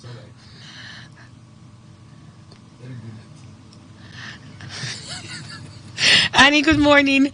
And the guests, the attacks. Annie, good morning. I've always said it, that the governors are too powerful. Even if we have a Jesus-minded president and have this kind of governor and chairman, Nigeria will still be the same. No single person can set Nigeria on track. Annie, who is your governor? Chairman Mata. Ifeanyi Chukwumodo, you send that in. Good morning, Annie. We foresaw these political violent political attacks. I mean, what do you expect in a state where the governor bans opposition political parties from exercising the right to campaign through illegitimate orders? The same governor flagrantly and openly asserts that the election will be fight to finish. Why would Rivers people not accuse his party of being responsible for these attacks when the attacks are only targeted on the intimidated to vote for the wrong person? This is from Different Man. Good morning, Annie and the guests. The attacks on campaign rallies and candidates is just a manifestation of the fear of defeat. Governor Wike cannot run a state like a private property and expect the people will still follow him. His end is at sight. Tonya Cole is our incoming governor. Engineer Andy from Elios, you send that. Time is running out for Wike to announce his preferred presidential candidate. Yerika, you send that in. You people should leave our governor and party PDP alone. We are only campaigning for candidates to win, not violence, as you say. This is from Aiken Leru. And he tell Ekini, your analyst, that he's demarketing the state. Okay. Stop demarketing. DK sent that in. When my friends, my clients still call me and their relatives are being kidnapped, when my community people can actually hardly have peace, or when even political parties cannot freely campaign. Am I the one attacking those stations? No, you're demarketing the state. Any other guests who are not here in this state when the political leader in this state said power is not given, but you fight to take power. The attacks on opposition parties is the exhibition of the fight to take power. That's why a statement was made in Omoko that 2023 elections in River State is a fight to finish. And what do you think that will play out when mindsets has already been made towards elections in the state? Walma, you said that. I mean, we said it with that word, fight to finish. So many people interpret it in any ways. If Wike is not guilty of the political attacks happening in a state he is governing, he would have shouted because the attackers are causing insecurity in the state. Anya Nima, I am happy. Governor Wike is not PDP's presidential candidate, nor any party's presidential candidate. Nigerians will have been embarrassed. This is from Mr. Law. Greetings, Annie. Out the 21 and 22 specified government facilities, community town hall or playground were not affected. I smell bigger crisis looming in River State. PDP, River State and Wike are the ones committing the crime through the local government chairman. Wike and PDP will be disgraced out of office come March 2023. Abe, you send that in from Port Harcourt. Well, let's understand something with the elections. I want to disabuse our minds in that. The elections, there's no disgrace in an election when you lose, because the election is already planned for a loser. Yes. There is no disgrace in losing an election, because the election in its grand design has awarded positions for those we claim are losers. And it's the color with which we paint this that makes you think that you cannot, you must not. There's no disgrace. It just means you try again tomorrow, try a different strategy. After all, in life, we aim for several things and we never win it. Do we call ourselves disgraces, or are we disgraced ourselves? It's until you stop trying to be better that then you think, well, you failed in this aspect. Well, please, if Governor Wike and his party lose the 2023 elections, at least when it concerns the Guber candidate, it is not a disgrace. Good day, God's people. I have said it before. I am saying it again now. What we do today is a story tomorrow. Please, let's watch our back. Pastor Olushola Rotimi, you send that in from Igboiche. Good morning, Annie. My name is Austin. Even if APC violated the executive order, should talks be sent to enforce the law? Good morning, Annie. Is PDP Labour Party Accord untouchable? Every day you hear Abe Tonye being attacked by Wike. It's just stage managed self-attacks to discredit Wike. Father Robert allows you go talk and I go talk. I don't know what you're talking about there. That one is out of this conversation. Indeed, the police in River State is being compromised and it's appalling. I think this is coming from the PDP under the faction of Governor Wike. We have had this attack unleashed against APC Accord and PDP factions of Atiku and SDP, but PDP in Wike's faction has never been attacked. On that note, I'm calling on Governor Wike to call his chairman and supporters to order, because it's obvious that the mayhem is no longer hidden. Good morning, Annie and the crew. We said people should be mindful of what they talk by saying it's easy for them. Just because it's easy for them doesn't mean it's equally easy for others regarding the situation with the voters' cards. Mr. Frank should see the facts clearly and not make it look like it's easy when it's obviously not. Well, you said, you did mention when you said so. You said, at least in your case, right? He knows that it's difficult from some other people, so he was particular when he said, well, in my case, it was easy. Annie, good morning. Hope you were looking for the word fight to finish, my Governor Wike. You can now see it from the actions. Remember the word too. I will show them pepper from Governor Wike. Are you kidding me? Wike told Rivers people and indeed the world during one of his project commissioning that he will announce his preferred presidential candidate and he will also go around the country to campaign for him. When he's going to keep his promise, I don't know. Annie, good morning. Please help me beg the governor. No Calabari son or Ogoni candidate should die. If not, Rivers State will boil. Why? Nelly, what will boil it? Why? What will boil it? Is the ones who are being killed in other places, are they not important? Please, nobody will. There's no boiling. And let's all appreciate ourselves as long as we're all indigenes of and residents of Rivers State. And then this is about where I need to pause now. I was going to go to WhatsApp and take a few more, but then I think I don't have enough time to do that. Let me just get back to my guest. Let me start with Lord Chief Asher Frank. Thank you very much. I will tell Rivers people that we don't need to overheat the system. We don't need to oversat ourselves. We don't need to go the extra mile. Because as of the moment as we speak, we are behaving like very local people that are not part of the system. So it is better for us to introspect so that what we expect will not happen. Because there are going to be a lot of desperation by people whom their political parties and their systems and them would not swim in the same waters. We're going to see all that one happen in days. So let us not kill ourselves. Let us not maim ourselves. There are bigger stakes that Rivers State for now is not playing on. Right. And Rivers State will need to play on. So let us prepare for that bigger stage. Thank you very much. The biggest thing that is important to us here in Rivers State is to be alive. And part of being alive is getting the right government for us here in Rivers State. Leave national. Lord Chief Asher Frank, monarch, businessman, APC, PCC member, and leader of the Bridge Organization Global. Thank you for coming in. It's my delight being here. Yes. I want to quickly use this medium to appeal to the state governor, Barrister Nyesom Wike, to ensure peace in Rivers State. All right. We need to be alive. Please do the needful and help Rivers State to be peaceful. And also, Rivers people, don't be on the fence. Election is coming. Come out and vote the right people into office so that this country can move forward. Thank you very much. Process engineer and a social analyst. Thank you so much. Henry Akine? Yes, thank you. Very simple. Whoever it is that is being used to cause trouble should recall that himself is not immune from those attacks.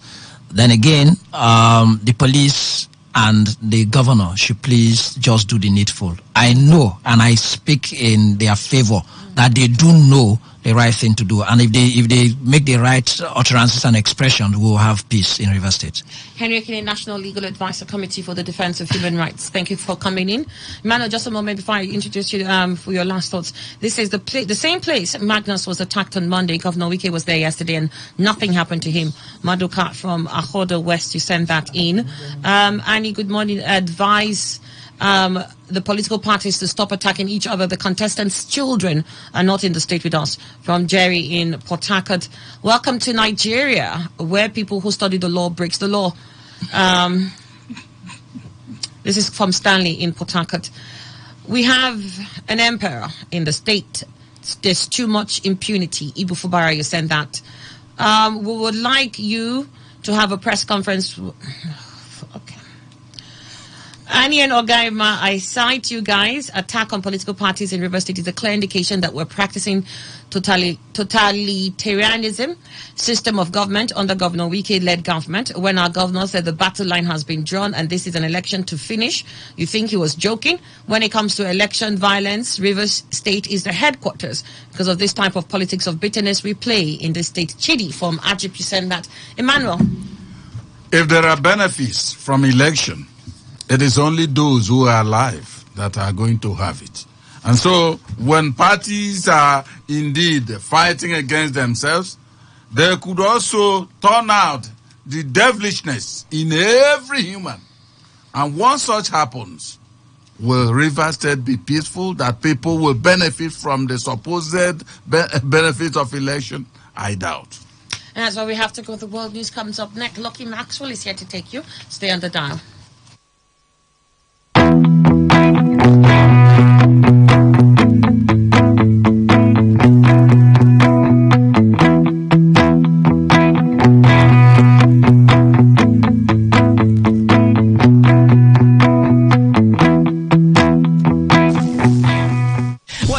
In Port Harcourt, South, Nigeria, or around the world, we've got you covered. On air, online, delivering balanced news and unbiased analysis. Today, 95.1 FM.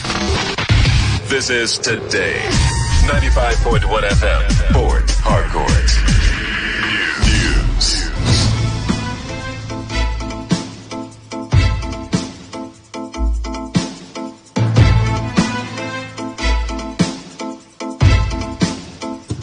Good afternoon, this is the World News on your premium talk radio Today, 95.1 FM.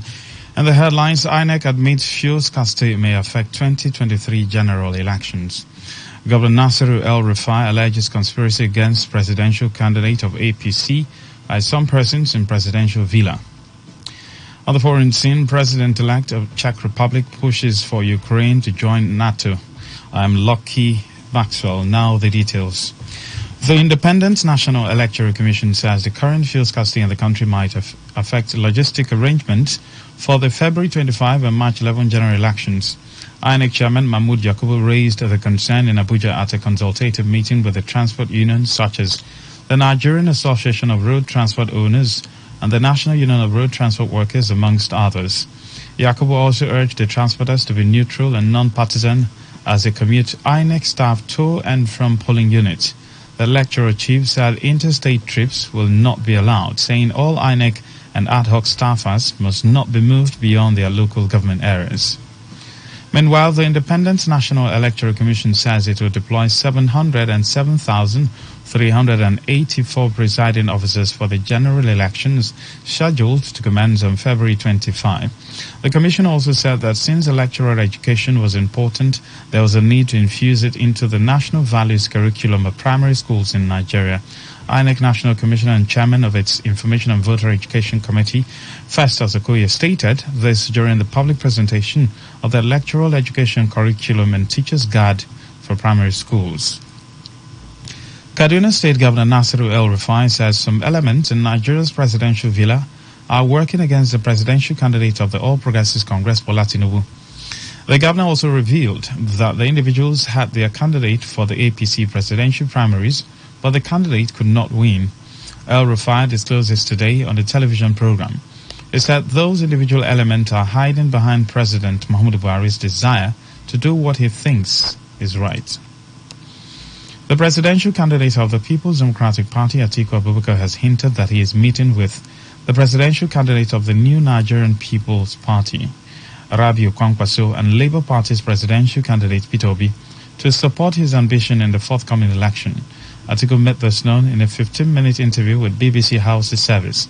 Speaking with the interviewer in the Hausa language, Atiku said both Obi and Kwankwaso are not a threat to his chances of winning at the February 25 poll.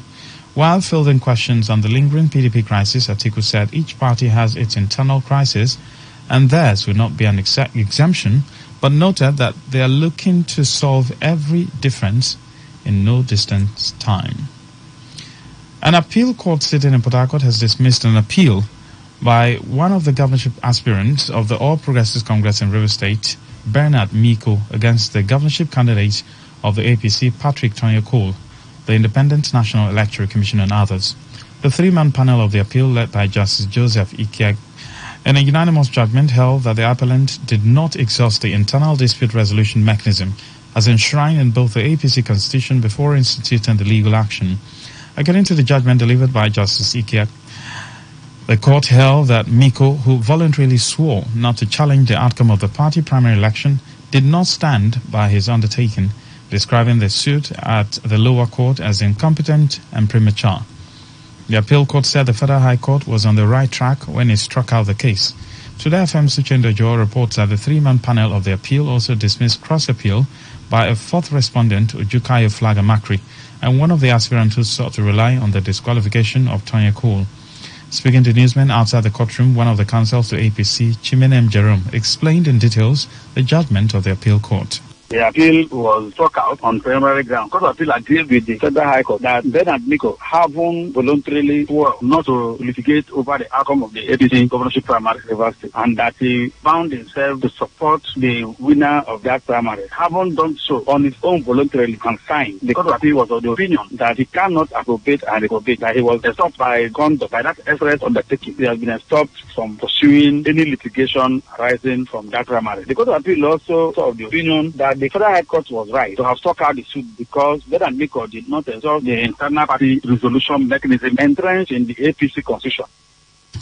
The All Progressives Congress in Rivers State has sent a Save Our Soul message to the Inspector General of Police, Usman Alkali Baba, and other relevant security agencies over the attack on its members and supporters in Omuma local government area of the state. The Publicity Secretary of the APC, Darlington Wonju, said the call became necessary following the persistent insecurity recorded in Omuma since 2015 to date.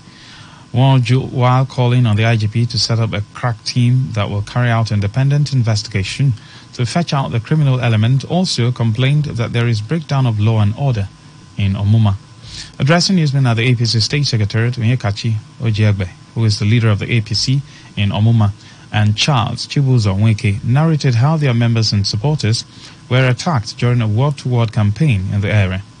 They called for severe authority of the police to urgently intervene so they can hold other rallies in the state. Meanwhile, the campaign council of the All Progressives Congress in Rivers State has accused the State Commissioner of Police, Okon Efyong, of compromise. The APC campaign council, in a reaction to the attack during its governorship campaign rally at Opobo Nkoro local government area of the state, called for the immediate redeployment of the CP. The spokesman of the APC campaign council, Sobaya Eli, regretted what the political environment has become under the watch of the Commissioner of Police. Eli said before the attack, the canopies and public address system at the venue of the rally were allegedly vandalized by alleged identified PDP hoodlums, adding that armed men had first abducted the local government campaign coordinator, Boma Brown, taking him out of town. He, however, said the abduction of Brown was foiled in Buri, headquarters of Kana, when the vehicle was intercepted at the Buri roundabout following distress calls by terrified party faithfuls.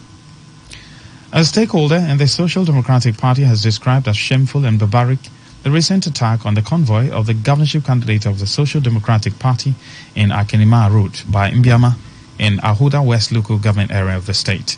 Dagogo Green, who is the Rivers West senatorial candidate of the SDP, however, advised members of the party not to be discouraged by the incident, but rather go about their lawful activities and avoid taking laws into their hands.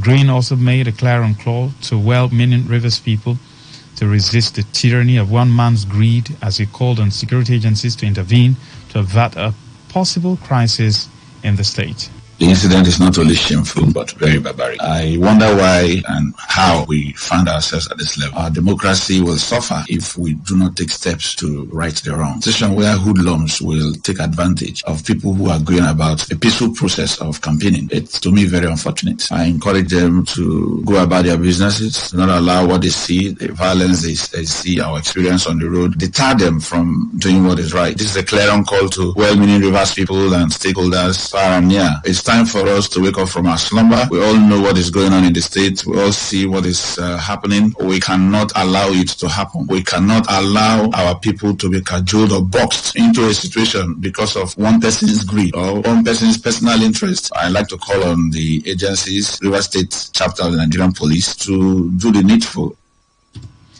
On his part, the national coordinator of Orashi Youth Coalition, Janari Omoneye Sumebian, who also condemned the attack on Senator Magnus Abe campaign team, called on the president and security agencies to intervene to avert a repeat of what he said happened in 2015.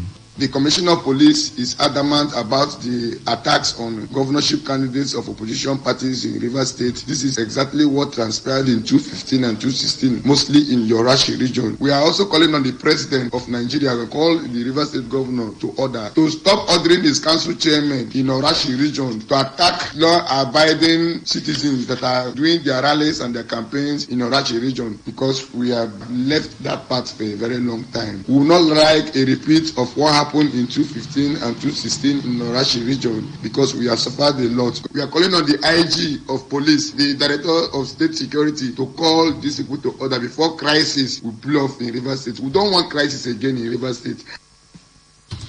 This is the World News on Today 95.1 FM Port Harcourt. We'll take a short break. We'll be right back. Every day, every hour, when the big stories break, depend on our 24-hour news team to bring you the latest. Today, 95.1 FM.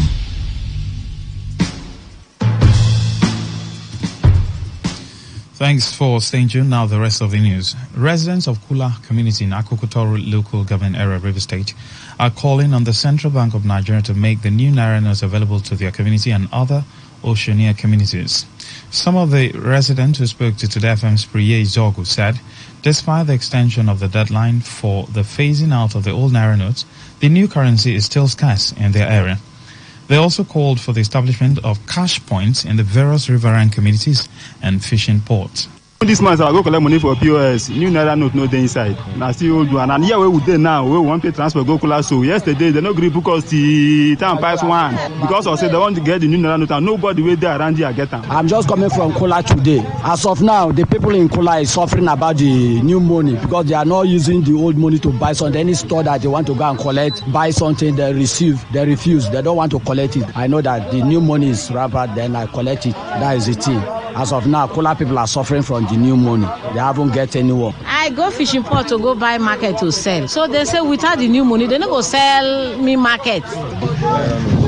Actually, what I have to say about this new Naira note is that it has not been issued in the bank. The complaint of residents of Oceania communities over their inability to access the redesigned Naira note comes despite claims by the CBN that it has established cash point for the exchange of old Naira notes to new Naira notes in rural communities. The Global Investment Forum, in collaboration with a group in Ogoni ethnic nationality, have presented a $2 billion Ogoni investment plan to President Muhammadu Buhari.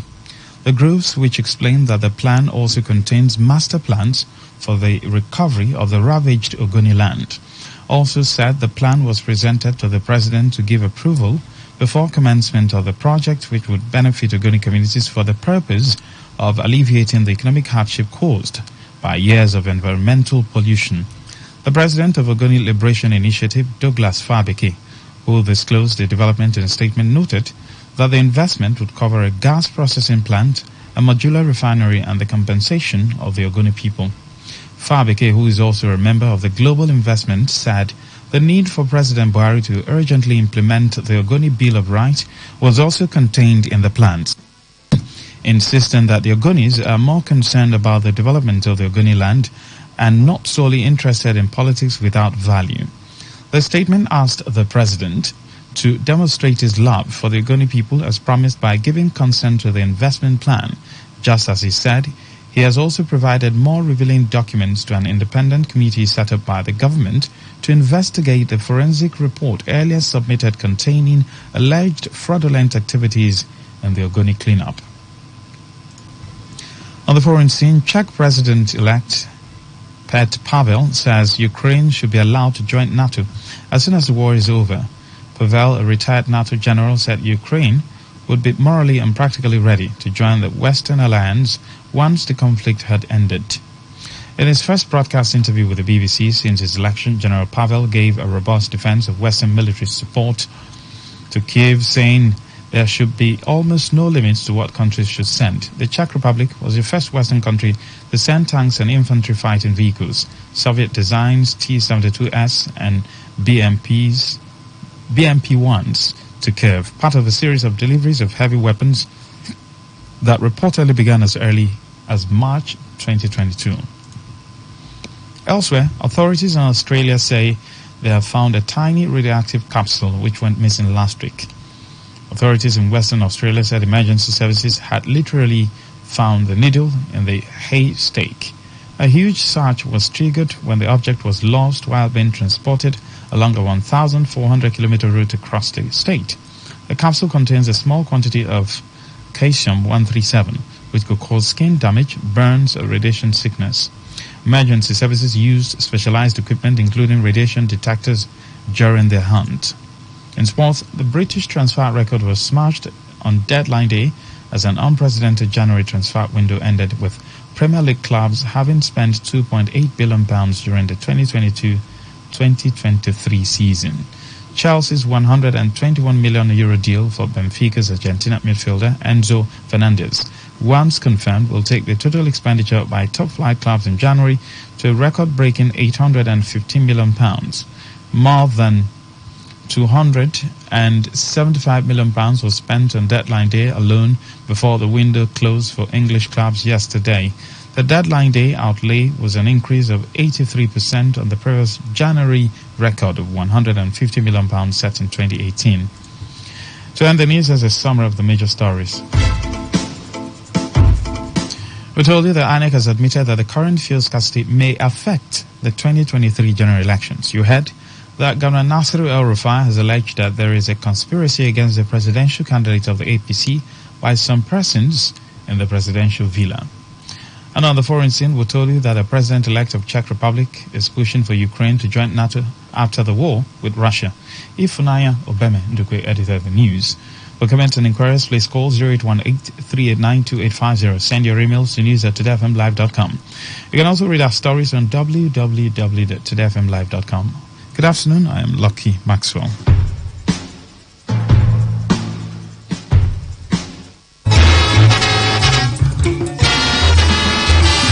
Elders of Rivers State, now that we have seen and heard all the governorship candidates, who shall go for us? We need the one who spoke out when all men were silent in Rivers State, observing table manners. We shall send the one who put her neck on the line to save workers and Rivers people from oppression and refused to be bought over. We want the one woman in Rivers State whom all the workers trusted and still trust to fight and defend their interests. We welcome the Deborah of our time. She has been harassed, threatened and abused, but stands firm for Rivers people. Who is she? Chief Mrs. Business Itubo JP. She is our worthy daughter, wife and mother. She will go for us. Labour Party. Forever. LP. Papa, Mama, Pikin. This message is sponsored by Patriotic Elders of Rivers State.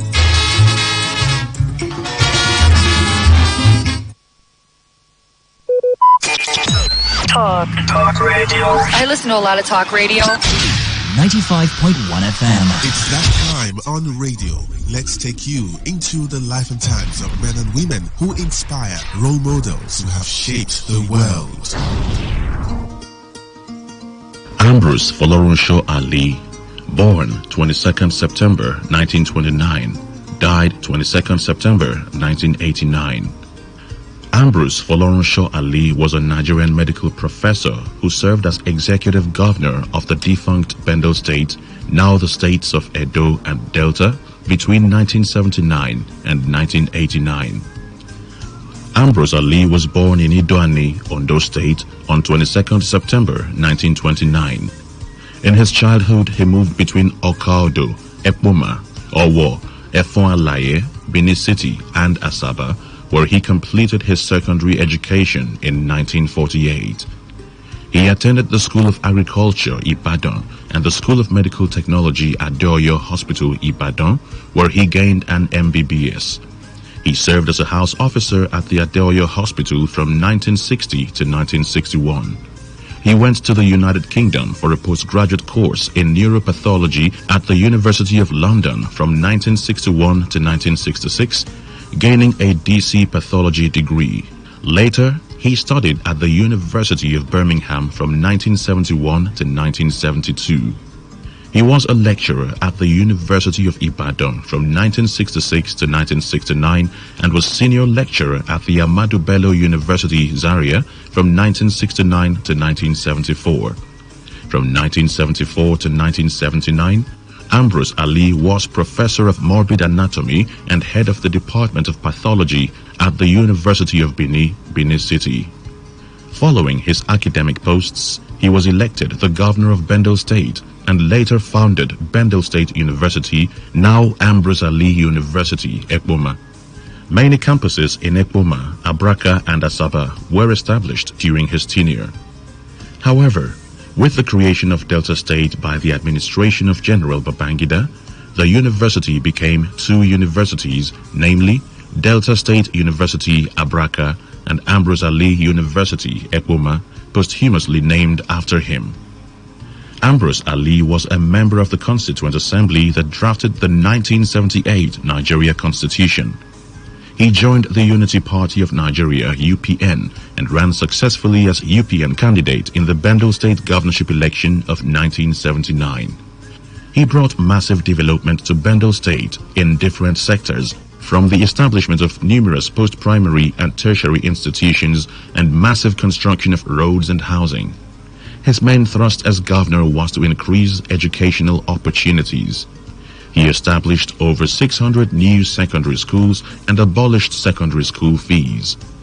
Apart from the establishment of the university, he also established various colleges of education in Ekiadolo near Benin City, Warri, Ozoro and Abo, and 3 polytechnics with a College of Agriculture and Fishery proposed for Agenabode.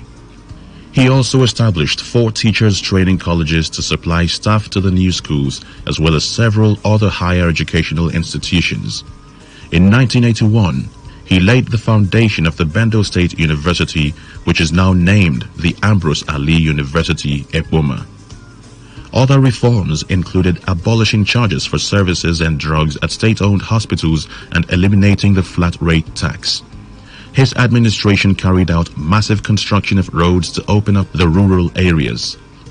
In the housing sector, he built low-cost housing estates in Ubowo, Ipoba Hill in Benin City, and Bendel Estates in Warri. As governor, he always wore sandals, joking that he was so busy working in government house that he never had time to buy shoes for himself. When Ambrose Ali left office in 1983, he retired to his family house.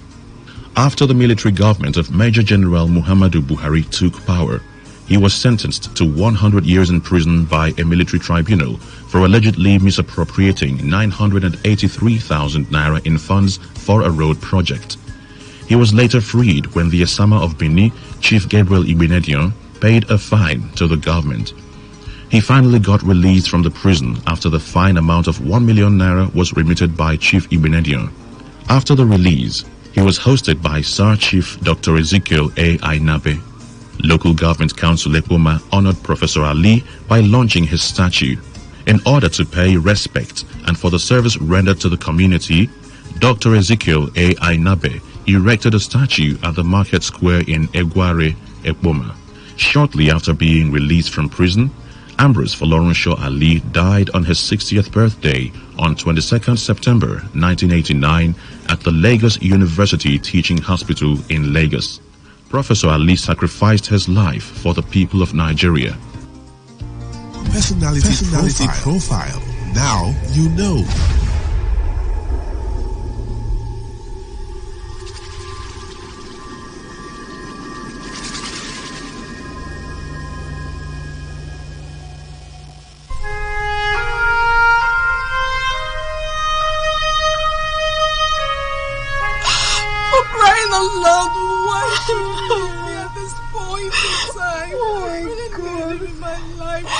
Couldn't do a thing like that to me. What on earth did I do to this?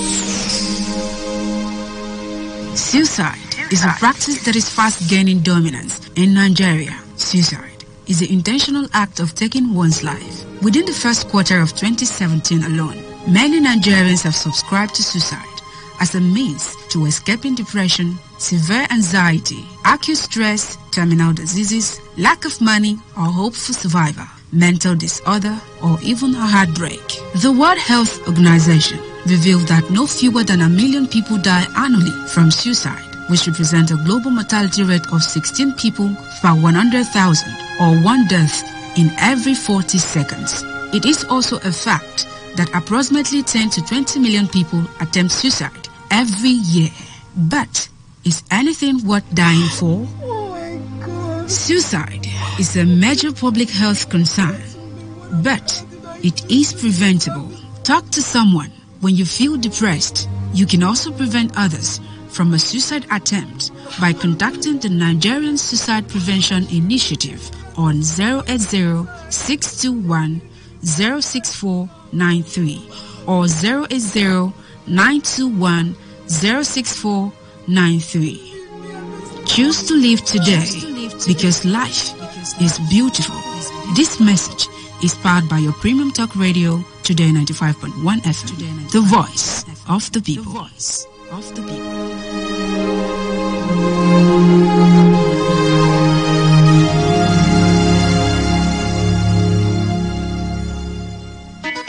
You may wonder why we chose to dabble into broadcasting. It is because on Today FM, we understand the right of every person and every group to fair coverage. In bringing you the news, we give you a platform to share your views. We give you a voice. Your premium talk radio, Today 95.1 FM, the voice of the people, the people, the people.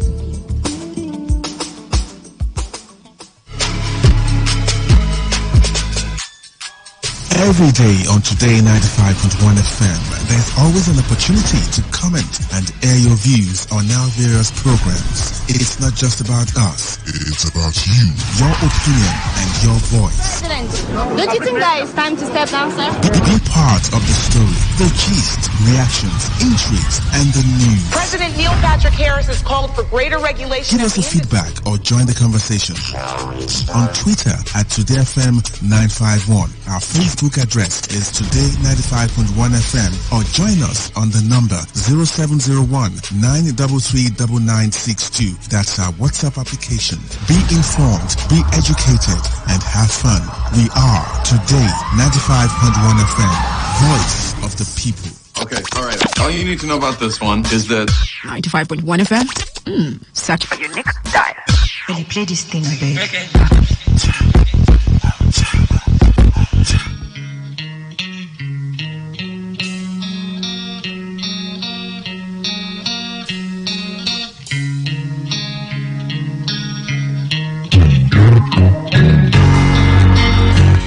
If I ain't got nothing, I got you. If I ain't got something, I don't give a damn, 'cause I got it with you. I don't know much about algebra, but I know 1 + 1 = 2. And it's me and you. That's all we'll have when the world is through. 'Cause baby, we ain't got nothing without love. Darling, you got enough for the both of us. So come on, baby, make love to me when my days look low. Pull me in close and don't let me go. Make love to me, so when the world's at war, that I love heal us all. Right now, baby, make love to me.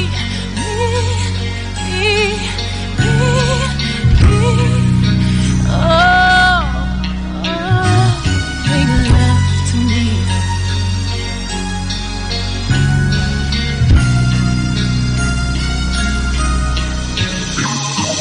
Hey, I don't know much about guns, but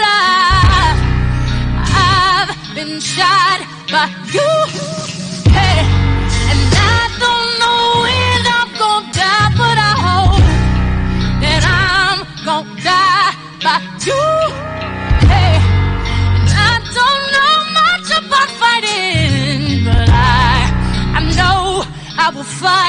for you. Hey, just when I fall on my fist, I realize I'm laying right next to you, baby. We ain't got nothing but love.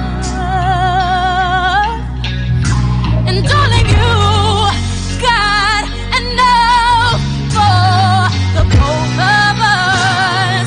Ooh, make love to me when my days look low. Pull me in close and don't let me go. Make love to me so when the world's at war, that I love heal us all. Help me let down my guard. Make love to me.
Okay, all right. All you need to know about this one is that 95.1 FM. Search for your next dial.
Talk radio. I listen to a lot of talk radio.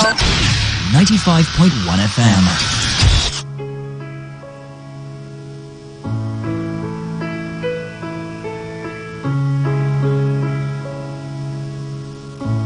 I'm so tired of being here, suppressed by all my childish fears. And if you have to leave, I wish that you would just leave. Your presence still lingers here, and it won't leave me alone. These wounds won't seem to heal. This pain is just too real. There's just too much that time cannot erase. When you cried out, all of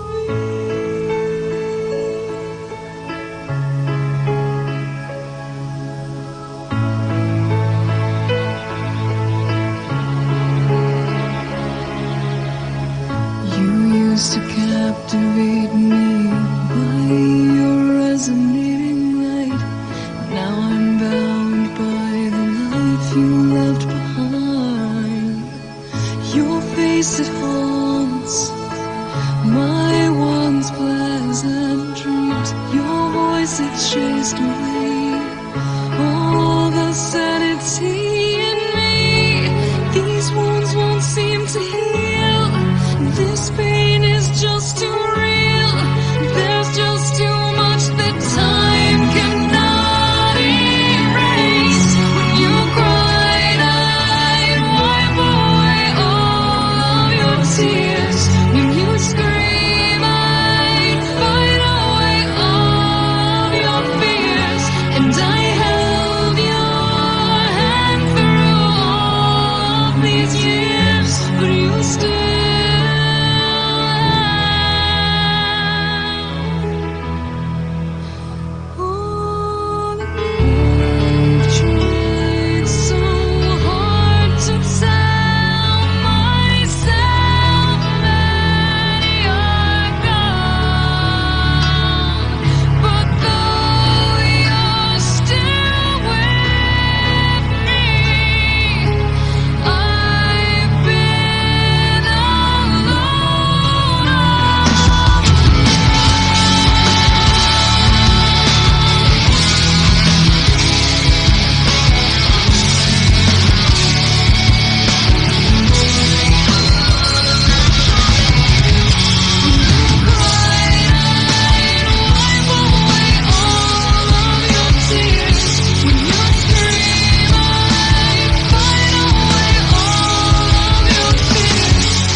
Today95.1 FM.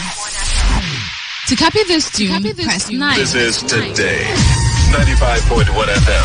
For current news and information, press 5. They are politicians, all of them. They know what they do. So they know how they attack each other. To stay connected all day, press 1. The person who raised the name is the one who made the public know about. Good afternoon and welcome to the World News on your premium talk radio station. We are your premium talk radio station. Today 95.1 FM. The station with a unique dial.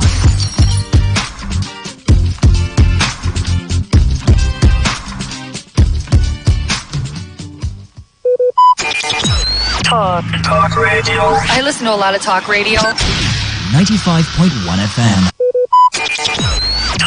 Talk radio. I listen to a lot of talk radio. 95.1 FM. This is Today 95.1 FM.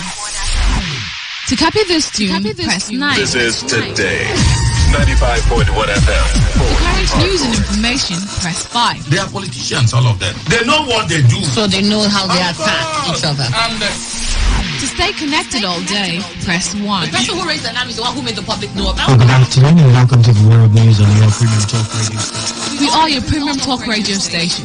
Today 95.1 FM, the station with a unique dial.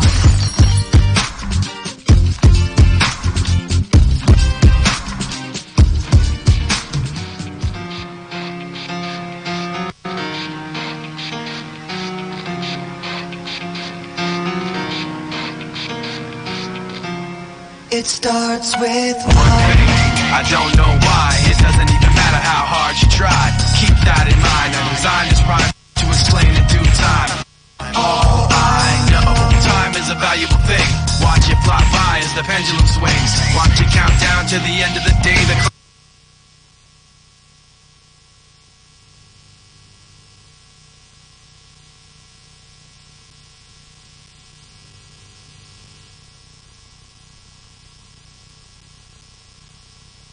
Personality profile. Now you know.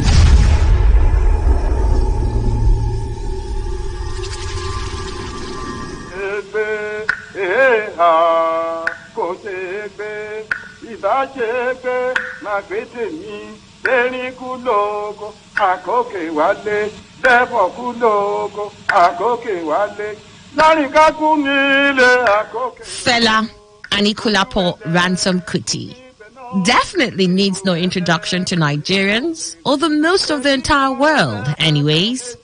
His music genre, Afrobeat, has gone on to gain world prominence on every scale.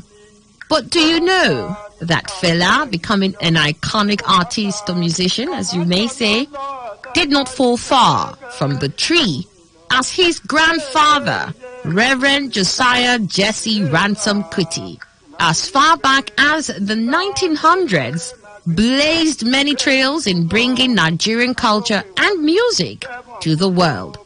Reverend Josiah Jesse Ransom Kuti, also known as the Singing Minister, is known to be Nigeria's first recorded artist and also Nigeria's first notable gospel musician. J.J. Ransom Kuti was known for setting Christian hymns to indigenous music and for writing Christian hymns in Yoruba. He was born 1st of June 1855 in Abeokuta, born to Egba parents. 4 years after he was born, he was baptized a Christian by his mother, to the dismay of his father, a staunch traditionalist. He grew up a strong Christian and headed to CMS, Christian Missionary Society Training Institution in Abeokuta. He landed the job as a teacher 8 years later to teach music at CMS Girls in Lagos. A dedicated Christian, he founded a church, Bagura, in Abeokuta, offering English hymns into Yoruba. He pastored at St. Peter's Cathedral in 1911, the first church built on Nigerian soil and one of the oldest in Africa. He released an album in 1925 containing Yoruba hymns under Xylophone Records, now known as Wana Music Group, with the aid of a gramophone. He is credited as converting people to Christianity with his records more than anyone in the 20th century. The song, Ibala, was one of the 43 he recorded in London in 1922.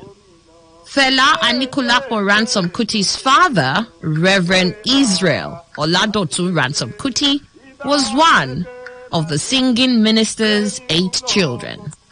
Some of his descendants include, of course, Fela Anikulapo Ransom Kuti, the pioneer of Afrobeat; Beko Ransom Kuti, a human rights activist; Olukoye Ransom Kuti, former Minister of Health; Professor Wole Soyinka, a Nobel Prize winner in literature; Femi and Shegun Ransom Kuti, both Grammy-nominated singers. It is evident that the singing minister, Reverend Josiah Jesse Ransom Kuti's strong genes found its way down to his descendants. He died 4th of September 1930, aged 75.